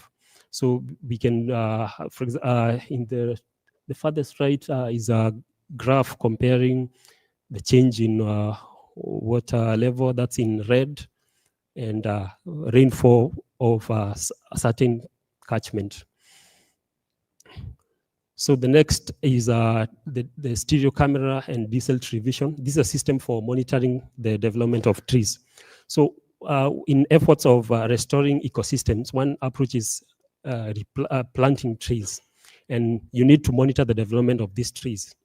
So what that would mean doing like physical measurement. So what we've done, and you get that these places are vast, and that would be hard to achieve.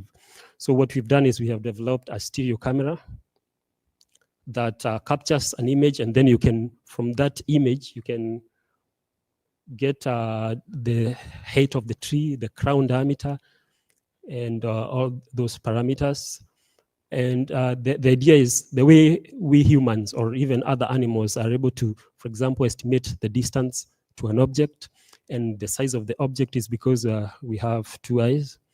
So from capturing, so what you're doing is replicating that, and using this stereo camera.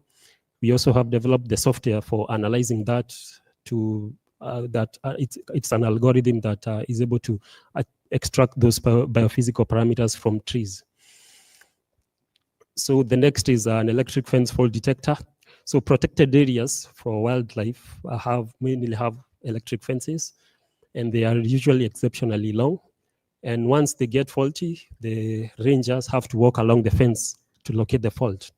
So what we've done is we have developed a low-cost Raspberry Pi-based time domain reflectometry-based electric fence detector. So, and this system is placed at the beginning of the fence, and it's able to probe the fence, detect a fault, tell the location of the fault, and even the type of the fault.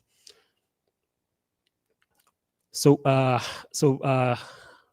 this is the last part or the last section of my presentation, and it's on PyWeld. So, various talks that have been before mine have talked about the Raspberry Pi. So, and that means that it's very common, and it's there are reasons why the Raspberry Pi is common. One, it's cheap. It has a high processing capability compared to basic microcontrollers. It has a wide, a global community that's active. Therefore, it's very easy to work with the Raspberry Pi. So, but it's a single board computer. So once you deploy it in the field, you need to be careful how you power it, because it's a computer. If, for example, it shuts down because there's no, the battery has get drained, and there's constant writing to the storage, you might corrupt your storage and then lose all the data that you had collected. So what we've done is we have developed a power supply board to power the Raspberry Pi autonomously in the field. So with this board, we can be able to power our Raspberry Pi using a battery and a solar. And So for us in Africa, we have a lot of, especially in Kenya, the equator pass is almost at the center of the country. So we have a lot of sunshine, and we can be able to harvest solar energy to recharge our sensors in the field. So with this PyWeld, you can power your system using solar and battery. So the solar will be refilling your battery as it's being used. It also lets the user to schedule the system to operate during specific time. So unlike microcontrollers, the basic Raspberry Pi lacks the normal sleep. So, but with this system, you can be able to schedule your system to operate, for example, during a specific time of the day when you expect the phenomena you are observing to be happening. For example, when collecting bird sounds, they are mostly active in the morning hours when it's not hot. They disappear when it's hot, then come later back in the evening. So you want to save your energy not have your system running continuously. So with PyWeld, you can schedule your system to, for example, wake up in the morning, collect data, shut down. That's not so shut down. So meaning your system is not drawing any power, and then before shutting down, it's schedules to wake up later in the afternoon, and then start collecting data. And then once, for example, at night, it shuts down if your phenomenon does not happen at night, and then wake up the following day in the morning. So it also enables safe shutdown of the Raspberry Pi in case the battery gets drained. So the PyWeld enables the Raspberry Pi to monitor the battery. So the system, once it detects the cut-off voltage, it schedules to wake up later after the battery has been recharged, and then shuts down safely. So so it also wakes up the system once the scheduled window is if it's time for the scheduled window. So so with these features, we can be able to power your Raspberry Pi autonomously in the field. So there's a software to run the PyWeld using the Raspberry Pi. So once it wakes up, it check if it's shut down. So also the PyWeld does set the time of the Raspberry Pi in case your data want to be time stamped. It has an onboard RTC to set the time of the Raspberry Pi. So it checks if it's shutdown time. If it's true, it sets the RTC to schedule wake up, and then the system shuts down safely. If not, it reads the battery voltage. So if the battery voltage, the voltage is above the cutoff voltage, your Raspberry Pi will continue running until the time for shutdown. If the voltage is below cutoff, the system will initiate the safe shutdown process. So here's the initial design of the PyWeld.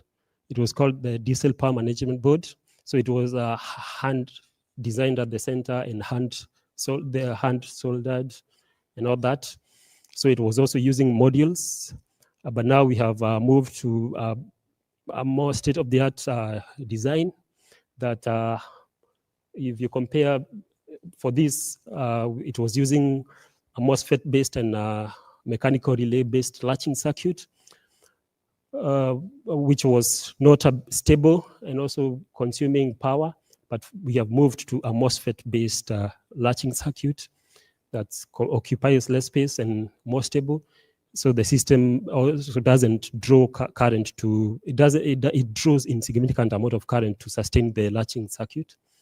Here's a comparison. When drawing from a 3.7 volt source, the new version is drawing negligible current, can be read by even the power supply.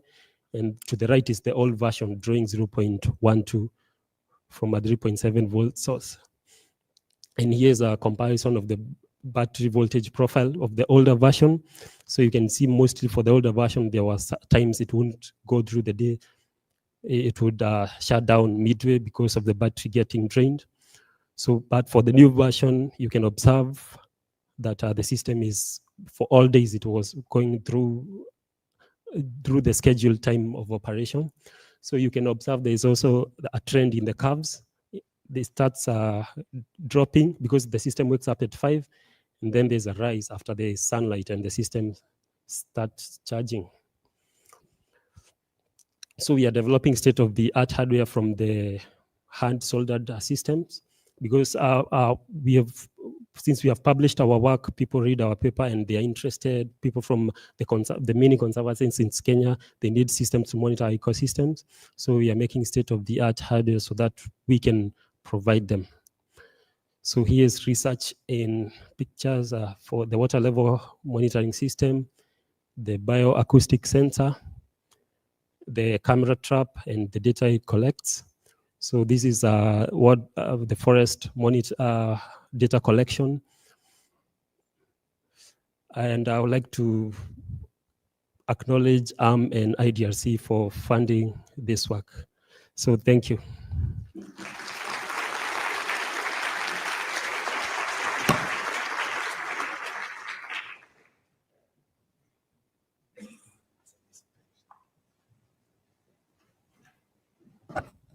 Okay, thanks for that talk. We're about to learn about some printegrated stickers. I want to mention one thing. Today, we mostly have this lecture hall and, you know, the kind of areas and tables out there. Tomorrow, we kind of have free run of the place because there's other events and students are doing things in this building. But tomorrow, that's not really the case. So if you need to, like, I need to go build a Braille Rap with Saad, like, find a cool corner, grab some tables, like, yeah, we'll have space for it. So anyway.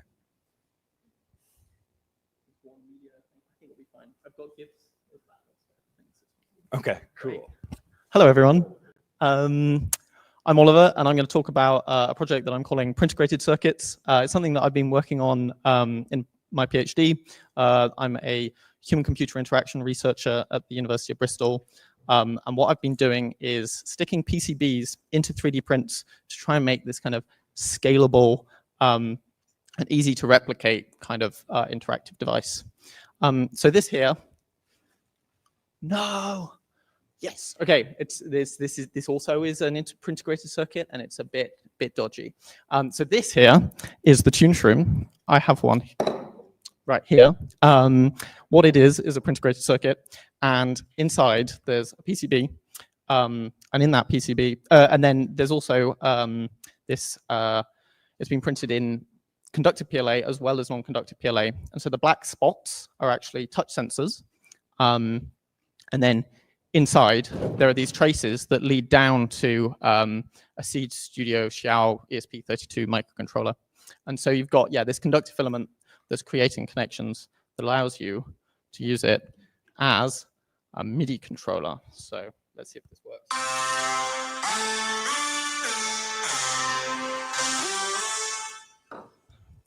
That was fun. Thank you, thank you. So this wasn't the original tune shroom. This actually started out as a project, as a PCB. This was back in 2019, and I wanted to learn about how to make electronics, how to make PCBs, how to make high-fidelity electronics that you can make a lot of, give to your friends, maybe even sell. And so I set out this, it was mostly a learning project to make the tune shroom, which was a PCB-shaped mushroom. So it started out as a Weetabix box with some aluminium tape, as all good projects do, and it's connected up to this Arduino Pro Micro. And then I took that design and brought it into KiCad using the SVG to Shenzhen plugin to make this really cool shape. These two steps I really enjoyed. Kind of, you get quite a lot of control over the design. You can iterate and try things out. But then the next step is to get it made, and that's always really daunting. I find you have to click this button that says "Pay Now," and then you have to wait 2 weeks until your project finally arrives. So how can we make high fidelity prototyping more local, more like crafting, more like the first two steps of this project? So that's where I think 3D printing comes in. So 3D printing electronics isn't something new. There are a bunch of companies out there who are trying to do this, but at a really big, or like at in research labs and other places that have lots of money. So this is the Voxel 8 that was a project that injected like silver paste onto circuits, and then this is the Bot Factory, which uses inkjet printing to try and print PCBs there in one single machine. But what about the technologies we already know? I'm a really big fan of FDM 3D printing, or FFF, so which is the extruding hot plastic, a bit like a glue gun. And these technologies are becoming really advanced, especially in homes and makerspaces and places that we as hackers kind of have access to. So we've got this machine in our lab that in the university that it's a multi-tool machine that can print with different materials, and these are becoming much more common. And then there's also this conductive PLA that you can buy from Protopasta that allows you to combine non-conductive and conductive structures to make weird sensing things. So there are two big issues with this. Resistance is one. So making conductive plastic is quite difficult. The resistance of this material is advertised as 30 ohm centimeters. What that corresponds to is the traces that I showed you earlier in the tune trim. They're about a 1.5 millimeter by 1.5 millimeter kind of cross section, and that's about 50 ohms per millimeter. So in the whole length of the tune trim, you've got about a 7 kilo ohms between the board and the pads. But that's enough to do various sensing things like this capacitive sensing that I'm doing here. It's also anisotropic and depends very much on how you print. So if you print in long lines, it conducts better along the layer lines, and also it's more resistive in Z than it is in X and Y. Resolution is another issue. So the microcontrollers that we love, like the RP2040, have a very fine pitch and are designed to go on PCBs. This is like a 0.5 millimeter pitch, whereas the nozzle of your 3D printer, if it's got a stock nozzle, it's about 0.4 millimeters. And so you've not got enough space for a conductive trace and a non-conductive trace. But so the solution to that is to use kind of existing PCBs that have wider spacing on the through holes. So this is the Raspberry Pi Pico, which is kind of the breakout dev board for this chip. And you can print traces that have that spacing. So why not have the best of both worlds? So why can't we have 3D printing, the high resolution and low resistance of PCBs, and the free form nature and the rapid reconfigurability of 3D printing? So how do we make one of these these integrated circuits? We're going to use the example of the ladybird here. I really like my cute little examples. So this is a media controller. The little buttons allow you to play and pause your music, or skip a track, or increase the volume. So inside, you've got your PCB that's embedded, and I've designed the whole thing in CAD. This is in Onshape, and I've designed the conductive, the places where you want conductive filament as a separate part from the non-conductive filament. So then when you're printing, you need a cavity for your PCB to be placed in. You pause your print. Ooh, oh no, something went terribly wrong. I'm gonna unplug that guy. We're gonna revert to the working slide clicker, because the slide slug is temperamental. So you pause your print. You were changing slides with so you insert your PCB like this, and then you resume printing. But then when you resume printing, there's a special step, which I'm calling prinjection, another made-up word, where you inject a small amount of conductive filament into all of the through holes. This creates both a mechanical and electrical connection between the traces that you then print. And so you come over the thing, over the hole, and then you inject a small amount and wipe off to avoid any stringing that might happen. Here's a nice little video or a GIF of that happening. Quite low res, because GIFs. And then you print the traces over the top. The plug, as I said, it kind of acts as an anchor. If you don't have that there, the trace won't stick to the surface of the PCB, and it'll just peel up, or it'll be very unreliable.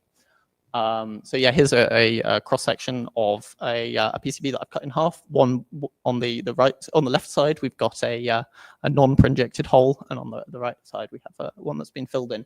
And as you can see, there's like very little contact on the left side and much more on the right. Once you've printed your traces over the top, you've got something that looks like that, and then you finish the print and you get a cute little ladybug or whatever you've printed. So the design process, I start in a CAD software. I use Onshape because it's nice and browser supported. And then I slice it in Prusa Slicer. But then after slicing, there's this important step, which is to get the prinjection movements in there. So you need to tell the printer where the well, you need to tell the slicer where the holes are to have the filament injected in there, and then have it insert those movements into the G-code file that is used by the printer. So I've got this. I wrote this slicer post-processing script, which is very ugly. This might be the video that doesn't work. We can see. Oh no, that's great. It does work. This is it in Prusa Slicer, just in its original form. You can see the cavity inside. And then I press when I export G-code, it opens this other program. And this is my awful thing that's based on Prontoface, which is a wonderful piece of open source 3D printing software. And then I'm opening the drill file from the PCB that's been inserted, and then it has the coordinates of the holes to inject the filament in. And then once I'm happy with that, I press the Printegrate button. And then once I'm happy with that, I press the Printegrate button. I'm a bit slow. I really want to get it lined up. There's no way, I haven't found a way to get it to automatically know where to put the holes there. And then you can see these gray lines on top, which are the movements of the printer after it's finished printing, the ports command's inserted. I think that's just going to go on a loop. No? So one of the questions I feel like maybe is being asked is, can we recover the electronics after we've kind of permanently embedded it inside our 3D print? The answer is yes, sort of. You can use a hot air gun to heat up the plastic. It's PLA, so it has a glass transition temperature about 50 degrees, and it'll start getting really, really easy to take apart at the kind of temperature that a hot air gun will be, and that's a bit lower than the temperature of the solder that's on the PCB that you're doing. So it's unlikely that you'll damage the PCB in the process. After doing this, so then you've got your waste bit of plastic, but you can reuse the PCB that you've inserted. And then we had a go at like recycling the filament. The interesting thing here is that when you recycle filament, you want to put a bit more virgin material in just so that it prints nicely. And then even with that small amount of black conductive filament that's in the print, all of the stuff that comes out is like completely black. It's amazing, but it's not very conductive. There's this idea of a percolation threshold. So inside this filament, there are all these little small bits of carbon black. And when they're not close enough together, they'll have a very high resistance. But then after a certain point where the kind of networks of conductiveness can form, then you get a much higher conductivity. So now I'm going to talk about some other cute examples. This is the IOSA pod. It's a human input device for a computer for sending emojis to your computer, because everyone needs one of those. When you stroke it one way, it sends happy emojis. If you send it the other way, or if you stroke it the other way, it sends angry emojis. This is the slide slug. Well, this was the slide slug until it failed on me. Used to be wired, but then I was like, oh, I want to make it wireless. And it's got a little battery in it that I inserted afterwards. But yeah, a similar idea. So this is a whole family of little integrated circuits, but they all kind of work the same way. They're a little capacitive touch device that's a human input device for a computer. And they have this kind of touch sensing capability. Most of them I'm using the Seed Studio Shao board that I was talking about earlier. It has native capacitive touch sensing capabilities, so you can just have a single trace that goes to one of the pins on that board. But there are other things you can do. So you can also do contact sensing of a sort of kind. So I made this bistable switch mechanism that allows you to kind of create switches and things. So you could scale this up and have a load of switches in a device. Or even you can do resistance sensing. So you can do create a voltage divider and create a potentiometer of sorts. So I use this in the snail sense. This is a plant pot moisture sensor. So it measures whether your plant needs watering or not. And yeah, it measures the resistance of the soil. And if it's been watered recently, then the resistance will be lower than if it was watered more. Yeah. Here it is in action. And so yeah, you can see the resistance go down as you add water. This is another device. This is a habit tracker of sorts. And using Lego bricks, you can stack them up to make different towers. And then the device itself is able to measure how many bricks there are in each tower based on the resistance. So each of these bricks has a very thin conductive trace between the two sides. And that it acts as a resistor in a parallel ladder. So as you add bricks, it reduces the resistance, or it divides the resistance. And then you can count how those work. here's a nice web interface that I wrote for it. And then it can, yeah, keep track of things. So why do I think this is exciting and interesting? So I said earlier I was an HCI researcher, human-computer interaction researcher. What we do a lot of the time is we create these interactive devices and then we give them to people and then we study how they work. A lot of that involves making more than just your Arduino prototype. It needs to work like out in the field, and someone needs to just touch it. Okay, bad example with the slug, I guess. And you want to make a lot of them, but not like enough to make it worth going to a factory and getting them mass produced. So I'm thinking, yeah, maybe 3D printing is the way to do this. And recently, I had the opportunity to go to Shenzhen in China, which is this amazing place. Everyone should go. And it's where most of the world's consumer electronics gets made. They've got these huge markets and loads of factories that are all producing this stuff. And there's this really strange ecosystem that produces weird things like this. So these are Shanzai phones. They're this kind of counterfeit, creative way of making weird electronics. And they're all basically the same microcontroller on a board inside an injection molded case. And so, yeah, while I was in China, we also got to visit all these different factories. Oh, yeah, sorry. This was part of the Research at Scale residency with Cedric Honnet, who is one of the Oshawa people.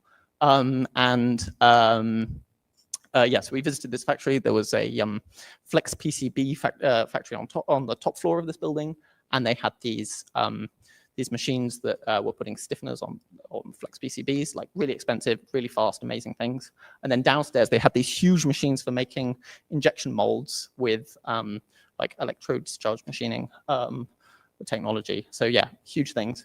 And so with that, with kind of access to these tools and materials in Shenzhen, they're able to make these really weird and wonderful little niche devices for very specific use cases.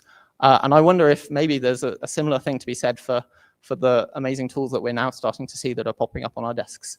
What if we can start using these machines to make all sorts of other weird things? And then what else can we use these technologies for? So thank you very much for listening to my talk. I need to thank the Pro Squared Network Plus because they let me go to China, or funded my trip to China and some of this research. And I also need to thank the other contributors to this work, Ollie Hunton, Jack Dawson, Steve Hodges, and Mike Fraser, my supervisor. Yes, thank you very much. If there's time for questions.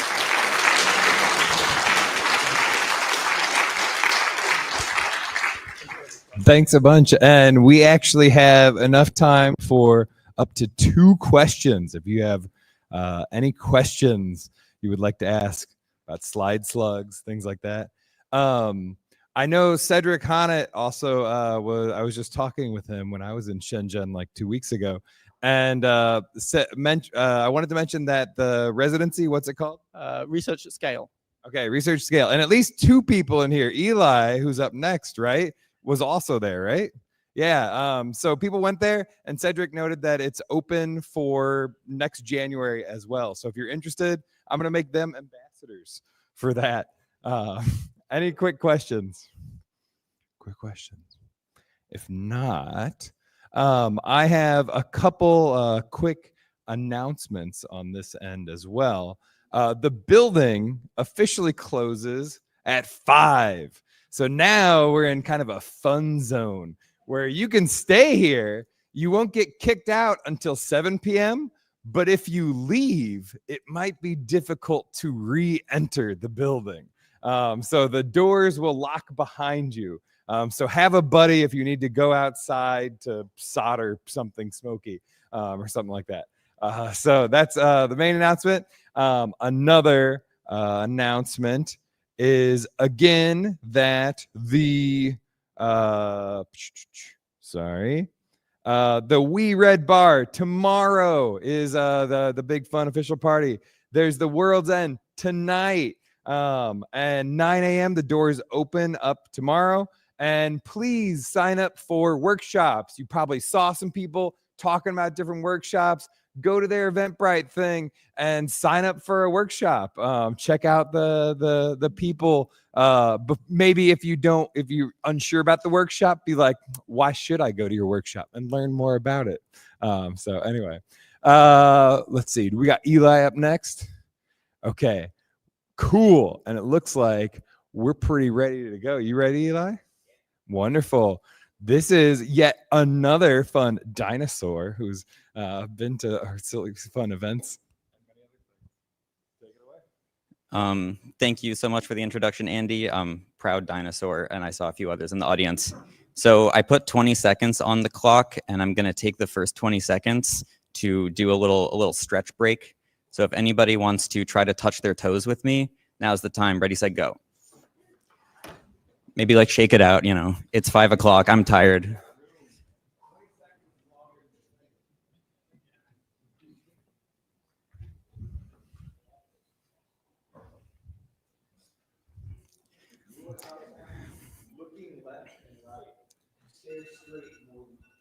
All right, thank you. That felt good. I hope it did for you too. My name's Eli Silver. I'm a research engineer at the Harris Lab at Brown University, and today I'm going to talk about a few of our projects and how we try to turn our favorite sensors into scientific instruments.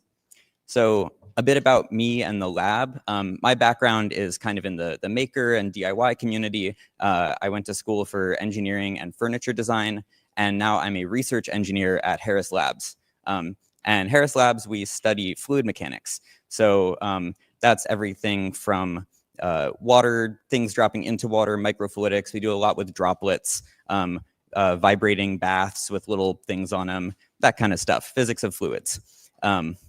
So the three projects that I'm going to highlight today are VibeCheck, which is a vibration measurement system, Fivel, the fast, inexpensive velocimeter, OSHA certified, and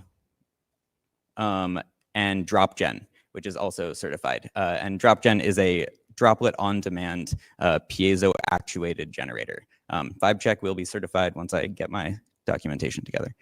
Okay, so the thesis of this talk is that it's pretty simple, but you need to take some care in going from the example downloaded, sketch from Arduino or Adafruit or something like that for your new censored breakout board into creating a useful scientific instrument that a researcher could actually use.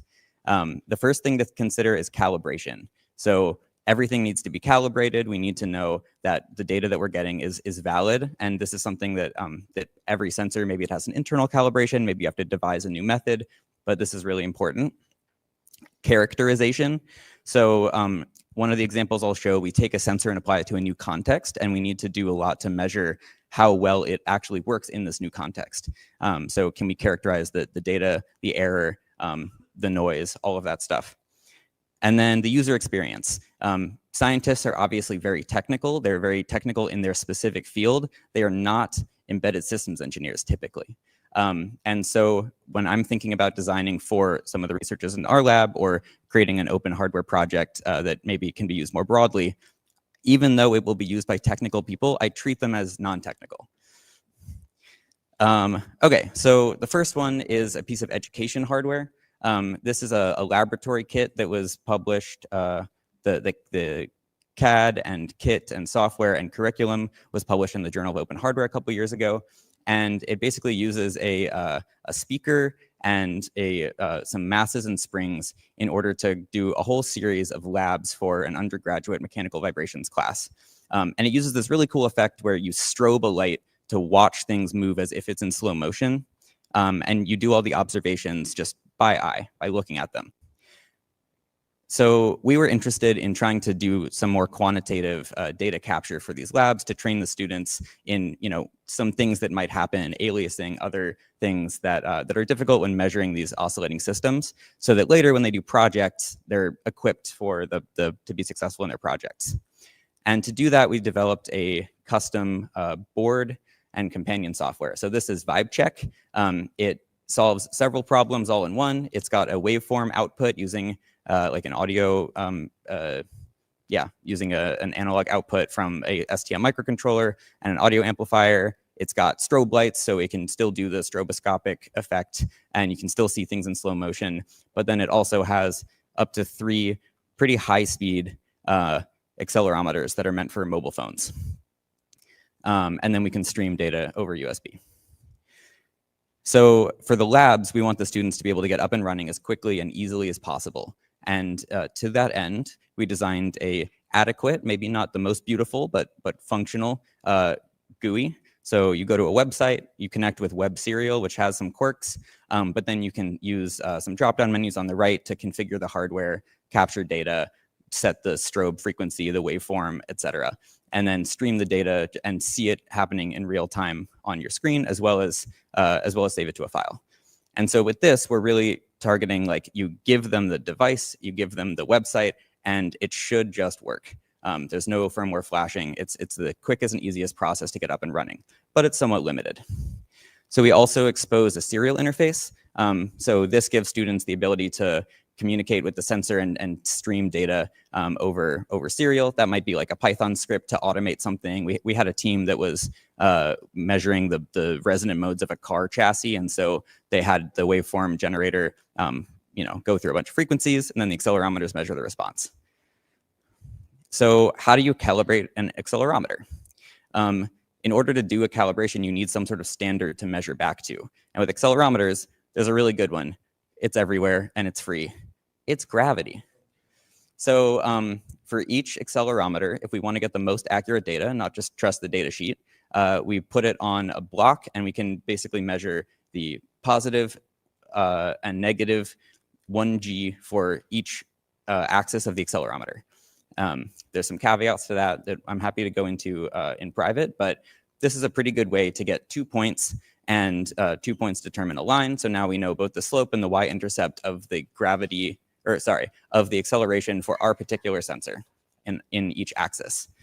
And then if we dig a little deeper, that only gives us these 2 points. So if we want to understand how linear it is, how much noise there is, if we want to have values for the error to then report in a paper that we're writing, the datasheet is a really amazing resource for this. So the manufacturers have already gone in and done that work for us. They have documented the test setups and reporting these values for noise and things like that.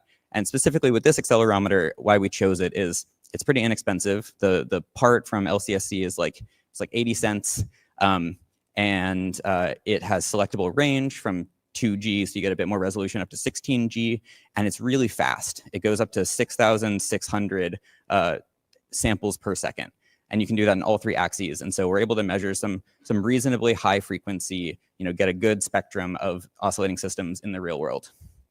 Whoops. Okay, so key takeaways from Vibe Check are we can calibrate with gravity, which everyone has access to for free. We expose both a GUI as well as a serial interface to make the use of the device more flexible. And we give it to a bunch of students to find all the bugs and email you at midnight when their problem sets are due the next morning, to make as robust a design as possible. So the next project, Fivel, started with a postdoctoral researcher in the lab, Robert Hunt, and he got interested in how computer mice work. And at the heart of many computer mice, there's a chip that is not too dissimilar from this one. This is a particular one that's end of life, but that's very commonly available. The data sheet's out there. There's a lot of information on it. There's our example scripts to get it up and running. And the way these sensors work, I think, is really cool. So a brief aside, they are basically high-speed cameras. They're low-resolution, high-speed cameras. So this is a microscope, a micrograph that I took of the sensor, and it has a 30 by 30 pixel array. And here's an example image of what that looks like when you just focus a hand onto the sensor. Very low resolution, but it can take those frame measurements at over 6,000 frames per second. So very fast, and as well as this, built into the logic of this little $4 chip is everything you need to capture a frame and then compare it to the next one. So it takes 2 frames, it sweeps them over each other and finds the best match. It performs this autocorrelation. And it's doing this at 6 kilohertz, which, then it just spits out the kind of slide in X, slide in Y that it thinks is the best matchup between these two sequential images. And it spits out a dx/dy value back to the computer. So this is how a computer mouse works. It's just watching your desk. It's got some other hardware, some like illumination, some optics, and a little plastic piece. But it's taking a really high-speed video of your desk. So what Robert and I came up with was, what if we can use the chip from a computer mouse and the lens from a webcam and smash these two computer peripherals together with some 3D printed hardware and create a fluid velocity sensor. So some background on the field of fluid velocity sensing, or velocimetry. There's intrusive methods where you stick something into the flow, like a little propeller or a pitot tube, which measures with pressure. And then there's non-intrusive methods that are typically like optical or acoustic. And specifically, there's a technique that we use a lot in our lab called particle image velocimetry, where we sprinkle a bunch of glass dust that is carefully made to be the same buoyancy, to be neutrally buoyant in water. And then we take a bunch of images and we do that same thing. We sweep the images next to each other, but we do it at a whole grid of points. We get a vector field.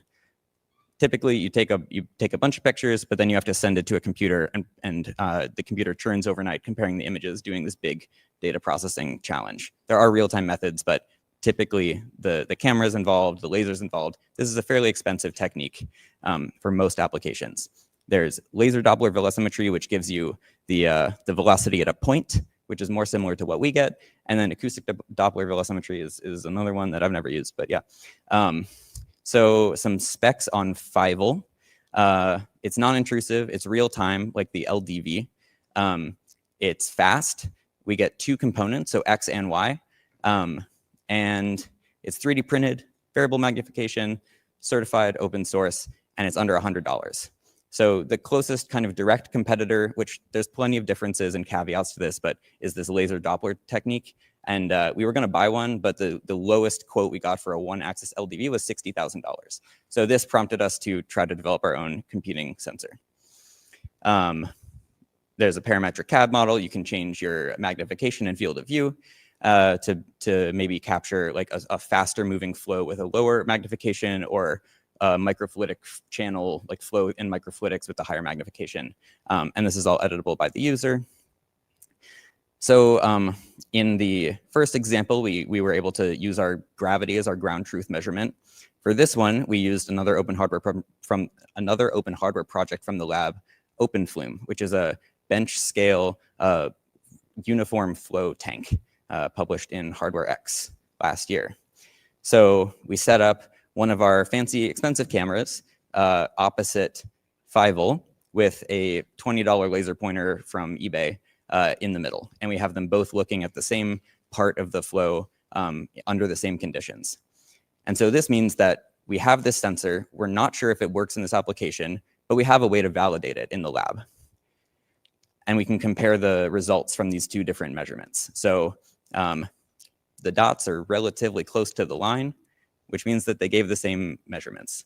So this was a really good validation that this technique works. And hopefully now that we've validated it, other labs that don't necessarily have a giant high-speed camera can use this device with confidence. And you'll notice that it captures both the mean, like where the point is, as well as the fluctuations in the flow, which are the standard deviation lines. We can do this over different fields of view, and there's some tricks to calibrating the sensor. It's all in the paper, but yeah. We then put a grid in front of the sensor, and so this is a common technique used to generate uniform turbulence. And what we find is we look at the velocity of the flow in either the streamwise direction or like up and down, and we look at the fluctuations in that velocity over time. And when we have a turbulent flow, we expect to have a lot of fluctuations, and those will come at different frequencies. And so this is essentially an FFT of the frequency of the velocity function, which is what the sensor is measuring in the bottom left. And we're comparing that again with the ground truth measurement, which is the high-speed camera, to Fivel. And because the sensor is fast enough, we can capture these high-frequency turbulent fluctuations in the flow all the way up to about 100 hertz in this case. And we recover this -5/3 slope to the -5/3 power law to the slope of the turbulent spectra, which gets fluid mechanicians really excited. So if you'd like to build Fivel, you can go to our GitHub or read our paper, which was just published last week. And that's Fivel. So some key takeaways. To characterize this sensor, we took our expensive lab equipment and used it to characterize, validate, and then hopefully release into the world a low-cost alternative that will make this type of measurement more accessible to other labs. And a really important part of this was that the researcher, Robert, who was the end user of this device, was really a part of the development at every stage. So I might work in a fluids lab, but that's really not my background. And so like coming up with the type of measurement that you'd need to take to validate this like high frequency turbulent fluctuation, that's not in my wheelhouse. So once we have the device kind of functioning, I can release it to the researcher to then refine what tests are necessary, et cetera. The last the last project I'd like to talk about is DropGen. So droplet on demand generator. Here's like a time series of images of one of these oil droplets impacting a surface, and it bounces off. So DropGen started with the PI in my lab, Dan. He built the first version during his PhD, and it was all machined in the machine shop at the university, all custom parts. And the critical part in this whole system is there's two. There's a piezo disc, like a little buzzer, that you send a pulse to, and that pulse flexes the disc, which ejects a droplet. And you can change the pulse length and some other parameters to change how big the droplet is. And then the nozzle has to be precisely machined and very small. And one unique thing about this technique, as opposed to the like kind of like needle valve drip, drip, drip thing, is that we can force droplets out that are smaller diameter than the nozzle, and that's typically very difficult. So there's been several iterations of the drop generator over time as it's been adopted by more labs. The first one, as I mentioned, was machined by like a professional machinist in a university shop. The next iteration was some students in the lab tried to resin print the nozzles using a Form 2 printer. And this was high enough resolution to be able to get nice round nozzles that they could use for the experiments. So this took the most critical part of the system and reduced the complexity of fabricating it by a lot. And then another lab led by Jacob Hale had the idea of just using the 3D printer nozzle from the FDM 3D printer itself. And so now we can buy a nozzle for a couple $, and they come in a bunch of sizes. There's economies of scale at work, making it very cheap. And we can drop that into our system. In addition, we redesigned it to be able to be printed on an FDM printer. So now the whole thing can be printed with like an Ender 3. And then you can, once your Ender 3 breaks, take the nozzle off and put it on the drop generator, and you've got the whole system.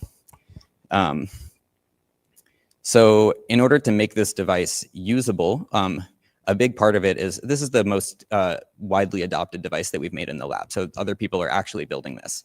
And we spent a lot of time, especially with visiting undergrad researcher Katie Kuhr, to go through and make really detailed instructions on the assembly, how to flash the firmware, really every step of the process.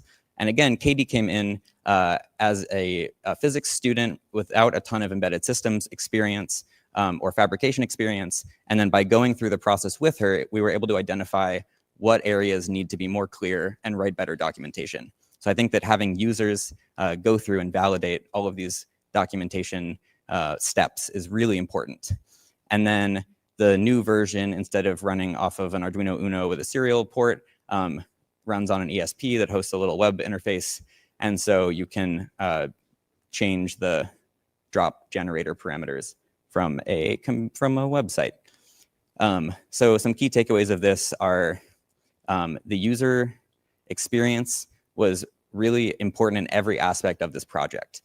That's all the way from the assembly instructions, how to flash the firmware, the choice of what hardware to use, so that relatively cheap piezo disc, and then moving from the custom machine part to the readily available 3D printer nozzle.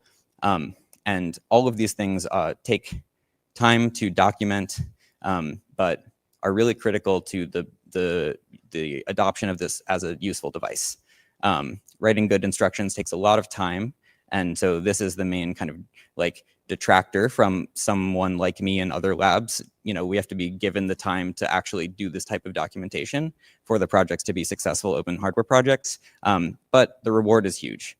And then think like a hacker. Misusing common hardware is a great way to make devices more accessible. The mouse, the thing, yeah. So none of this was done alone. here are some of the people that really contributed a lot to these projects. I have had so much support from my lab and my professor, Dan, and thank you.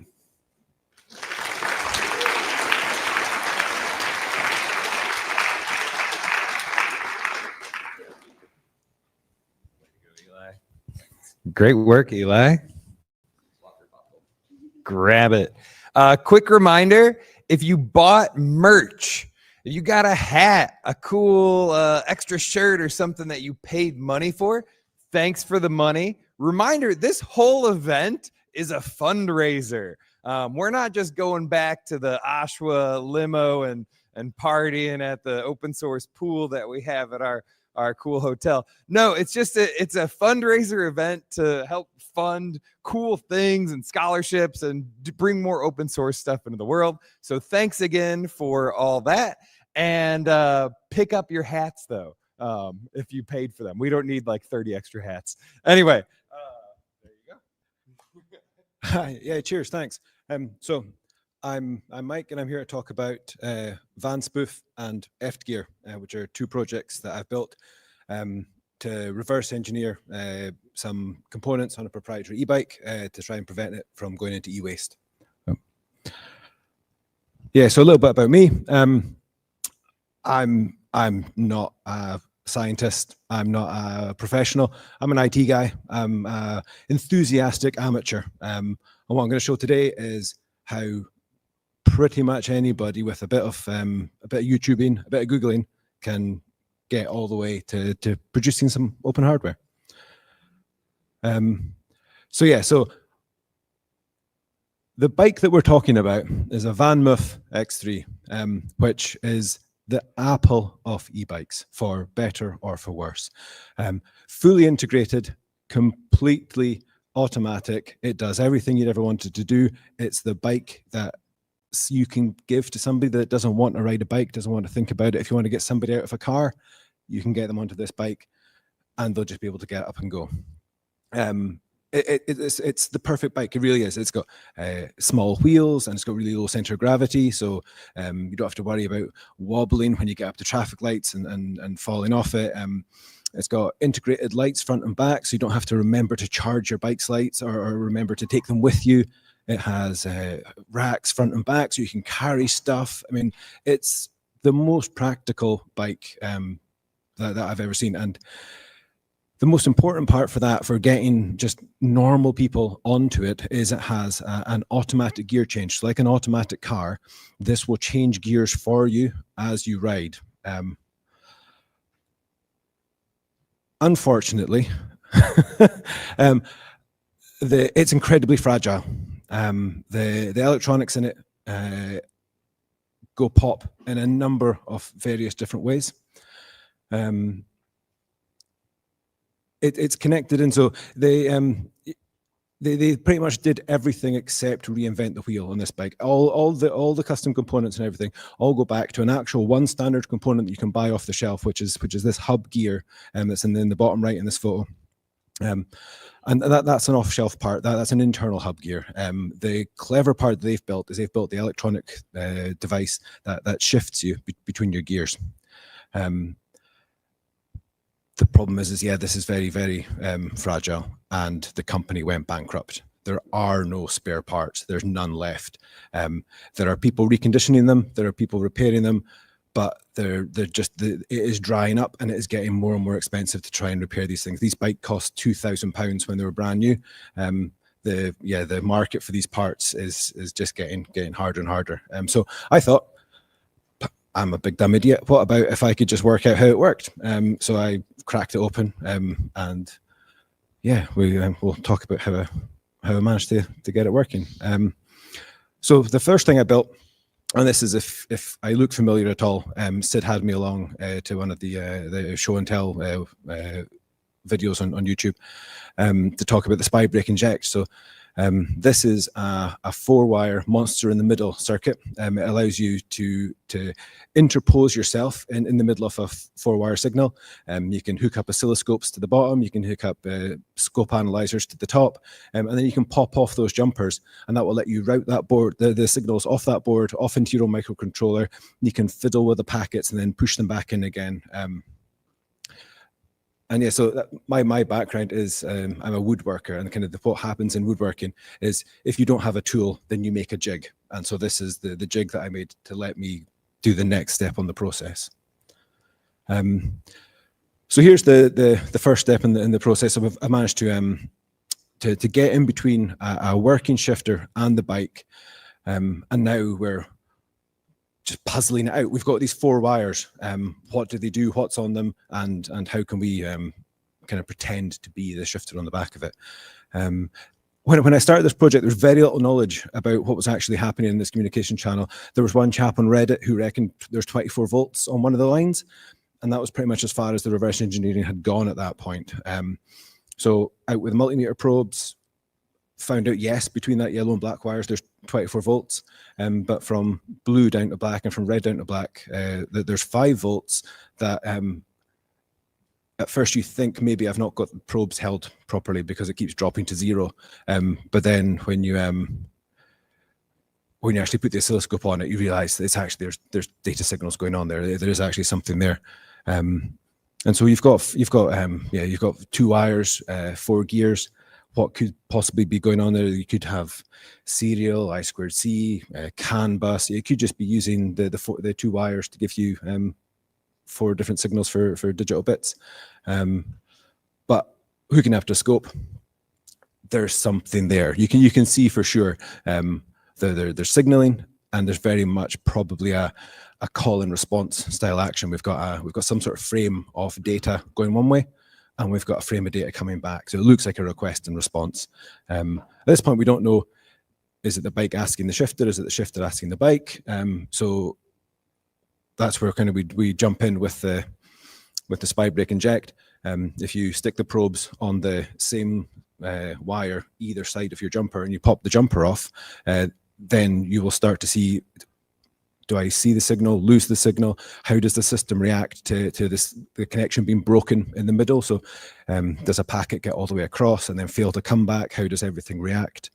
And so, yeah, what we found out was that, yeah, one of them is the bike, one of them's the shifter, and the order of it was that the bike is sending commands and then the shifter sending responses. So we're getting there. So the next part is, yeah, pretty much the only reason I can get kind of anything done in this is by standing on the shoulders of giants. This is a project about using open hardware, using open software to develop more open hardware. So that board there is plugged into a Glasgow Digital Interface Explorer, so yeah, crowd supply success story. I'm really only using it in the very, very most basic of its systems. Like, so here I'm using it as a logic analyzer, capturing the packets that are flowing back and forth. But here we go. So we have packets, we have frames. We can identify. This is loaded up in GDK Wave, so a really good, fast, open source piece of software to view these signals on. It's great. You can just take little slices to take your measurements of time. So what we find out here is that it looks like 1 bit is about 104 microseconds, which,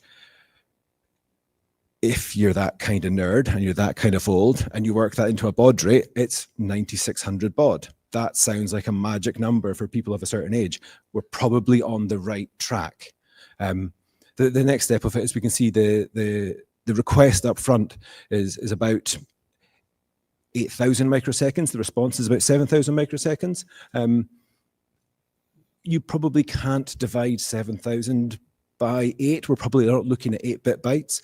But if you're the kind of person who said 9600 baud, then there's a framing called 8N1, which gives you 10-bit bytes, which then suddenly those numbers start to make sense. You divide it out. We're probably looking at a serial connection. We're kind of, it's all unraveling as we go along. And so at that point, I stopped because I've probably got enough information now to build the hardware, even if I can't build the firmware and stuff for it yet, because we know the signal, it's just a 5-volt UART signal. So all we need is a microcontroller that has a 5-volt compatible UART. And so yeah, just going through kind of the goal for the project here was I wanted to be accessible to as many people as possible. So single-sided surface mount board, you can just send it off to JLC. They'll send you one back in 3 weeks, job done. If you want to do it by hand, surface mount gets more difficult, but you can get, this is a TSOP 20 footprint, you can hand solder down to about that sort of size. So this is something that, yeah, if the tariffs start to hit you and you don't want to get manufactured in China anymore, as long as you can get the board produced, you can then hand manufacture it somewhere else. It's not out with the realm to make these by hand. The STM32G0 is a great option for this sort of thing, particularly as a hobbyist, because it has very little extra stuff that needs to be set up. It doesn't need a crystal to run as its oscillator. It will just boot off itself. You just give it 3.3 volts and it will just rock and roll. And for our purposes, we don't need something like an ESP. We're not doing Wi-Fi or Bluetooth or Zigbee. We just want something that can kind of handle 5 volt through its GPIO pins. And that's what you get with these kind of the cheap STM. And they are cheap. They're not very much at all.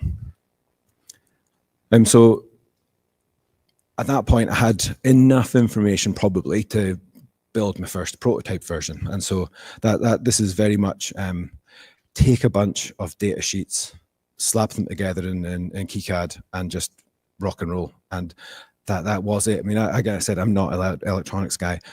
That's a 7805 linear regulator, and it's jelly bean parts following the guidance in the data sheets. It's just the programming headers match the same layout that are on ST Discovery board. So if you've already got a dev board for any of the STM chips, then you can just cable it directly across. You don't need a special programmer. You've already got one as part of the dev kit. And the only other option I had on there was I stuck a little blinky LED on there so I could prove to myself that when the firmware ran, it actually did something without having to work out the rest of it. Rendered in a very pretty purple color because they were manufactured by Oshpark. And so while I was waiting for that to arrive, I moved on to the physical part of the project, which is the EFT gear. And so as we said, the shifter itself only moves the internal hub in the middle. It doesn't, it's not actually really part of the shifting mechanism whatsoever. It's in the hub is where the shifting happens.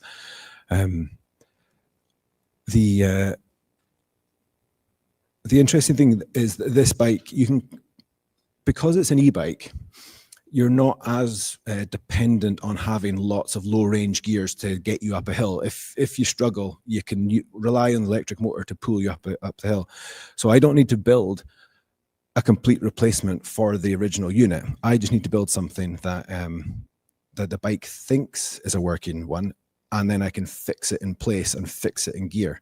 And so the community consensus, which is just like a bunch of angry guys on Reddit, is that third gear is the best kind of compromise between high speeds and being able to get away from a stop. And so this is just a 3D model of what would be replacing the interface to fix the bike in third gear, so that it doesn't ever kind of shift out as you're cycling along. It doesn't pop out of gear. It doesn't cause any extra damage to any of the components in your bike.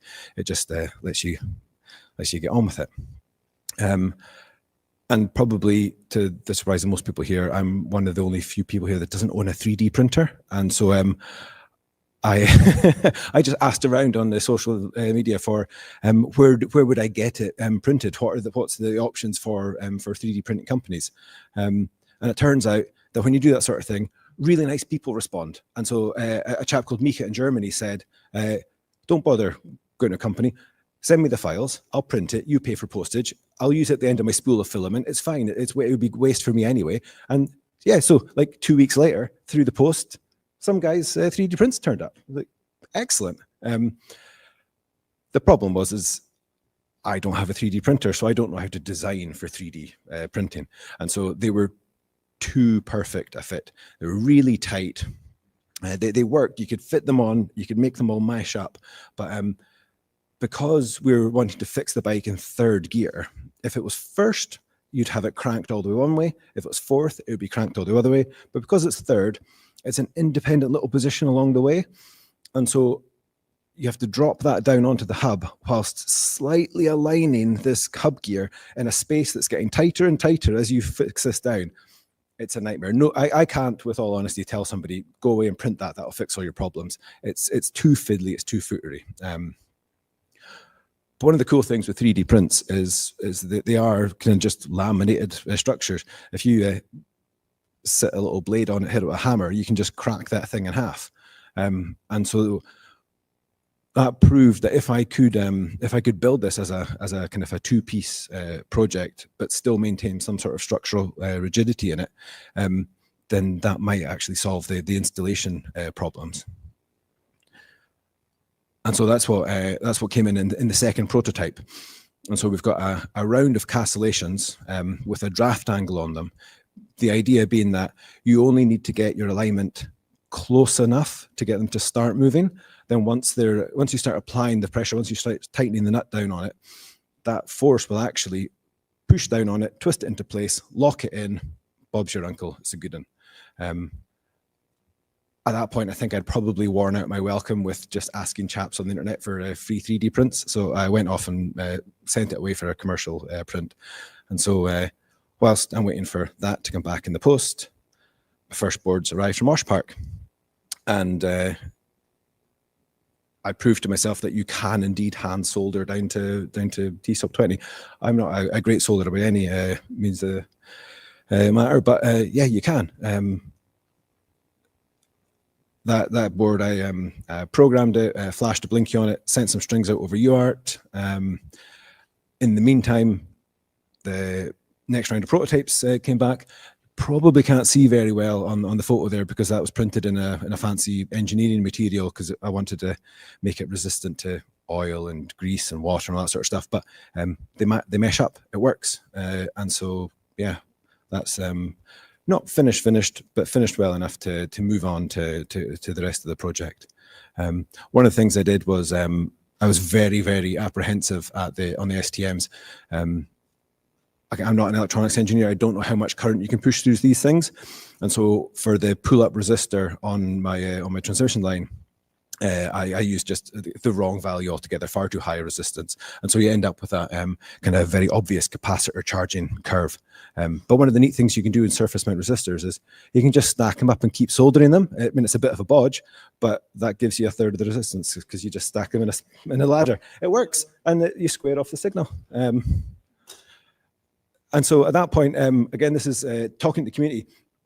Another chap reached out by email because I've been blogging and on Mastodon as I've been building this project, and came out and said, that's great, but could you build something smaller? Could you make it fit inside of the frame tubes on the bike so that it's kind of completely hidden and secret? And unfortunately, I don't think that the T-Sop 20 footprint off the chip would actually fit in there. But what I did work out is if you have your old shifter and you rip out the motor from it, the space the electric motor took up is almost probably enough that you could fit a circuit board in there. And so shrinking things down, yeah, making it work, sent that off to JLC and crossed my fingers. So hardware's done, back to the software. We worked out that it was probably sending 9600 baud serial of some form. So what I did was I went out, rode the bike lots, collected loads of packets off the back and forth, stuck it at the bench, collected more packets, fired them into pulse view, which then gave us this, which is something that's quite, it's got a structure to it. The top is the request packet, the bottom's the response frame. They've got a shared header. They've got some really weird high value numbers at the end of it that look probably like a checksum. Maybe that's an indicator of what the protocol is. So I fired it into a checksum checker and it came back and told me, yes, you're looking at a probably Modbus. It's like, well, that's interesting. I've never heard of that, but I'll go away and work it out. It turns out the Modbus is fairly straightforward. It's just you send a write, you get a response back. You send a read, you get a response back. 2,500 messages, and that's if this is one of the things I found was being a non-technical person. Excel spreadsheets are a real value to me, and pivot tables aren't just for bean counters. You can use them for signals analysis, because we've got a whole bunch of very structured data. Fire it into that, running your report. You can you can kind of tell what the data is that's going back and forth. I've been coding all of my firmware in Rust. Rust lets you turn, it's got a match operator, which lets you turn this sort of call and response into code really fairly simply. So then the boards arrived from JLC, tested them on the bench, tested them on the bike in my workshop. Looked like it was working. There was no complaints. And then took it out and it worked. So we've now got a certified replacement hardware for a component that is gone. And then that's the end really. I've got kind of lessons and next steps. I mean, the main lesson is publish early, publish often, work in the open, ask people for help, ask them for advice, and they will come out. They will give you it. They will. People want to help you. It's amazing. The community we have here around open source and open hardware in particular is fantastic. And that's me. Thank you.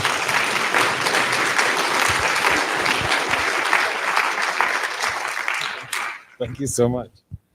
I love how many times in this talk he's like, I'm not a technical person.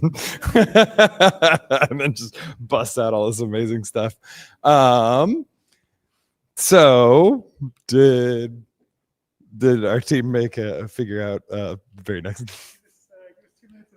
Beautiful. Okay, great. So an interesting anecdote I wanted to say, all the talk about the 3D printing stuff. When we first started setting up our lab in Panama, there's a lot of older birders who come there. So there's a lot of like 70, 80-year-olds like going out to the jungle, seeing cool stuff, walking around our little town. And one of them started talking with me because I was sticking stuff on ants, and she was really curious about that, and she wanted to see my lab, and I'm like, sure, I'll take you. And she's this really nice like 80-year-old lady, and I bring her in the lab, and she's like, oh, is that a 3D printer?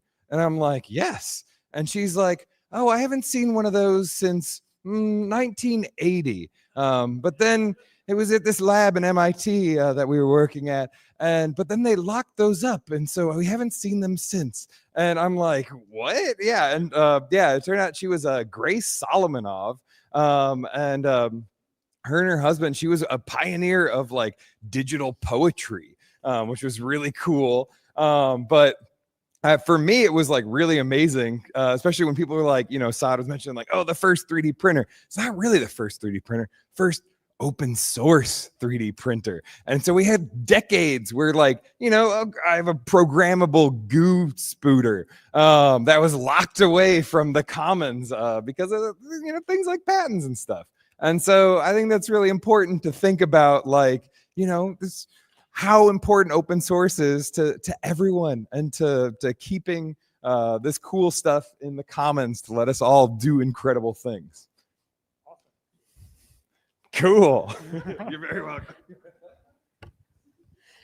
Okay, hello everybody. We are hitting the end of our time here, but we still have a few little things we want to go over. And we do technically have one more talk on the schedule. You're probably like, where the heck is Josh Schucher? Unfortunately, Josh Schucher could not join us today. He had to stay in the America. So because of that, he did send us over a wonderful video going over his talk. And as much as we'd love to play it right now, we are sadly running out of time in this space. We went a little bit over because y'all like to yap. So do I. So we are actually just going to move over to our closing remarks and our little community update. And we're going to start that with the lovely Alicia Seidel, our executive director. Thank you so much. Yes, please watch Josh's talk online. Give him your eyes and ears, just like you have given everybody in here. Excellent. So, oh, is this my remote? Excellent. So yes, as Sid mentioned, I'm the executive director of Open Source Hardware Association. And just to let you all know, you are basically looking at OSHWA right here. If you ever wonder, like, they seem like a giant organization. It's just us. Also Lee, who runs our summit. Yes!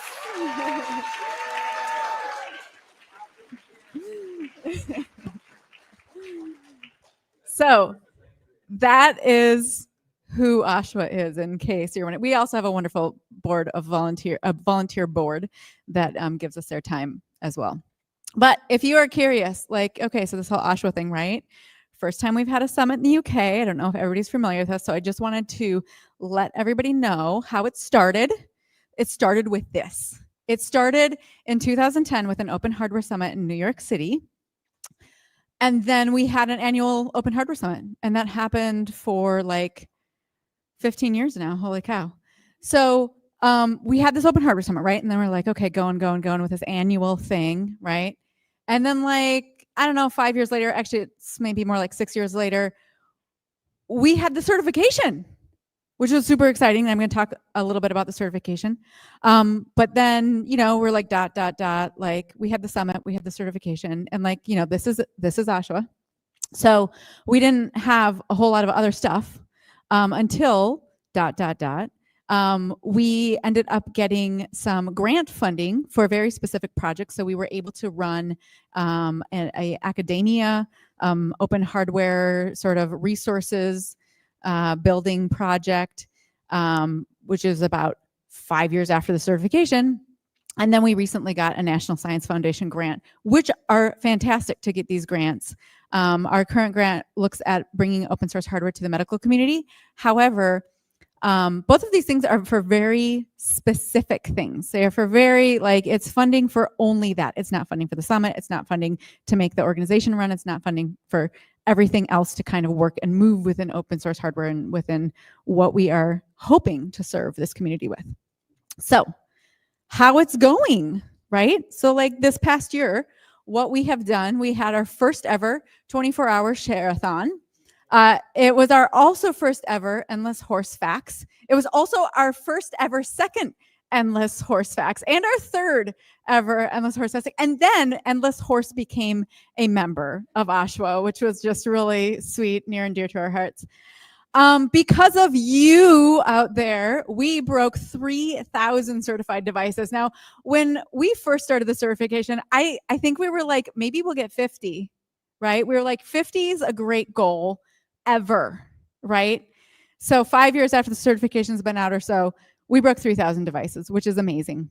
We launched a new OSHWA website, so it's pretty now. And it's not like just designed by me, because right, when this is your whole team, I'm not a web designer, right?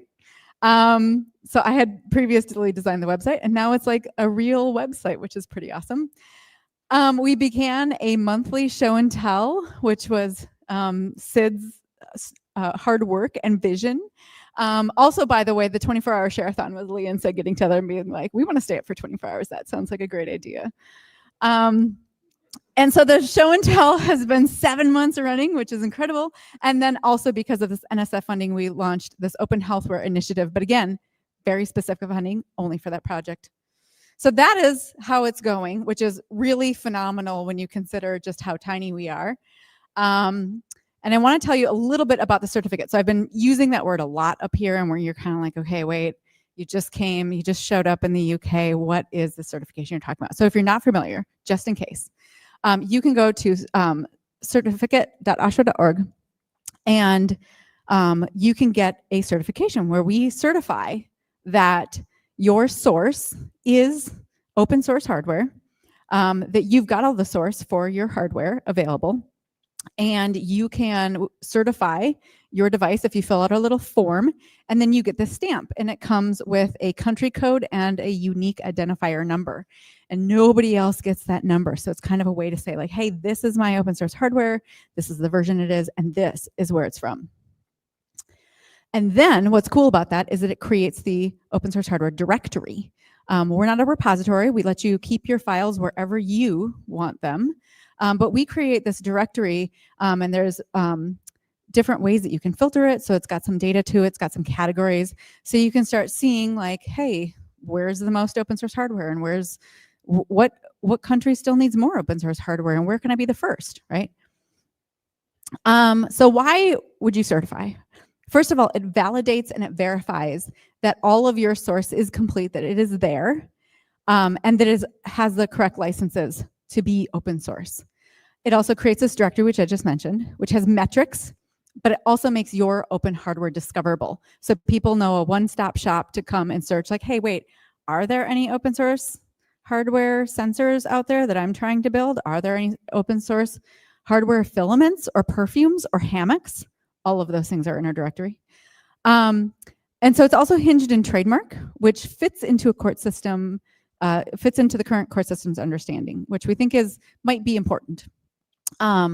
So the way that it kind of works is we license that trademark, this one right there, that image to you to be able to say like, yes, you can use this trademark because you are using open source hardware. So that has a little bit of legal teeth because our community basically told us at the end, hey, there's this problem called open washing, and people are like putting their stuff out there using the words open source hardware as kind of a marketing aspect of saying like, yeah, my thing's open source, so you want to buy it.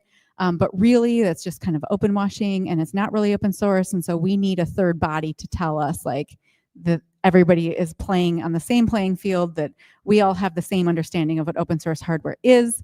And then, of course, it has some legal teeth to it being a hinged in trademark. So that was just a primer on the certification. But I also want to talk about what your funding makes possible at OSHWA. So we have the summit that you're clearly at. We've mentioned the show and tell. These are just kind of our basic programs right here. We've got the certification, which I just talked about. We have fellow programs. We have resource creation. So if you go on our website, there's an entire tab of resources, the definition of open source hardware, best practices, all kinds of different things that our community has said, hey, we need this. And also that's how the certification started in the first place, was you all said, hey, we need this. Also general communications and community engagement. And again, we do all this with one employee and 2 contractors.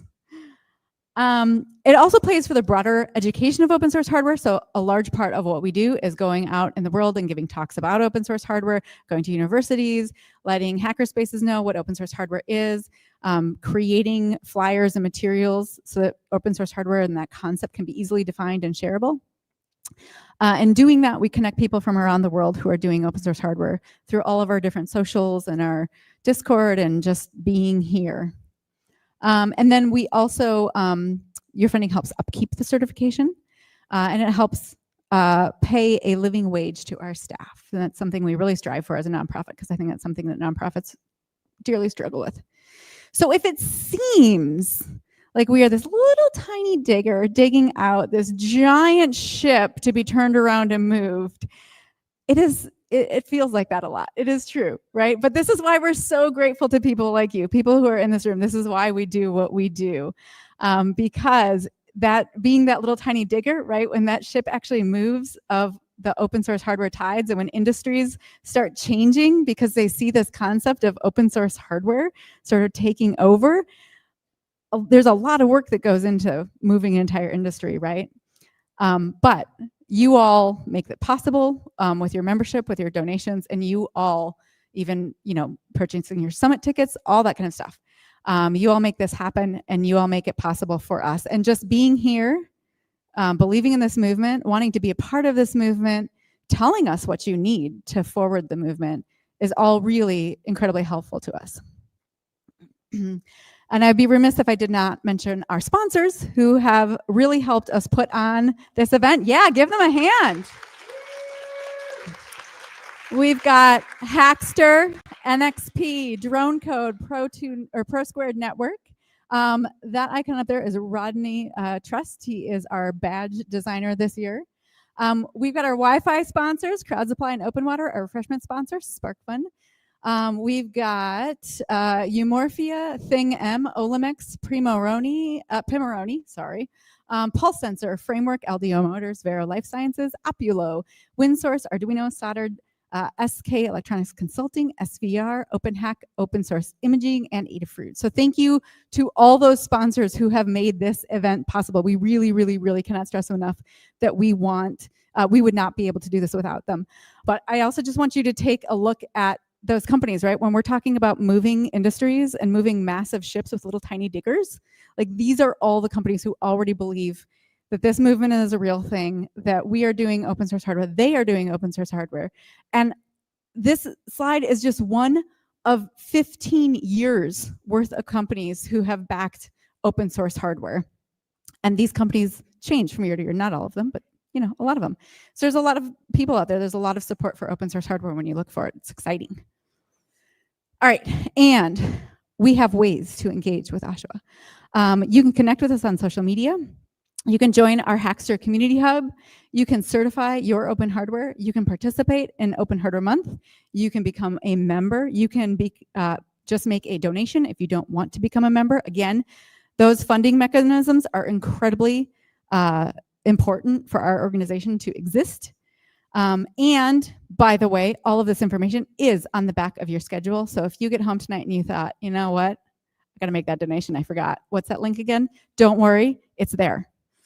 All right. And with that, I'm going to hand it over to Sid.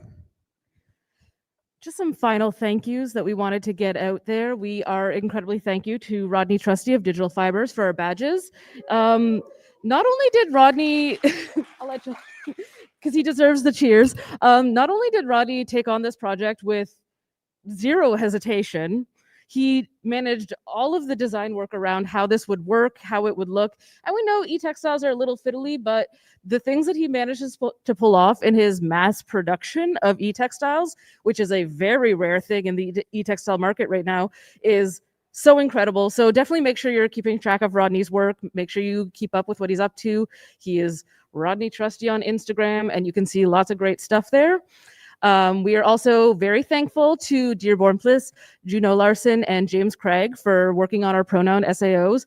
They fully just volunteered their time for that, and we are so thankful. So thank you so much, y'all. And finally, we are so lucky to have had John Gerges on the ground, being able to accept every single package that we sent at him, which was a lot. Folks who were stuffing bags last night, you saw it. It was crazy in there. So I just want you all to take a moment, and with me, we're going to say, thank you, John. All together, 1, 2, 3. Thank you, John. And you'll be able to meet him tomorrow. He'll be around. He was just working today here, actually doing some biochemistry work. I don't know. We love him. And that is everything. Oh, wait. Lee has some logistics. One more thing. We now have to leave this building. You are able to leave things at tables if you would like, but I would advise you to take anything that is precious to you. The building will be locked, and it will be unlocked tomorrow morning when we get here at 9. The doors open at 9. We will be here at 9. So you are welcome to leave things here with that understanding that we cannot guarantee anything, but the doors will be locked at 7. And there's security. For if you would like to socialize a bit more, the unofficial hangout spot is World's End Pub. I think people are heading there around 7. But the official after party is tomorrow at the We Read Bar at 8. It's open source, open mic. So bring a weird thing. And I think that is all the logistics. Also, if you're on volunteer team, please hang back. We want to take a fun picture with you. Bye. And fellows, bye. And one more reminder, if you bought merch, like a hat or a t-shirt, but did not yet pick it up, please come pick it up. And I will just close with one more giant thank you to Lee and Sid for putting on this amazing event.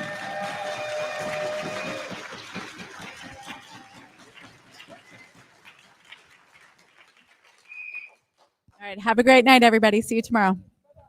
And sign up for workshops. Another thing. When are you going to leave? Oh yeah, Yeah, we're good. just FYI. Yeah, that's why we.